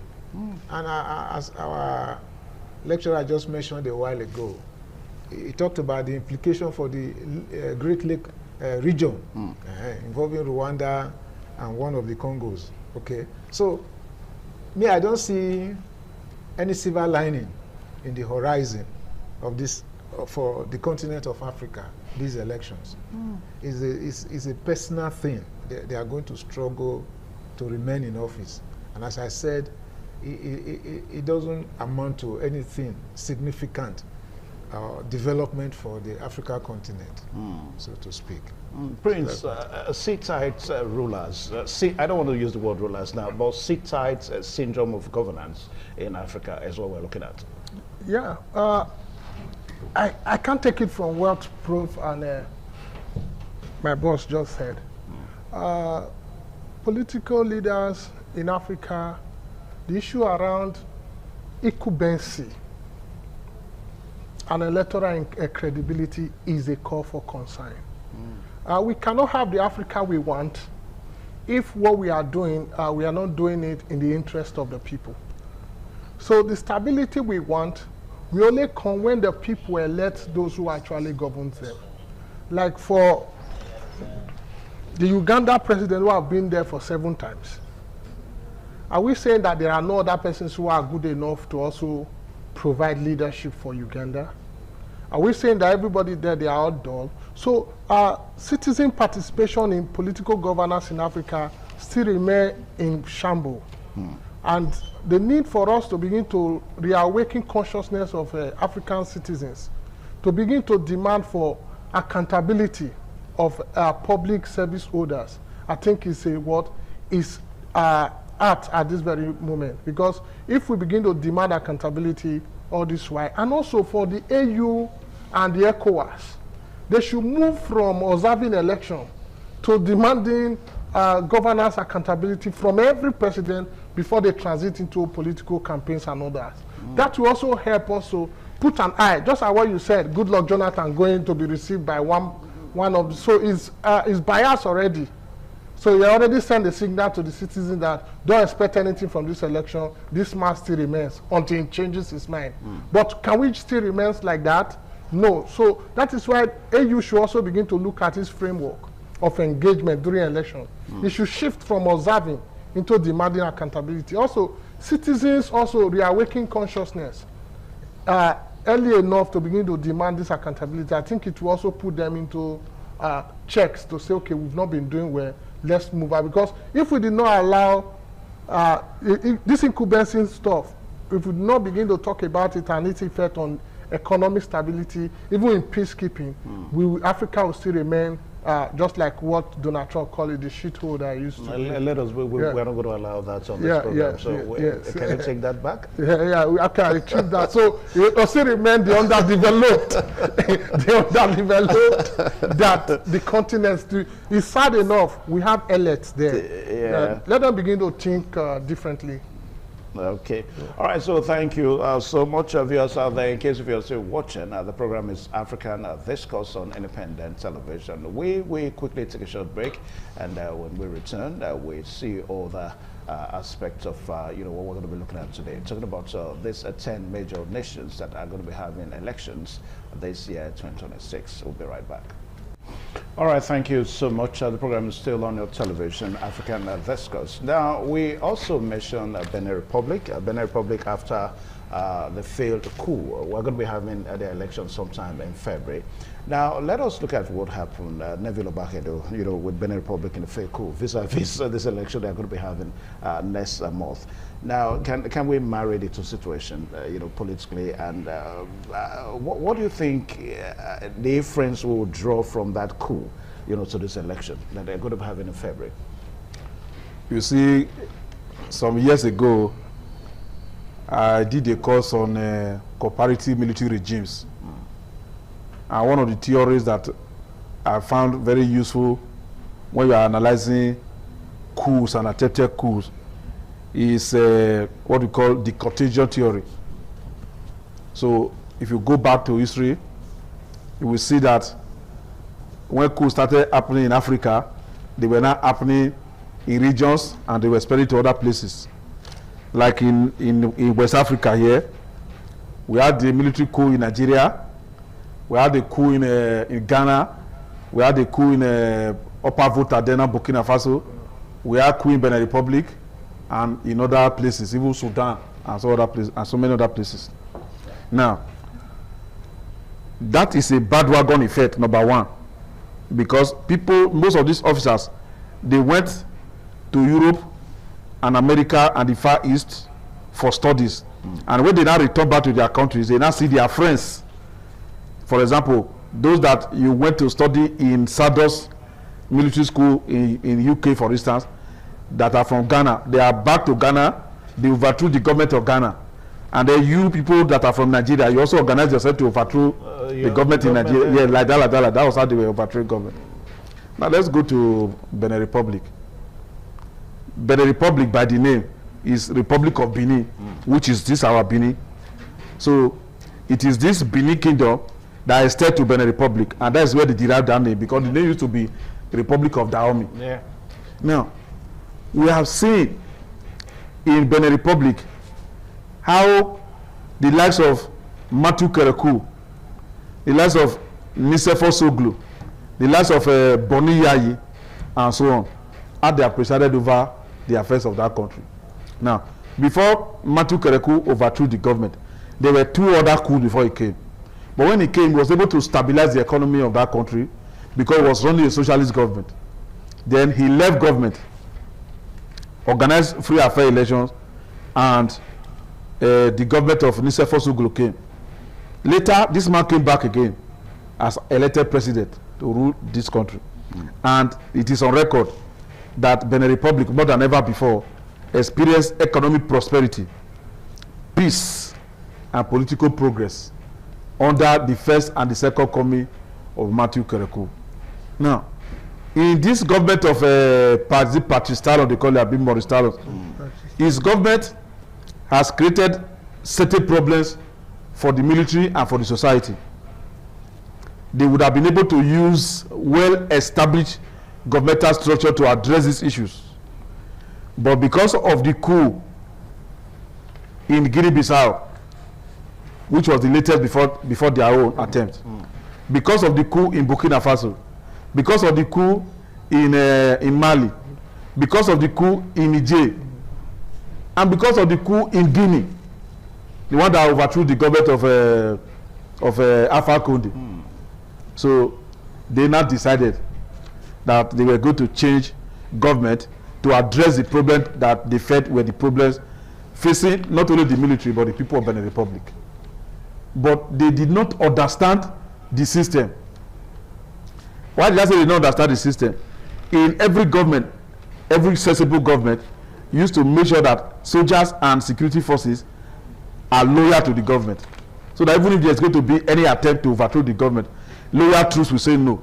That was what Abacha did when Babangida was to be overthrown in 1990 by Major Gideon Oka and SD Mukuru and the rest of them. Now, we have seen in other places where those that are loyal to government did not allow a coup to take place. We saw that one in Kenya. We saw that one, I think, in Tanzania some years ago, around 1970 something. But the point is this: as we have already analyzed here, we have agreed collectively here that African leaders, under the auspices of the African Union, African leaders under the auspices of West Africa, what do you call ECOWAS Commission, or COMESA or SADC, as the case may be, or the North African Maghreb Union.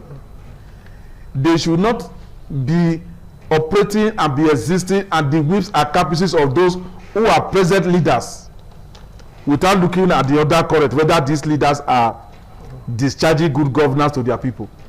Because failure to discharge good governance to your people will lead to unrest, will lead to protest. Yes, because people may not be able to bottle up their crisis, so they have to explode. I heard some days ago that some people exploded in our own state here, in around Dekpoma area. People exploded because of insecurity and the apparent disregard of the security of life and property by those that are supposed to do so. And people decide to take law to their hand by way of protesting and passing a message to government. As we speak now, people are still protesting in Iran because of seat-tight leadership and because of failure to discharge good governance that will make people to accord the government necessary legitimacy. So that was what happened in Benin Republic. And the coup would have succeeded if, despite the fact that we had the loyalists to the president and the state of Benin, if not because of Nigeria's intervention and other foreign intervention. So that becomes a message, because this is the last tenure of the president. Yeah. So the constitution has not been amended. It's not coming for a rerun. Some two political parties have been declared for the election. Others were rejected. Okay. So let's watch and see how the election will be conducted. Okay. Now, I think we'll have to take another break at this time now, because we'll have to let you see the major headlines that we're following at this time. We'll be right back. Please stay tuned.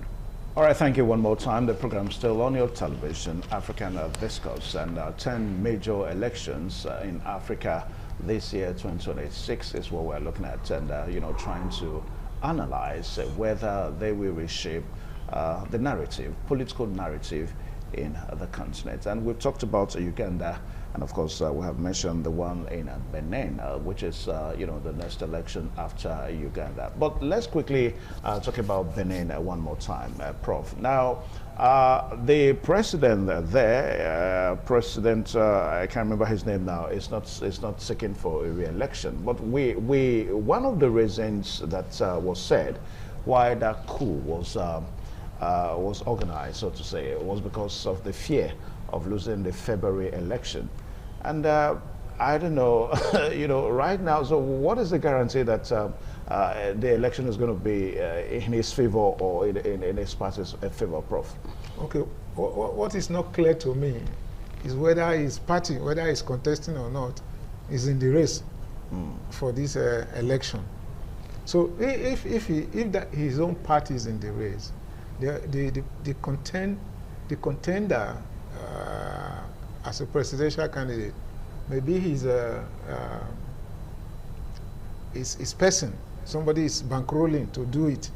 But if he's not, if his own political party is outside the contenders for this election, tendency is such that we may just have a free and fair election. And that one will give Benin a breather outside the hegemony of the rulers that have been before. So I believe that he has shot himself on the foot, in the sense that he was trying to re-roll himself into the presidential suite through faking a coup. And now his party may not be in contention for the election. We may just have two neutral parties, so to speak. I call them neutral because in Africa it's difficult to say that these parties are really neutral. Either they are backed by foreign powers, or so to speak. No. Whether the country is small or not, because to me now I find that even the arid region, or the semi-arid region, they have so much mineral at their disposal that are attracting the Chinese, the Russians, the Americans, and so on, the superpowers to exploit. So they surreptitiously enter into their politics and manipulate them so that they can grab power to the people who will pander to their whims and caprices. Okay. Now, Prince Oreha, quickly, perhaps we just mistakenly passed that now. There's going to be one before Benin Republic, actually. That's the one that has to do with in the Republic of Congo, whereby Denis Sassou Nguesso, Denis Sassou Nguesso is seeking a re-election. Still the same sit-tight syndrome, seeking a re-election. Now, from your own perspective, what are the possibilities? What are the chances that he may actually, keep the election for himself? He will, because first, citizens' trust is not there that he wants to run a free and fair election. And the independence of the electoral body is also a call for concern. How independent is the electoral body? Will they not take orders from him? So who is going to head that body? Will it not be from his own cronies? So the independence of the electoral body is a call for concern. Building citizens' trust that I will run a free and fair election is also what we are looking at. So I'm suggesting that African countries to begin to look beyond, let's build a strong institution. How? Yeah, strong institutions that is bigger than the individual. But what we are seeing right now is an individual is bigger than the institutions. Yeah. So if we can change the narrative to the other side, so no matter how big or how influential you are, the institution still comes supreme. So if that happens, we can able to have free, credible elections. Citizens cannot have faith in the system because they know the system is happening. That is why a case in point is Cote d'Ivoire, Cape Verde. I think Cape Verde has also shown a sign of positive transition over time. They show a sign of like strong institutions can work in Africa. So if we begin to look towards that kind of system of governance, we will not begin to say takes governance is like an inheritance, but you just go give your own contributions, and after your tenure is over, let another person also rule, because it's not your own personal business, it's a collective responsibility. So that is my take. Okay. All right. So before we see the other country that is going to be having an election, that's going to be in Cape Verde now, which is going to be sometime in April. That's going to be a parliamentary election. Yes. It's going to be in April. Now, Neville Obakedo, now let us, Prince Oreha said something, that one thing that seems to be wrong with elections in Africa is a situation whereby we have a strong personnel, strong characters, or strong presidents, instead of having strong institutions. And now, how do we begin to think, how do we begin to keep that right? How do we begin to have strong institutions instead of having strong personnel, in Africa? Okay, thank you for your question. When I listened to President Barack Obama when he visited Ghana and addressed the Ghanaian parliament, he said Africa don't need strong men, they need strong institutions. And I was taken aback because, as a student of history, the strong institutions in America were built by strong men. It's just a matter of being nationalistic and being patriotic and thinking about the future of your country after you have left office. That is the point. Now, Denis Sassou Nguesso of Congo Brazzaville. He was president for many years. After much pressure, then he now added over to Pascal Lissouba, because the problem that the people of Congo Brazzaville face is like the problem that Nigeria used to face, north-south dichotomy. The North wanted to rule till eternity. And so the northern people of Congo Brazzaville have been ruling that country. Frederick Chiluba was the first person from the south to rule the country. And this man caused crisis. A former president, now president again, caused crisis. And with support from the president of Angola then, Eduardo dos Santos, now provided him military personnel and mercenaries to overthrow the government, elected government of Pascal Lissouba. Pascal Lissouba ran into exile in France and died in France and was buried in France. That is to tell you the kind of kamikaze politics that is taking place in Congo Brazzaville, and it is this same environment that election is going to be conducted. What do you expect from that election? What do you expect from that election? Opposition have been banished or ostracized. People who are protesting, they are protesting for more participation. They are being kept in the gulags. Protests are being dispersed, or rallies of political opponents are being dispersed. Denis Sassou Nguesso should be a grandfather. He is supposed to have in his mind an attempt to bequeath a better Congo Brazzaville to future generations. People are learning from him. People have learned about the political culture of that country under this man, that it is a non-participatory political culture. It will take a revolution for younger generation to come, where the man has left the place, to come and bring the reform that people need on the democratic front, on the participative front, on the economic front, and on the development front.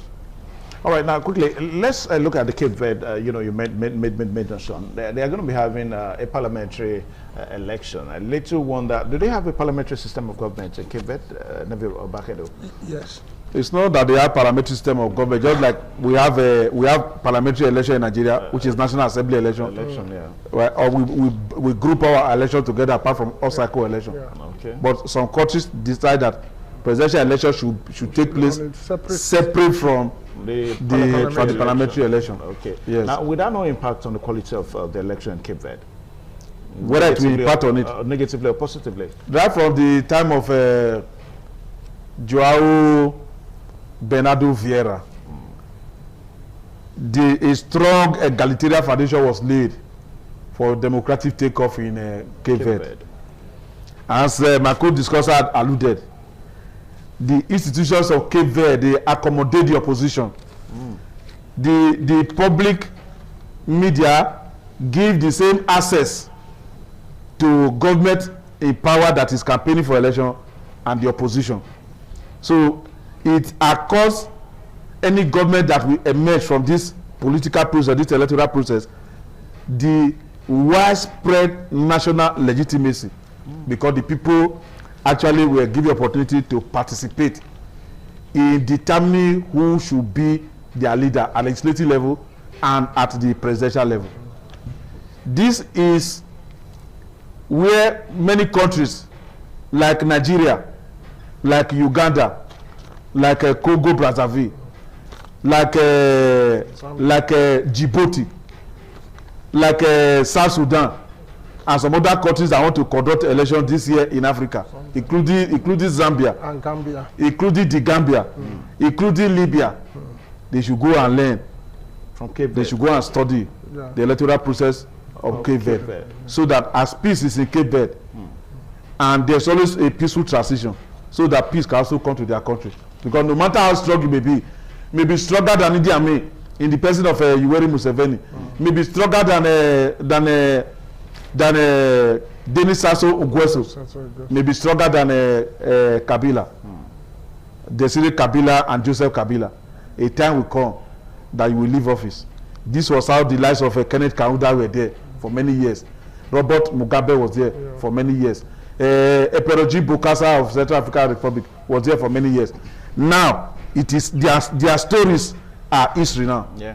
All right. So before we talk about Libya, because Libya's election seems to be very central now to the continent of Africa. Now let's quickly look at the one that's going to be happening in Ethiopia, where we understand that the election is going to be on June 1st, and it's going to be a general election crucial for regional stability and post-conflict tensions. Ethiopia election, Prof.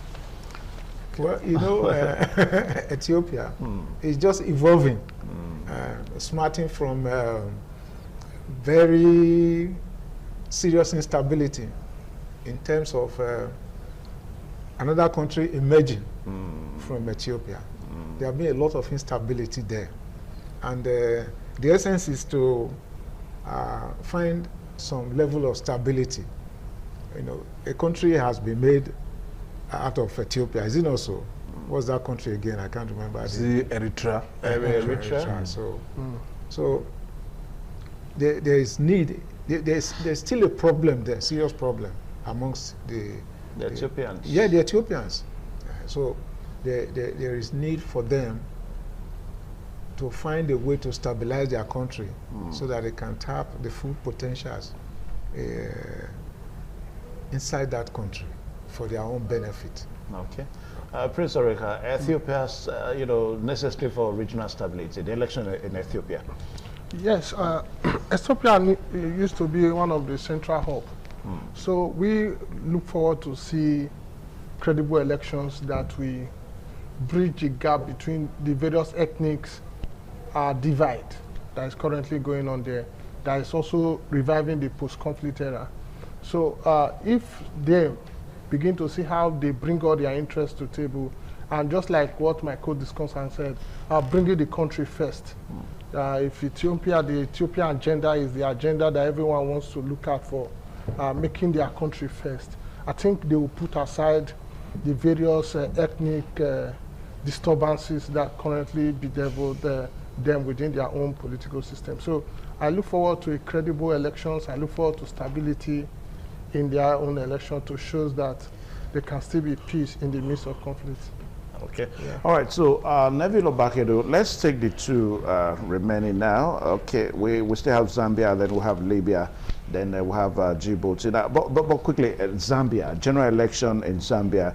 We understand that it's going to be on August 13th. It's going to be reflecting a broader democratic trends and economic shifts. Neville. You see, right from the time that Kenneth Kaunda he resigned from Kenneth K.D. Kaunda. Yes,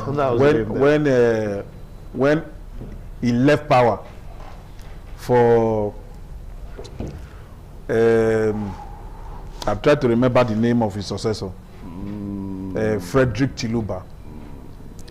A foundation for peaceful transition for one government to another was established. But what pains me about the people of Zambia, I don't know whether they use what I'll be referred to as Africa Tumahaha. We have seen some of their president dying while in office. 2 or 3 of them have died while in the office. And you know, when the president dies in the office, the vice president becomes president. And then there is a power reconfiguration. And so what we see in Zambia, like we were talking about Ethiopia just now, is that there are different ethnic groups in each country in Africa. And what leads to crisis is the politics of exclusion. Some ethnic groups being marginalized. And you know, the people that manufacture weapons, that they like to look for where there are divisions to cause conflict so that they can market or sell their weapons. In international relations, we use the concept, we use the theory of military industrial complex, or the theory or the devil's theory, a theory that people that explains that people who manufacture weapons, they try to cause crisis in countries where there are polarizations and divisions. so that they can market their weapons. Sometimes in some countries like America, people manufacturing weapons will sponsor a candidate, so that when the candidate become president, well, all those are allegations. They are not allegations. These are well documented information that you can, if you press a button, now you will see them. But that, by the way, talking about Zambia. Yeah. I know Zambia is also around that Great Lakes region. So I believe that the people of Zambia should go and learn from the history of past presidents that allow peaceful transition. So let there be peaceful transition, let there be full participation, let the people be given opportunity to determine who should become their president. And not that the government in power should manipulate the process, all in the name of trying to remain in power. Power is transient. And so any person that becomes a president or emerges from the electoral process should deliver the dividends of good governance to the people, so that when you are coming back for re-election, people can easily vote for you. One of the reasons why people argue that Yoweri Museveni will continue to win election in Uganda is because he is providing leadership, providing dividends of good governance as different from dividends of democracy to the people of Uganda. Even as we speak, presidential opinion polls at this morning says that the man will win 60% of the election. All right, so the election in Libya, you know, it's, I think for a very long time, this is perhaps the first time that I'm hearing that there's going to be a presidential election in Libya. It's going to be a presidential election and, of course, a parliamentary election. Now, we understand that the election is crucial because it's going to be an election that, at the end of the day, it will help the United Nations to back up the peace process that UN has started in Libya. I mean, we all know the story of Libya, right from the death of Muammar Gaddafi. The country has not known peace. So perhaps for the first time, like I said, that it is the first time that I'm hearing that there's going to be a presidential election in Libya. Now, Prof, help us make sense of the election in Libya this year, vis-a-vis all the attempts that the United Nations has made to actually bring some respite to that country. Let me start from this. I think a night or two ago, I was reading, it's like a testament, the last statement that Muammar Gaddafi Yeah. I don't know whether you came I also saw what he said. He Yes. read the Holy Quran before he was virtually and killed. all And that, all that. you Yeah. know. You see, the America really implemented Libya. Libya was a very stable country. And I believe that they were happy. You can't have 100% people agreeing with you. He was living for them, using the resources of the country to make them comfortable. But America was not happy because he was not pandering towards their whims and caprices. Yes. So they had to look for a reason to kill him and destabilize the country. And ever since, they have been in trouble. They cannot come together as a people because of the ripple effect of the intervention of America to kill Gaddafi. So the United Nations has been trying as much as possible, just like you said, this is the first time you are hearing that there's going to be a presidential election. It's been war. You know, our people, they go to that place, and their story, not palatable at all. So, if there could be, that's one of the consequences for the sub-region in Libya there. The economy, the political instability in Libya has already affected some other contiguous nations. Yes. So it would be nice if, now that America is pulling out of every other thing from the United Nations, I just believe that the United Nations will be able to put their acts together, have the fund to be able to monitor the election in Libya. All right, now, Prince, with all due respect, now the concern here is that because the United Nations too, don't you think they also have they have eye in that election? They also have interest, and if they do have an interest, that is going to be another bout of problem in Libya. Yeah, the concern I even really have there is the risk of elite fragmentation. Okay. And if and the violence that could escalate if the consensus is not fully harmonized, because there are two groups, the pro groups that are in the downtown, and the other one, the main government-backed groups. So this is the time they should ensure consensus, or else the fragmentation of this will also spike another forms of violence. But if it's successful, it will be like a wake-up call for North Africa stability, because Libya happened to be the hub of that region before now. So let's hope that the success of this election, backed by UN, are not one-sided, but able to bring those factions together to now front for the Libya they actually want to see. I think from there they will see a peaceful transition, and the violence that is currently going on will reduce. But if they risk that elite fragmentation and lack of concession, I hope another violence will also erupt. Yeah. Maybe quickly, 30 seconds as we wrap up now. Libya's election. As we talk about Libya election and the crisis that is in Libya, I just remember everything about Muammar Gaddafi. He worked and died for the people of Libya. Yeah. But the crisis that followed reminds me of the crisis that followed when apartheid laid foundation for majority rule. Various elites under various auspices like Nkutu Wesizo of African National Congress, like the one that was being led by Mukata Freedom Party leader, Magusutu Buteles. All of them, they started fighting. Buhari, Babangida to bring them to Nigeria to settle them, and so on and so forth. So it also reminds me of the crisis that is happening in Southern Sudan. After winning independence, the elite are able to come to a consensus on how to run the affairs of the country. And so they'll be fighting to the extent that we're trying to bring peace to the country. We have one president and we have 5 vice presidents, all of them from the same political party. So, well, this year, 2026, that Africa is going to have about 10 elections. All these elections are important. Number 1, for progress. Number 2, for economic development. Number 3, for peace. Number 4, for the realization of what African leaders refer to as 2063 African agenda. Thank you, gentlemen.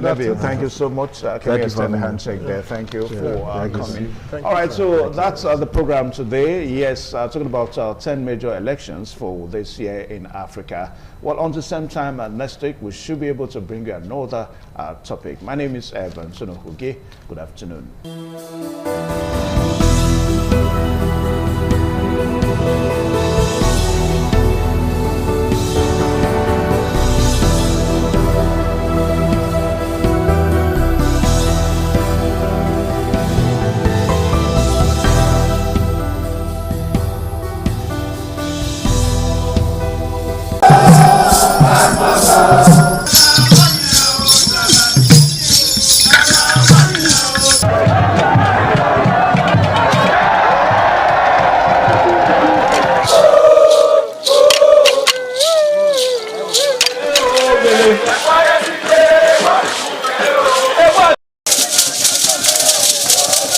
In the evening of the initiation day, all the newly initiated Edion danced to the residents of the Odion Way and also visited some homes of the various senior elders, where Chief Elder Ogbeide Onwonse was very conspicuous, especially at the country home of Sir Chief Dr. Gabriel Osawo Igbenedion with his family on the night of the initiation.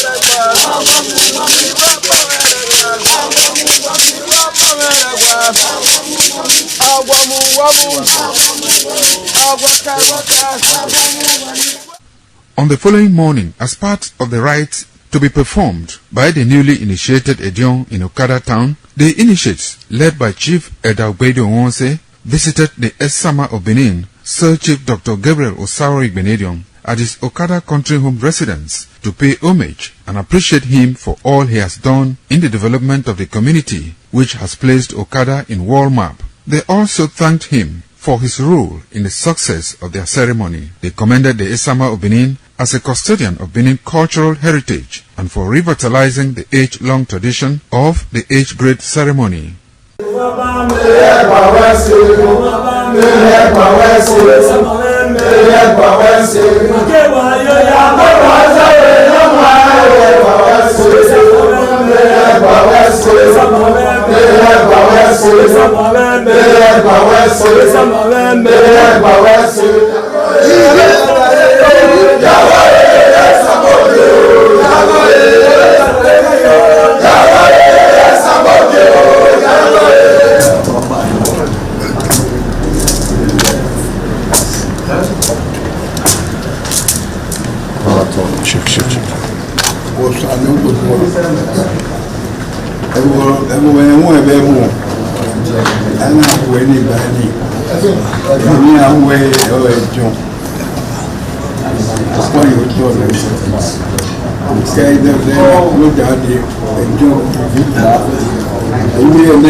Sama tọpẹ.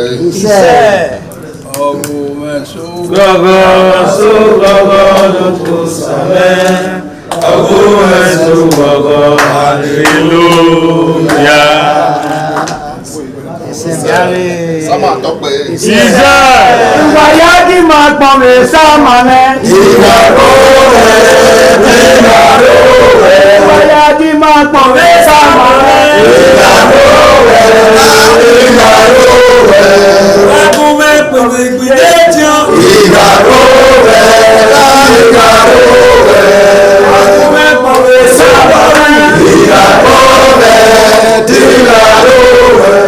The Esama of Benin Kingdom thanked the new Edion for visiting him and advised them to always abide by the rules and regulations of their new positions. The Esama urged them to indulge in what will continue to bring development and progress to the community. When I say it's your job, I wait to us and I know what I will. Papa. Caliban was in a cook, no, we said, who paid you? Who paid you? Baba. Echo one as ever. Ever here, not the letter did we ask about my former. I will wait in it. A joke. Hey, Jonah will. Hey, Jonah, pull up. Hey, Jonah, Luria, why he said, why we go back? But John, we got that in and I had there for you. Why we go out there when I'm no matter of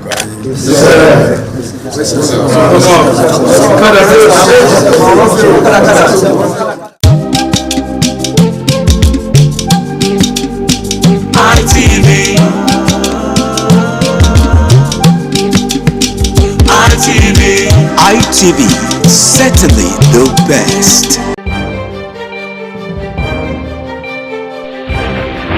This is ITV. Certainly the best.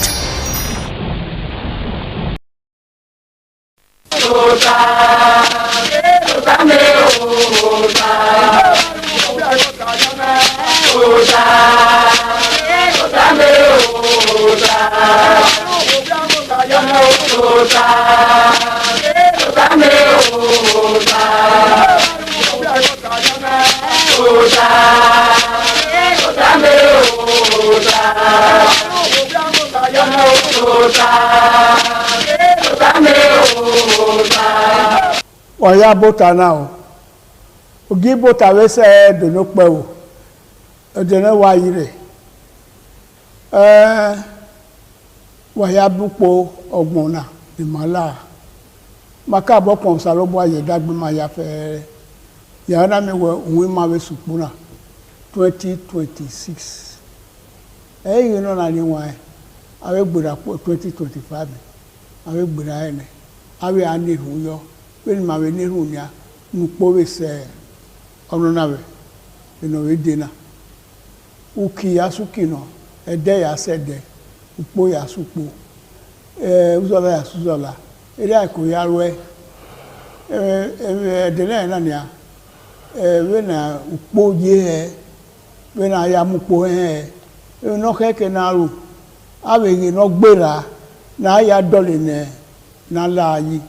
Ma yenu wa oni ibota already na ibota e kwe ga gboso we we matawa na na ya ka oni o khanata we iba ota eredikete we gedede ana swi balile wo ga ni gedegbe na ite palo we na iba na tutayi ha ebiagayo iba ota oni ma ite ibota na ni wa ya no gbo egwa we na we de na we na bupo na he na ore ba go te o pastor kabaru na mo iwe dodo wo be ise lo gbe wa bi mi na kai wa bota wa bi damio wa be diketi ofo so sago wa ya ro oba atop pe ise Ọ̀rẹ́ wa tẹ̀wé rẹ̀ Victor Ibizugbe.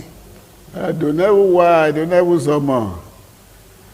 Ọwọ́ donara kí ó kọ́ tẹ́mi ọ̀rẹ́ rere kí ẹnu mi ò mìíràn náà dọ́ àti yé náà gbọ̀n.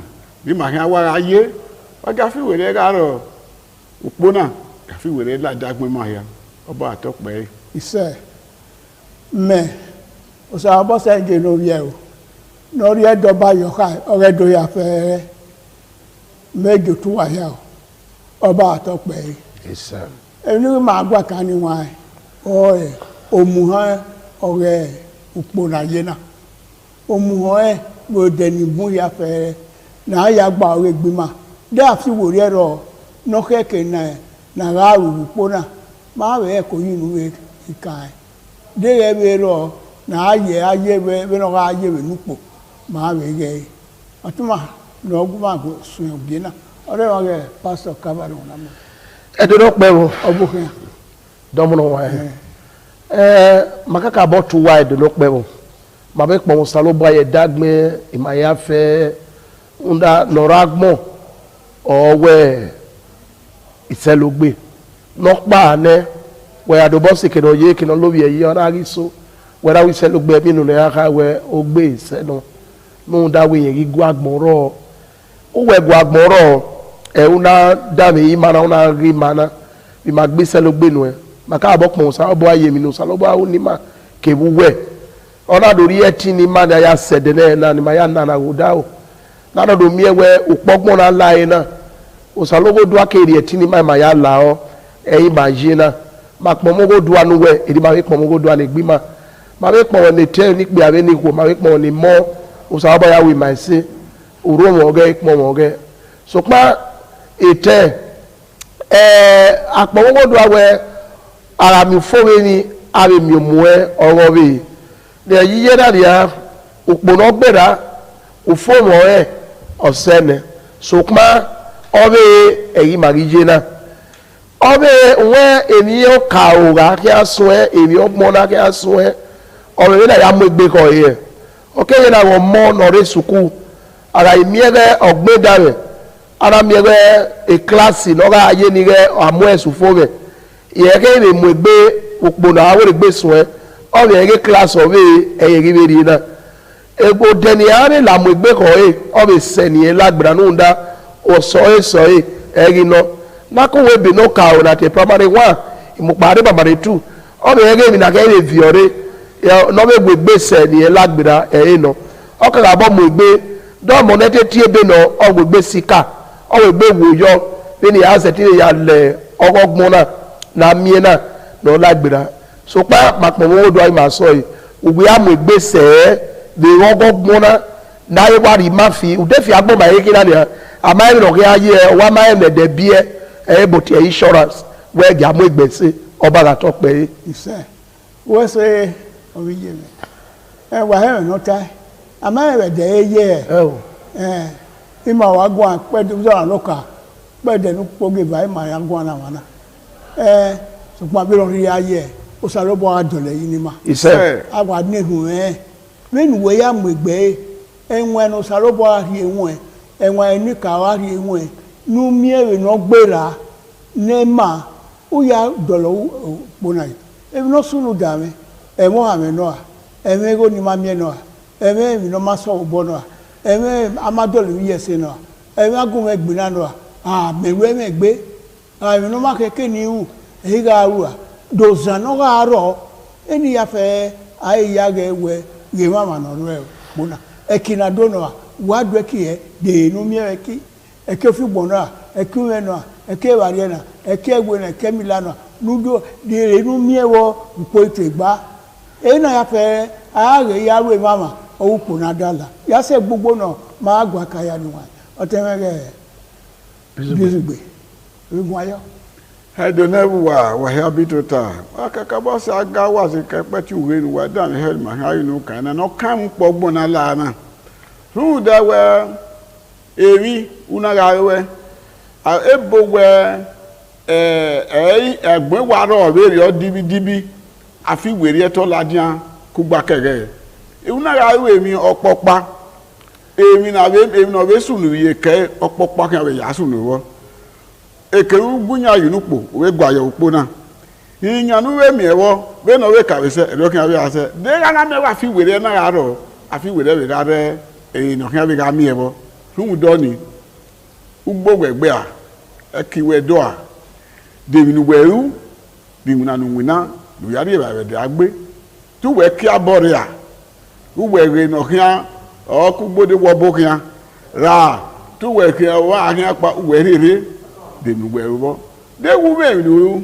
o ka ke na nu fi gbere e nu ga me nu hu da wo wa na me nu o e me no ta udo ga wo wa na hi o tí yẹn dọ́lọ́ wá èyí ọ̀nà àtẹ̀tí ra yíó ọ̀nà àtẹ̀tí ra yíó yóò tẹ́ kẹ̀kàn gbọ́gbọ́n náà wé lánàá ni à ògbà mọ̀ gbé yọ ẹ́ wà kí yà lùpọ̀ náà tó kí wà mùdíánúwé ra ẹ̀ èmi ẹ̀fẹ̀ nùkẹ́ yà ọgbẹ́ à àbí tó kí wọ́n bọ́ yẹmí dáná mẹ́wẹ́ èèyàn ọ̀rọ̀ rẹ̀ rà lájá dérú gbọ́wẹ̀ gbé ayàmúha wẹ̀ yóò tọ̀ ní à zọbụ ha afọ nọ ya nwe na bi wo pa ha ko ya alwe imi ni ya obun e ki we do a de ya ki owe already no bo ye ki gba fa e ki already no bo we te do umi ewe e ki gbu asi gba lo ki upo na we afi we ya abi wo aye we gbe sun e ga we ye we binu ka alwe de ge ri onu ufi bo be guri e no we ga ro be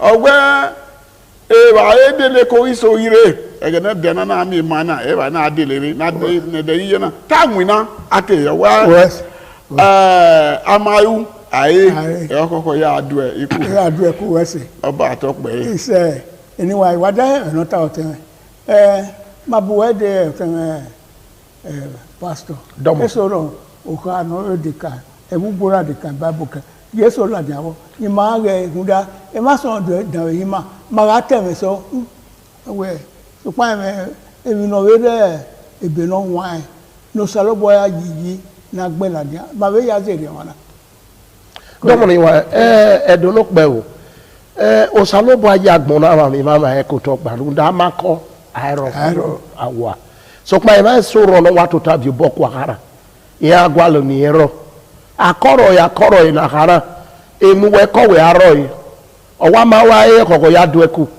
osalo baba mi ma na ri newe amakọ ero nwe ga o we mu se niye o bo ma na wa ya gbe o segi ne gbe emi ni ma gbo kan de na e afi weri ye we wi yo total we nuwe ogbo wa ya ise we o ga o e kenu na de so bo mu salo ba nu ga ide e kenu we na de we total wa paro no so ba mari eko na ya oyiyo na ya he we emini una ima wese nu do de ni la ozeni mana ma muso ene soro ne doa ne de total no de mudia o wa we bi gba ori eke di hege we emi na ni e una zebe ne ri ma ya tabage bizugbe we mana zedi amudia no oyiyo nu de mudia wa nyunyi me egbenu ka yin ukpono gbera ewuje be uyo egbe sun medical test e won we e be soro iye we gbe yulu le we e ve krikri bu de da o gba kia e be so ke wa sun de ipe de va bu be mi ukpo na that on the second ipe de va e de o ka owo ara wa we mi ukpo ara ri ra e kini bu ma kie so je be kie o e do o ka oni ipe de baba so sun de ne wa we za be ni gbo we mi ukpo unda igba ke we pe do ka oni opa me ukpoge ba we seki oso ene ai be total na we gbe mama we bia we nukpo du we do bo be mie nu we mama we ukpo na ya ka sun e igo na ni mie na no de nya ego ni ka ya dweki ge ni ya de ba emi ka hie we those owe hie ebodi nukpo ebodi no pa wa hie so pe en we do mie mo kpo ikegba e ku we me ka mu we no hie mineral na te anyo no fure bai no be de bread ne nukpo o be ya gwali kino na be de o be o ga ma ne ko ri ri ba be ku e no total oyo o e wi ni emi e no gbera ni ya wa ya su e ki anyo no be de bread ba o no be no fure no be de ba no ya ri o de mama nu we me o ni o e ni magwa kana nu da e bi no wa e ri ka ta wo pa ga ro ta mi e we u se sele ke gberi ga aje awa ko ndo sa obado ọba ebe na yikọ bọ kí ṣe lé ẹ o sena venya o seni venya ni o gba ni ya bori o ba no ha o ma se ti ya sa emi ame we mi amu dumi na ti hypertension e ko da so to o gbe ye wu ne e ba ni ya mu mi go boy na e bo ha de ko we ne magu wa obuwa ero derogo wa ya se ti ya go na e me ba we bi ya gmo ma do vio ni ya do gaye igo ni na wa me a wo ne na so ye ya so ni na we ye ga ke na ya na bo o he o se ke no he ni ye na we ge na ge ni ye we na we walking e ba na do me ga mo igo ke wu ya renia ya bu ya ge ye ti ya ni ya do vio me ba ni na e Jonathan e Jombu ya do gayi go ni ya ye e dagbe ya gayi go ni ona we we ni me wu na yi me go ona wo ma we ya me wo wa o we me no pa so pizza go do go fi bo pa keka ko de ko wa ko de ye ona wo wa ma in we we na de we ya gwa le ezagodo oga we huro kine gbo e ya ga leru we ma atu opa ni we me ni ya ye abo ga ni o ga tu e o ga ri fone do ka mi e ona gele we rio o fi gbona gbera gbona we ya hin ya asusa emi no mari e mo bo ga wu e o sa ba fi agbe do emi we lapo gbona u me ma ra pa de ko enu awulu ya pa bu sere usena obama ya gu se gine gbe obama be ya ra igbo wa ni sere oba atope ise anyway obama ya gu se gine gbe so na guse si ma so na guse su wa uso mo no usigo no no ri akin na tuto sanu dazi enika emi no ibe mane do ya fe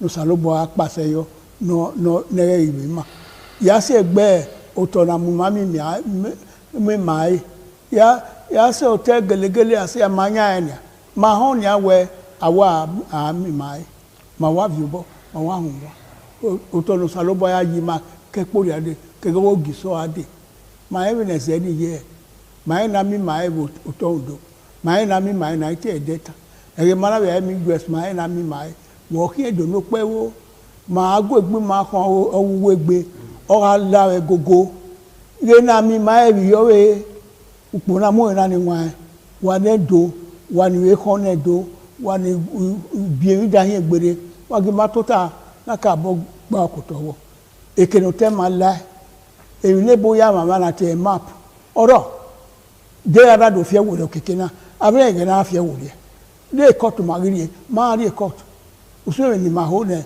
no ti ma we gbe ni ki na ma me mai eri ono ni wa ze we no te ba imuno sa ri akin go ko ni na no do du e ki o fi gbon no do do ado ku po ma gere aye ri onuwe e ki nu wa do wa do e ina ka inu kan e ki o fi gbon nu wa do e ki bari e ki moto e ki no ri akin na ke na we ya bi o bona ke ti ivie ni gbe ni bi oru na e we do a do ma de fi o bozo ma la de fi o ave tuto salobo ayo awe gbewe mama erere we igba you know say o ma na seti asan e mo nu bi o ye webe wo so mo na mi go ya mo mi go ya ha e temina we temi ite we gba o ma ti we mi go no ave ya ha temi no pa olowo udo lo ani wo ke dere ni afia ya ze so pa ori enwe salobo ari no wa we ro ubi ere o we ro enina o ma oro ipolo apolo no giwa ya ruwe ni wa gbe emita ma wona da ge we upono gbera na ni maye na no gbera na da mo na emi no ye no lowo no hin ara mi no lowo ni ge gbe sunu de mi o do ko ifipo na be ni mi ani aya fo so abono ge mi ani fo gbe we o make na ma o da mi na o make na dolomo yi o te bizugbe upogbon na mu he be no ke na ya yin be na ya be lo e magun kan na o be are be no wan o pe ana no wa me ogomade anobu o na mo egbe wi yen me keni ehin ari o ke pa o na fi obo ye po o na ri isele o na ri no pa o na ri isleva na ri no pa o na ri sli na ri na awogomade ai wa ya do e ki o yen de ni ere o tere na ri sli sen ona yisi isona ya hien ipin isen ya hien ipin gbe na slave na ya hien ipin ene ya hien ipin ikpe na hislo pa na we okpe na yen awo manohi ekonoma ko yo na ya ro ona ya tonu to na riwo ni le yuwe ari na mewo ike kino yore awa gbo wa da nekasi wa ma wa be wa ya draki he na ri pe ikpe se na ya vie ikpe gbe la na we re ni emi ewo ona we ofun egbegbo ero ogwon esi euhi na ri ikpe vana or ikpe nere na we ofu egbe emi no ma kan aso obo na ri se de pa na na we awa manuhi no ro we kono ma ko yi igo we to na yi woto ona ya wo le na we ogwon adan euhi wo se ti yi kobo ya ki kobeva de ti yen wa ri wo na ya we mi o be ni go no abie nugbe na ya ton ya yo to ni okpa no me ni ona mi e ona ri ba no me no bun hu do ni de we se ti yi kobo ya ki kobeva we fi were upogbon awe lana we ni an we se ti ya ye wa ri kobo ye ki gebe ki kobeva le de agbe we ga se ti awe woni we ri ki amomo go bi wa hu da we oku na egbe ma ya le o re yi ege na o wo yi gbewe hia nuso ti be garu na we mi we so we rie no ma no wa gu ge we kan we ga ge we ga ku na we ga gu we de gu we te we amomo me de gbe we kin no we rie tu we rie no ma hu da we no rion we kai tinu mu yo orion enwa nu lo o kan ya we la wo da we se oba atope ise e don no ni wan we lupo na ye magwa kana ya se mugbo ya se ya ugbo nuwe mu nupo bi o ayo pona e ko na mugbo nya bie wo obo we na o ma se tin ya nwu na wo na o mami e na nwu na no bo sie ni nya ni manama emi no bi nya ri emi na ge ori nya we wo se o nya ori ha do ri o ka we egene de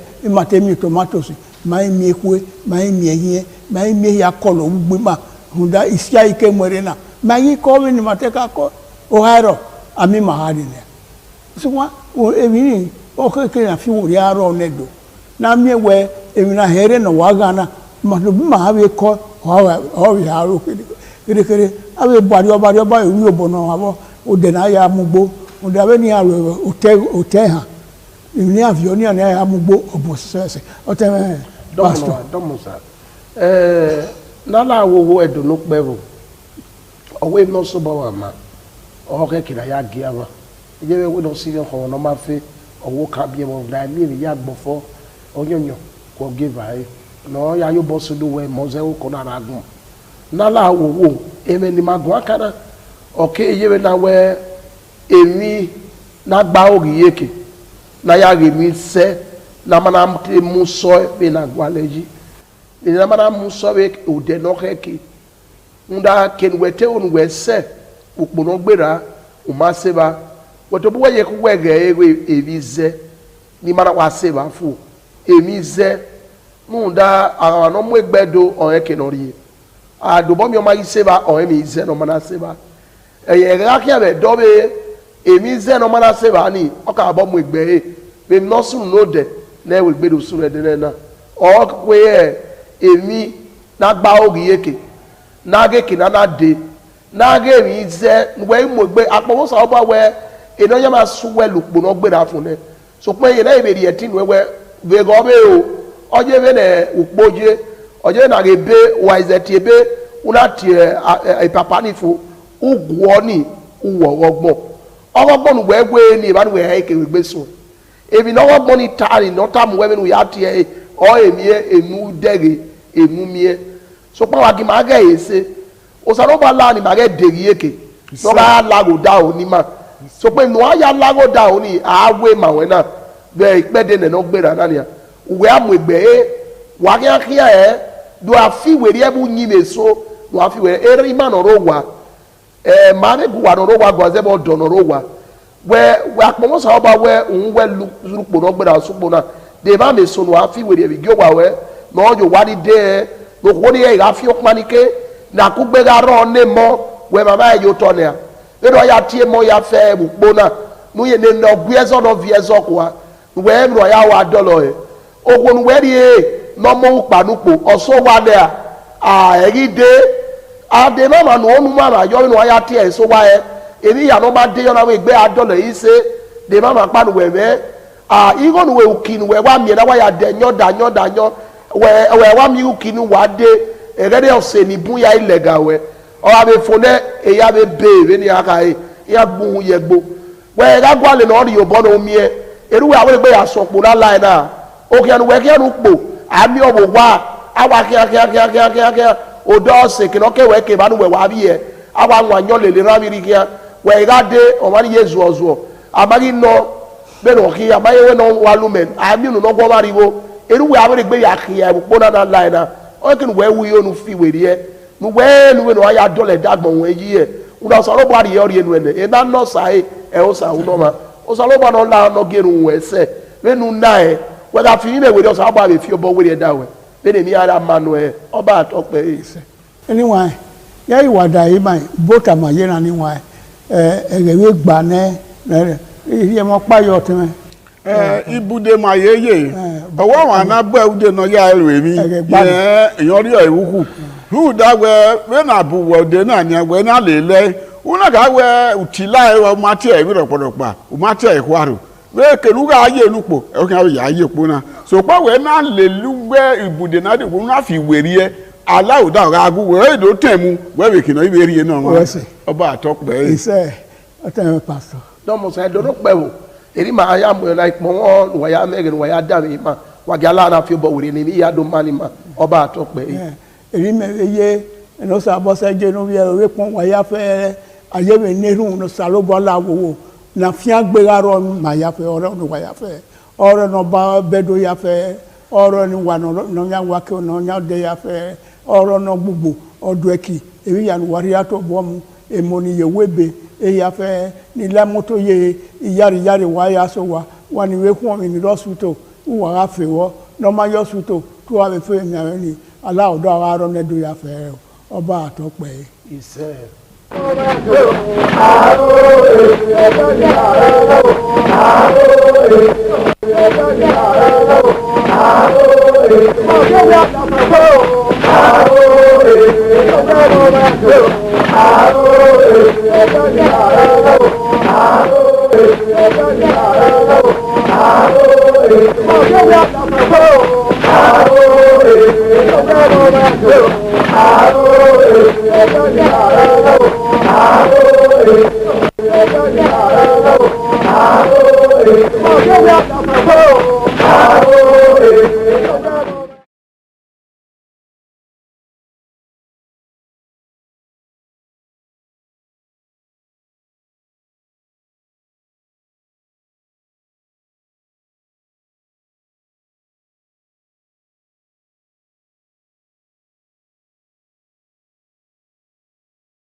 This is ITV. Certainly the best.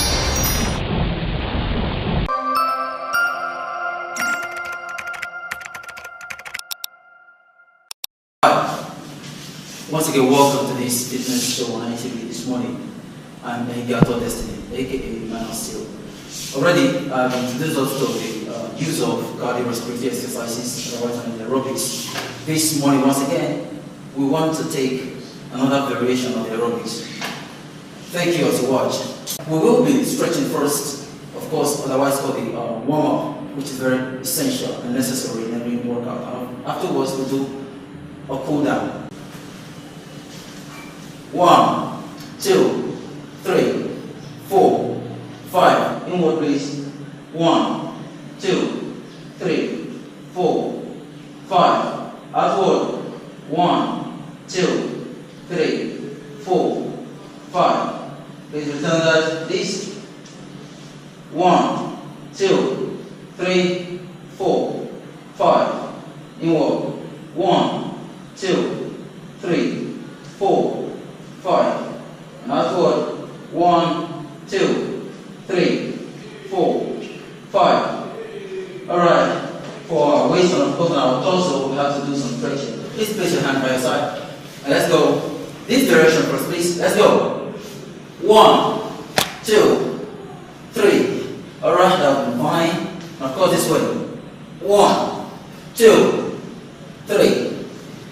Alright, and before the last one, let's place our hand behind our back. Mind you, it's proper this way. Don't go like this, it's wrong. Just do this or alternatively do this. Alright, but I prefer this personally. 1, 2, 3. Yeah, that should stretch your back for you. Of course, let's do our thigh stretch. 1, 2, 3. Remember, when you pull your thigh, ensure that your elbow is directly facing, your knee is directly facing the ground. Alright? 1, 2, 3. Yeah, that'll be fine. Guys, are we good? Yeah. Alright, the first program to be run this morning will be the mountain climb. Yeah, many of you are conversant with this move. And of course, we will be introducing more to you. But for now, let's hit this. Alright, let's step down to it. Yeah, all good? Yeah. Let's go. We're going 3 sets and 10 reps each. Let's go. 1, 2, 3, 4, 5, 6, 7, 8, 9, and 10. Woo. Alright, please. Woo. Yeah. How do you feel? Yeah. That was set 1. It's necessary you do your workout, the reps, and it's set. Alright, so that was the first set. And we're not wasting time going for the second set. The minimum break duration for every set should not exceed 20 seconds and a minimum of 10 seconds. Alright, we're good with 10. Of course. Let's do it again. Alright, let's go. 3, 2, hit it.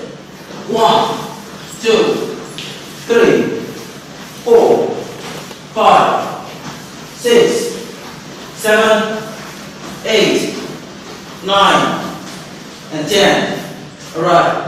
When you do this, more effect will come to your abdominal region if you just look up while doing it. What I mean is this. Alright? So not body weight is, but there's nothing wrong with staying this way. However, breathing your head might place more pressure. Alright, for the very last set of this mountain climb, let's get down, please. Let's go. 3, 2, 1, go. 1, 2, 3, 4, 5, 6, 7, 8, 9, and 10. Alright, at this junction, we will take water break. We'll join you in the next workout for this very session. Thanks very much. Once again, I'm Gato Destiny. Alright, let's do this. 1, 2, 3, 4, 5, 6, 7, 8, 9, and 10. Whoa. Yeah, you have to let it work on it, please. 3, 2, 1. Please, when you do this, ensure that your knee gets to the level of your chest. Okay? Well, that's the maximum level you get. And of course, the minimum here. I understand not everyone is as flexible as I am or as anyone here. Please, well, just keep it safe and do the right thing. Thank you very much. Alright, we'll go on the left. 3, 2, 1, go. 1, 2, 3, 4, 5, 6, 7, 8, 9, and 10. Whoa, that's exhausting. How do you feel? Yeah, thank you very much. And this is the last set of this workout. Remember, every workout should be done this set and the rest. Alright, thank you. Let's do this. Let's go to the left, to right, brother. 3, 2, 1, let's hit it. 1, 2, 3, 4, 5, 6, 7, 8, 9, and 10. Yeah, well, that's all. 3, 2, go. 1, 2, 3, 4, 5, 6, 7, 8, 9, and 10. Whoa. And that'll be all for this morning. Alright, remember, I said in the beginning, before any workout, there's need for warm-up. And after that, there's also need for cool down. And this is the cool down. Alright guys, just suspend the breath, watch this first. Ensure that your knees are locked, alright? This one goes with hamstrings, the calf, and as well as the lower back. Doing this. Swing it, swing it, swing it. Got that? Alright guys, let's do this. 3, 2, 1, go. 1, just like 2, 3, 4, and 5. Alright. So, lastly, what we did before we started, let's stretch it. 1, 2, 3, 4, and 5. 1, 2, 3, 4, and 5. So that's the last thing. Yeah. Please let's target our hamstrings. Please just sit inside of it. Alright? Please do not stand on it. Keep that shape, that means this. And hold stand just this. Alright? Stand 1, 2. Yeah, this is a form of squat though, but this is not the purpose of developing or building the hamstring muscle, is just for stretching it. Yes, today you do not need to use weights to build your pectorals, your chest, and of course your biceps, your biceps and triceps. You have programs you can do at home and get what you want. You understand? So we'll be doing push-up this morning, otherwise called push-ups. We'll do push-ups this morning. And of course, we do have our ladies. There are variations for ladies. Please watch them very closely to get, if you're a lady out there, watch them closely to get what you have to do. And of course, our guys are here. Thanks very much. Let's hit it, guys. Are we ready? Are we good? Yeah. We're going to do the pyramid first, which is the closed range and push-up. Alright, let's go. 3, 2, 1. 1, 2, 3, 4, 5, 6, 7, 8, 9, and 10. Whoa, how does that feel? Yeah, that's the first set for this morning. And we'll be doing 3 sets of that. Meanwhile, the first one was close your hand in pyramid shape. And that one goes for the tricep. For ladies that have sagging hand, you can do that actually, and it will help you. And of course, this time around we're doing mid-open, and finally we'll do wide range of it. So we're going there now. The mid-open. Let's go. 3, 2, go. 1, 2, 3, 4, 5, 6, 7. 8, 9, and 10. Alright, that's for the mid-open. And someone wants to ask, Why exactly are the ladies crossing their legs? I mean, why they cross leg for the ladies? Now you understand that the guys have more defined muscles, and of course to bring more weight on the upper body, we go on the what's called the toes, picking all the weight in the body to the upper body.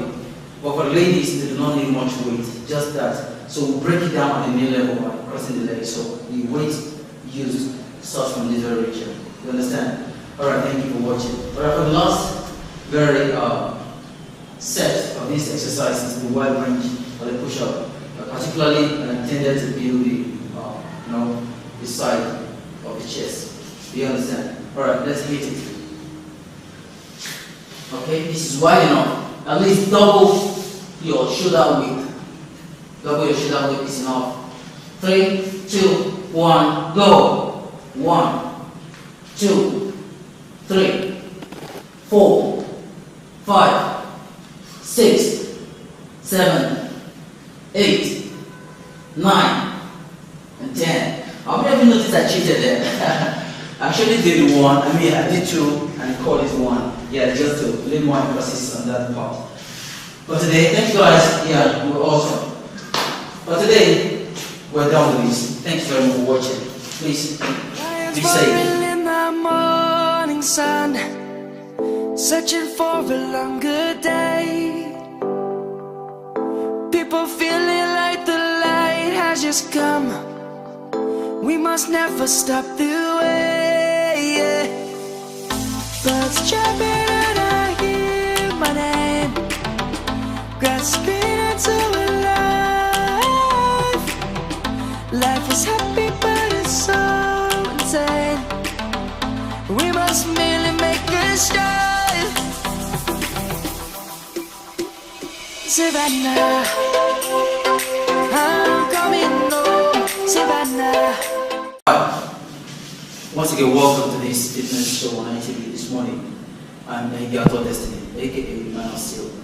Already, I've introduced us to the use of cardiorespiratory exercises, otherwise known as aerobics. This morning, once again, we want to take another variation of the aerobics. Thank you as you watch. We will be stretching first, of course, otherwise called the warm-up, which is very essential and necessary in every workout. Afterwards, we'll do a cool-down. 1, 2, 3, 4, 5. Inward, please. 1, 2, 3, 4, 5. Outward. 1, 2, 3, 4, 5. Please return that, please. 1, 2, 3, 4, 5. Inward. 1, 2, 3, 4, 5. And outward. 1, 2, 3, 4, 5. Alright. For our waist and of course on our torso, we have to do some stretching. Please place your hand by your side. And let's go. This direction first, please. Let's go. 1, 2, 3. Alright, that will be fine. And of course this way. 1, 2, 3. Alright. And before the last one, let's place our hand behind our back. Mind you, it's proper this way. Don't go like this, it's wrong. Just do this or alternatively do this. Alright? But I prefer this personally. 1, 2, 3. Yeah, that should stretch your back for you. Of course, let's do our thigh stretch. 1, 2, 3. Remember, when you pull your thigh, ensure that your elbow is directly facing, your knee is directly facing the ground. Alright? 1, 2, 3. Yeah, that'll be fine. Guys, are we good? Yeah. Alright, the first program to be run this morning will be the mountain climb. Yeah, many of you are conversant with this move. And of course, we will be introducing more to you. But for now, let's hit this. Alright, let's step down to it. Yeah, all good? Yeah, good. Let's go. We're going 3 sets and 10 reps each. Let's go. 1, 2, 3, 4, 5, 6, 7, 8, 9, and 10. Woo! Alright, please. Yeah. How do you feel? Yeah. That was set 1. It's necessary you do your workout, the reps, and it's set. Alright, so that was the first set, and we're not wasting time, we're going for the second set. The minimum break duration for every set should not exceed 20 seconds, and a minimum of 10 seconds. Alright, we're good with 10. Of course. Let's do it again. Alright, let's go. 3, 2, hit it. 1, 2, 3, 4, 5, 6, 7, 8, 9, and 10. Alright, when you do this, more effect will come to your abdominal region if you just look up while doing it. What I mean is this. Alright? So not body weight, but there's nothing wrong with staying this way. However, breathing your head might place more pressure. Alright, for the very last set of this mountain climb, let's get down, please. Let's go. 3, 2, 1, go. 1, 2, 3, 4, 5, 6, 7, 8, 9, and 10. Alright, at this junction, we will take water break. We'll join you in the next workout for this very session. Thank you very much. Once again, I'm Leader of Destiny. Alright, let's do this. 1, 2, 3, 4, 5, 6, 7, 8, 9, and 10. Whoa. Yeah, you have to let it work. 3, 2, 1. Please, when you do this, ensure that your knee gets to the level of your chest. Okay? Well, that's the maximum level you get. And of course, the minimum here. I understand not everyone is as flexible as I am or as anyone here. Please, we'll just keep it safe and do the right thing. Thanks very much. Alright, we'll go on the left. 3, 2, 1, go. 1, 2, 3, 4, 5, 6, 7, 8, 9, and 10. Whoa, that's exhausting. How do you feel? Yeah, thank you very much. And this is the last set of this workout. Remember, every workout should be done this set and the rest. Alright, thank you. Let's do this. Let's go to the left, to right, brother. 3, 2, 1, let's hit it. 1, 2, 3, 4, 5, 6, 7, 8, 9, and 10. Yeah, we'll also 3, 2, go. 1, 2, 3, 4, 5, 6, 7, 8, 9, and 10. Whoa. And that'll be all for this morning. Alright, remember, I said in the beginning, before any workout, there's a need for a warm-up. And after that, there's also a need for cool down. And this is the cool down. Alright guys, just suspend the breath, watch this first. Ensure that your knees are locked, alright? This one goes for the hamstrings, the calf, and as well as the lower back. Doing this. Swing it, swing it, swing it. Got that? Alright guys, let's do this. 3, 2, 1, go. 1, just 5, 2, 3, 4, and 5. Alright. So, lastly, what we did before we started, let's stretch it. 1, 2, 3, 4, and 5. 1, 2, 3, 4, and 5. So that's the last thing. Yeah. Please let's target our hamstrings. Please just sit inside of it. Alright? Please do not stand on it. Keep that shape, that means this. And hold stand just this. Alright?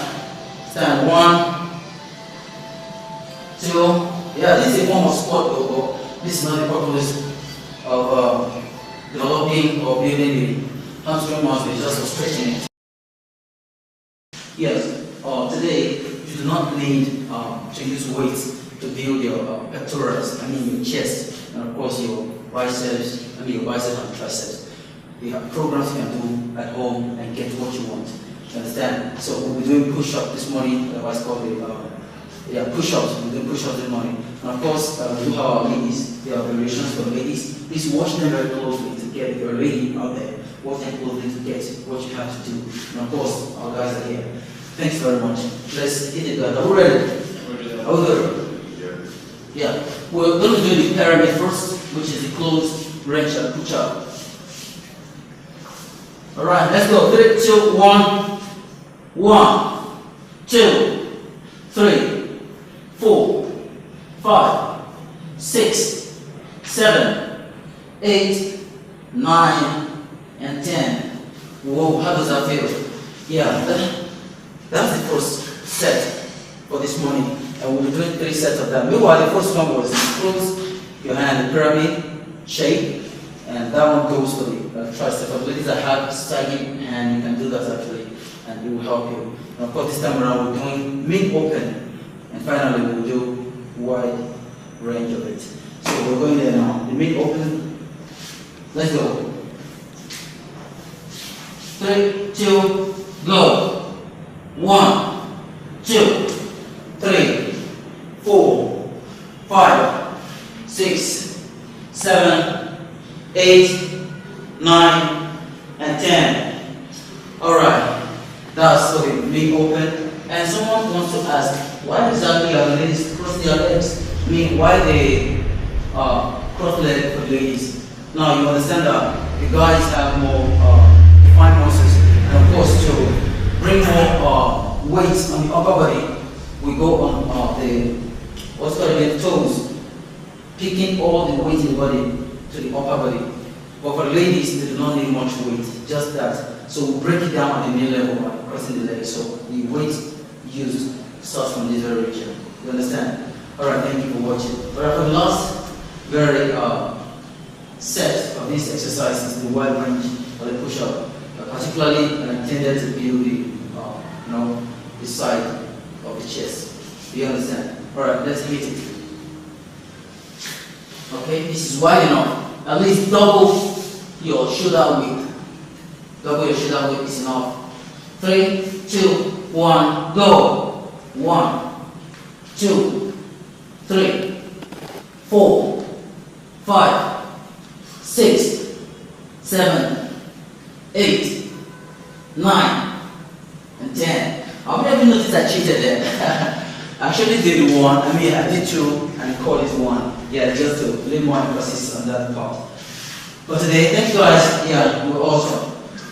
But today, we're done with this. Thanks very much for watching. Please be safe. In the morning sun, searching for a longer day.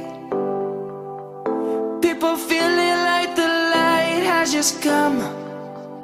We must never stop the way. Birds chirping and I hear my name, grasping into a life. Life is happy but it's so insane. We must merely make a start. Savannah, I'm coming home. Savannah. Hi. We expect that our vast viewership may have need for varying fitness concern, and in respect to these,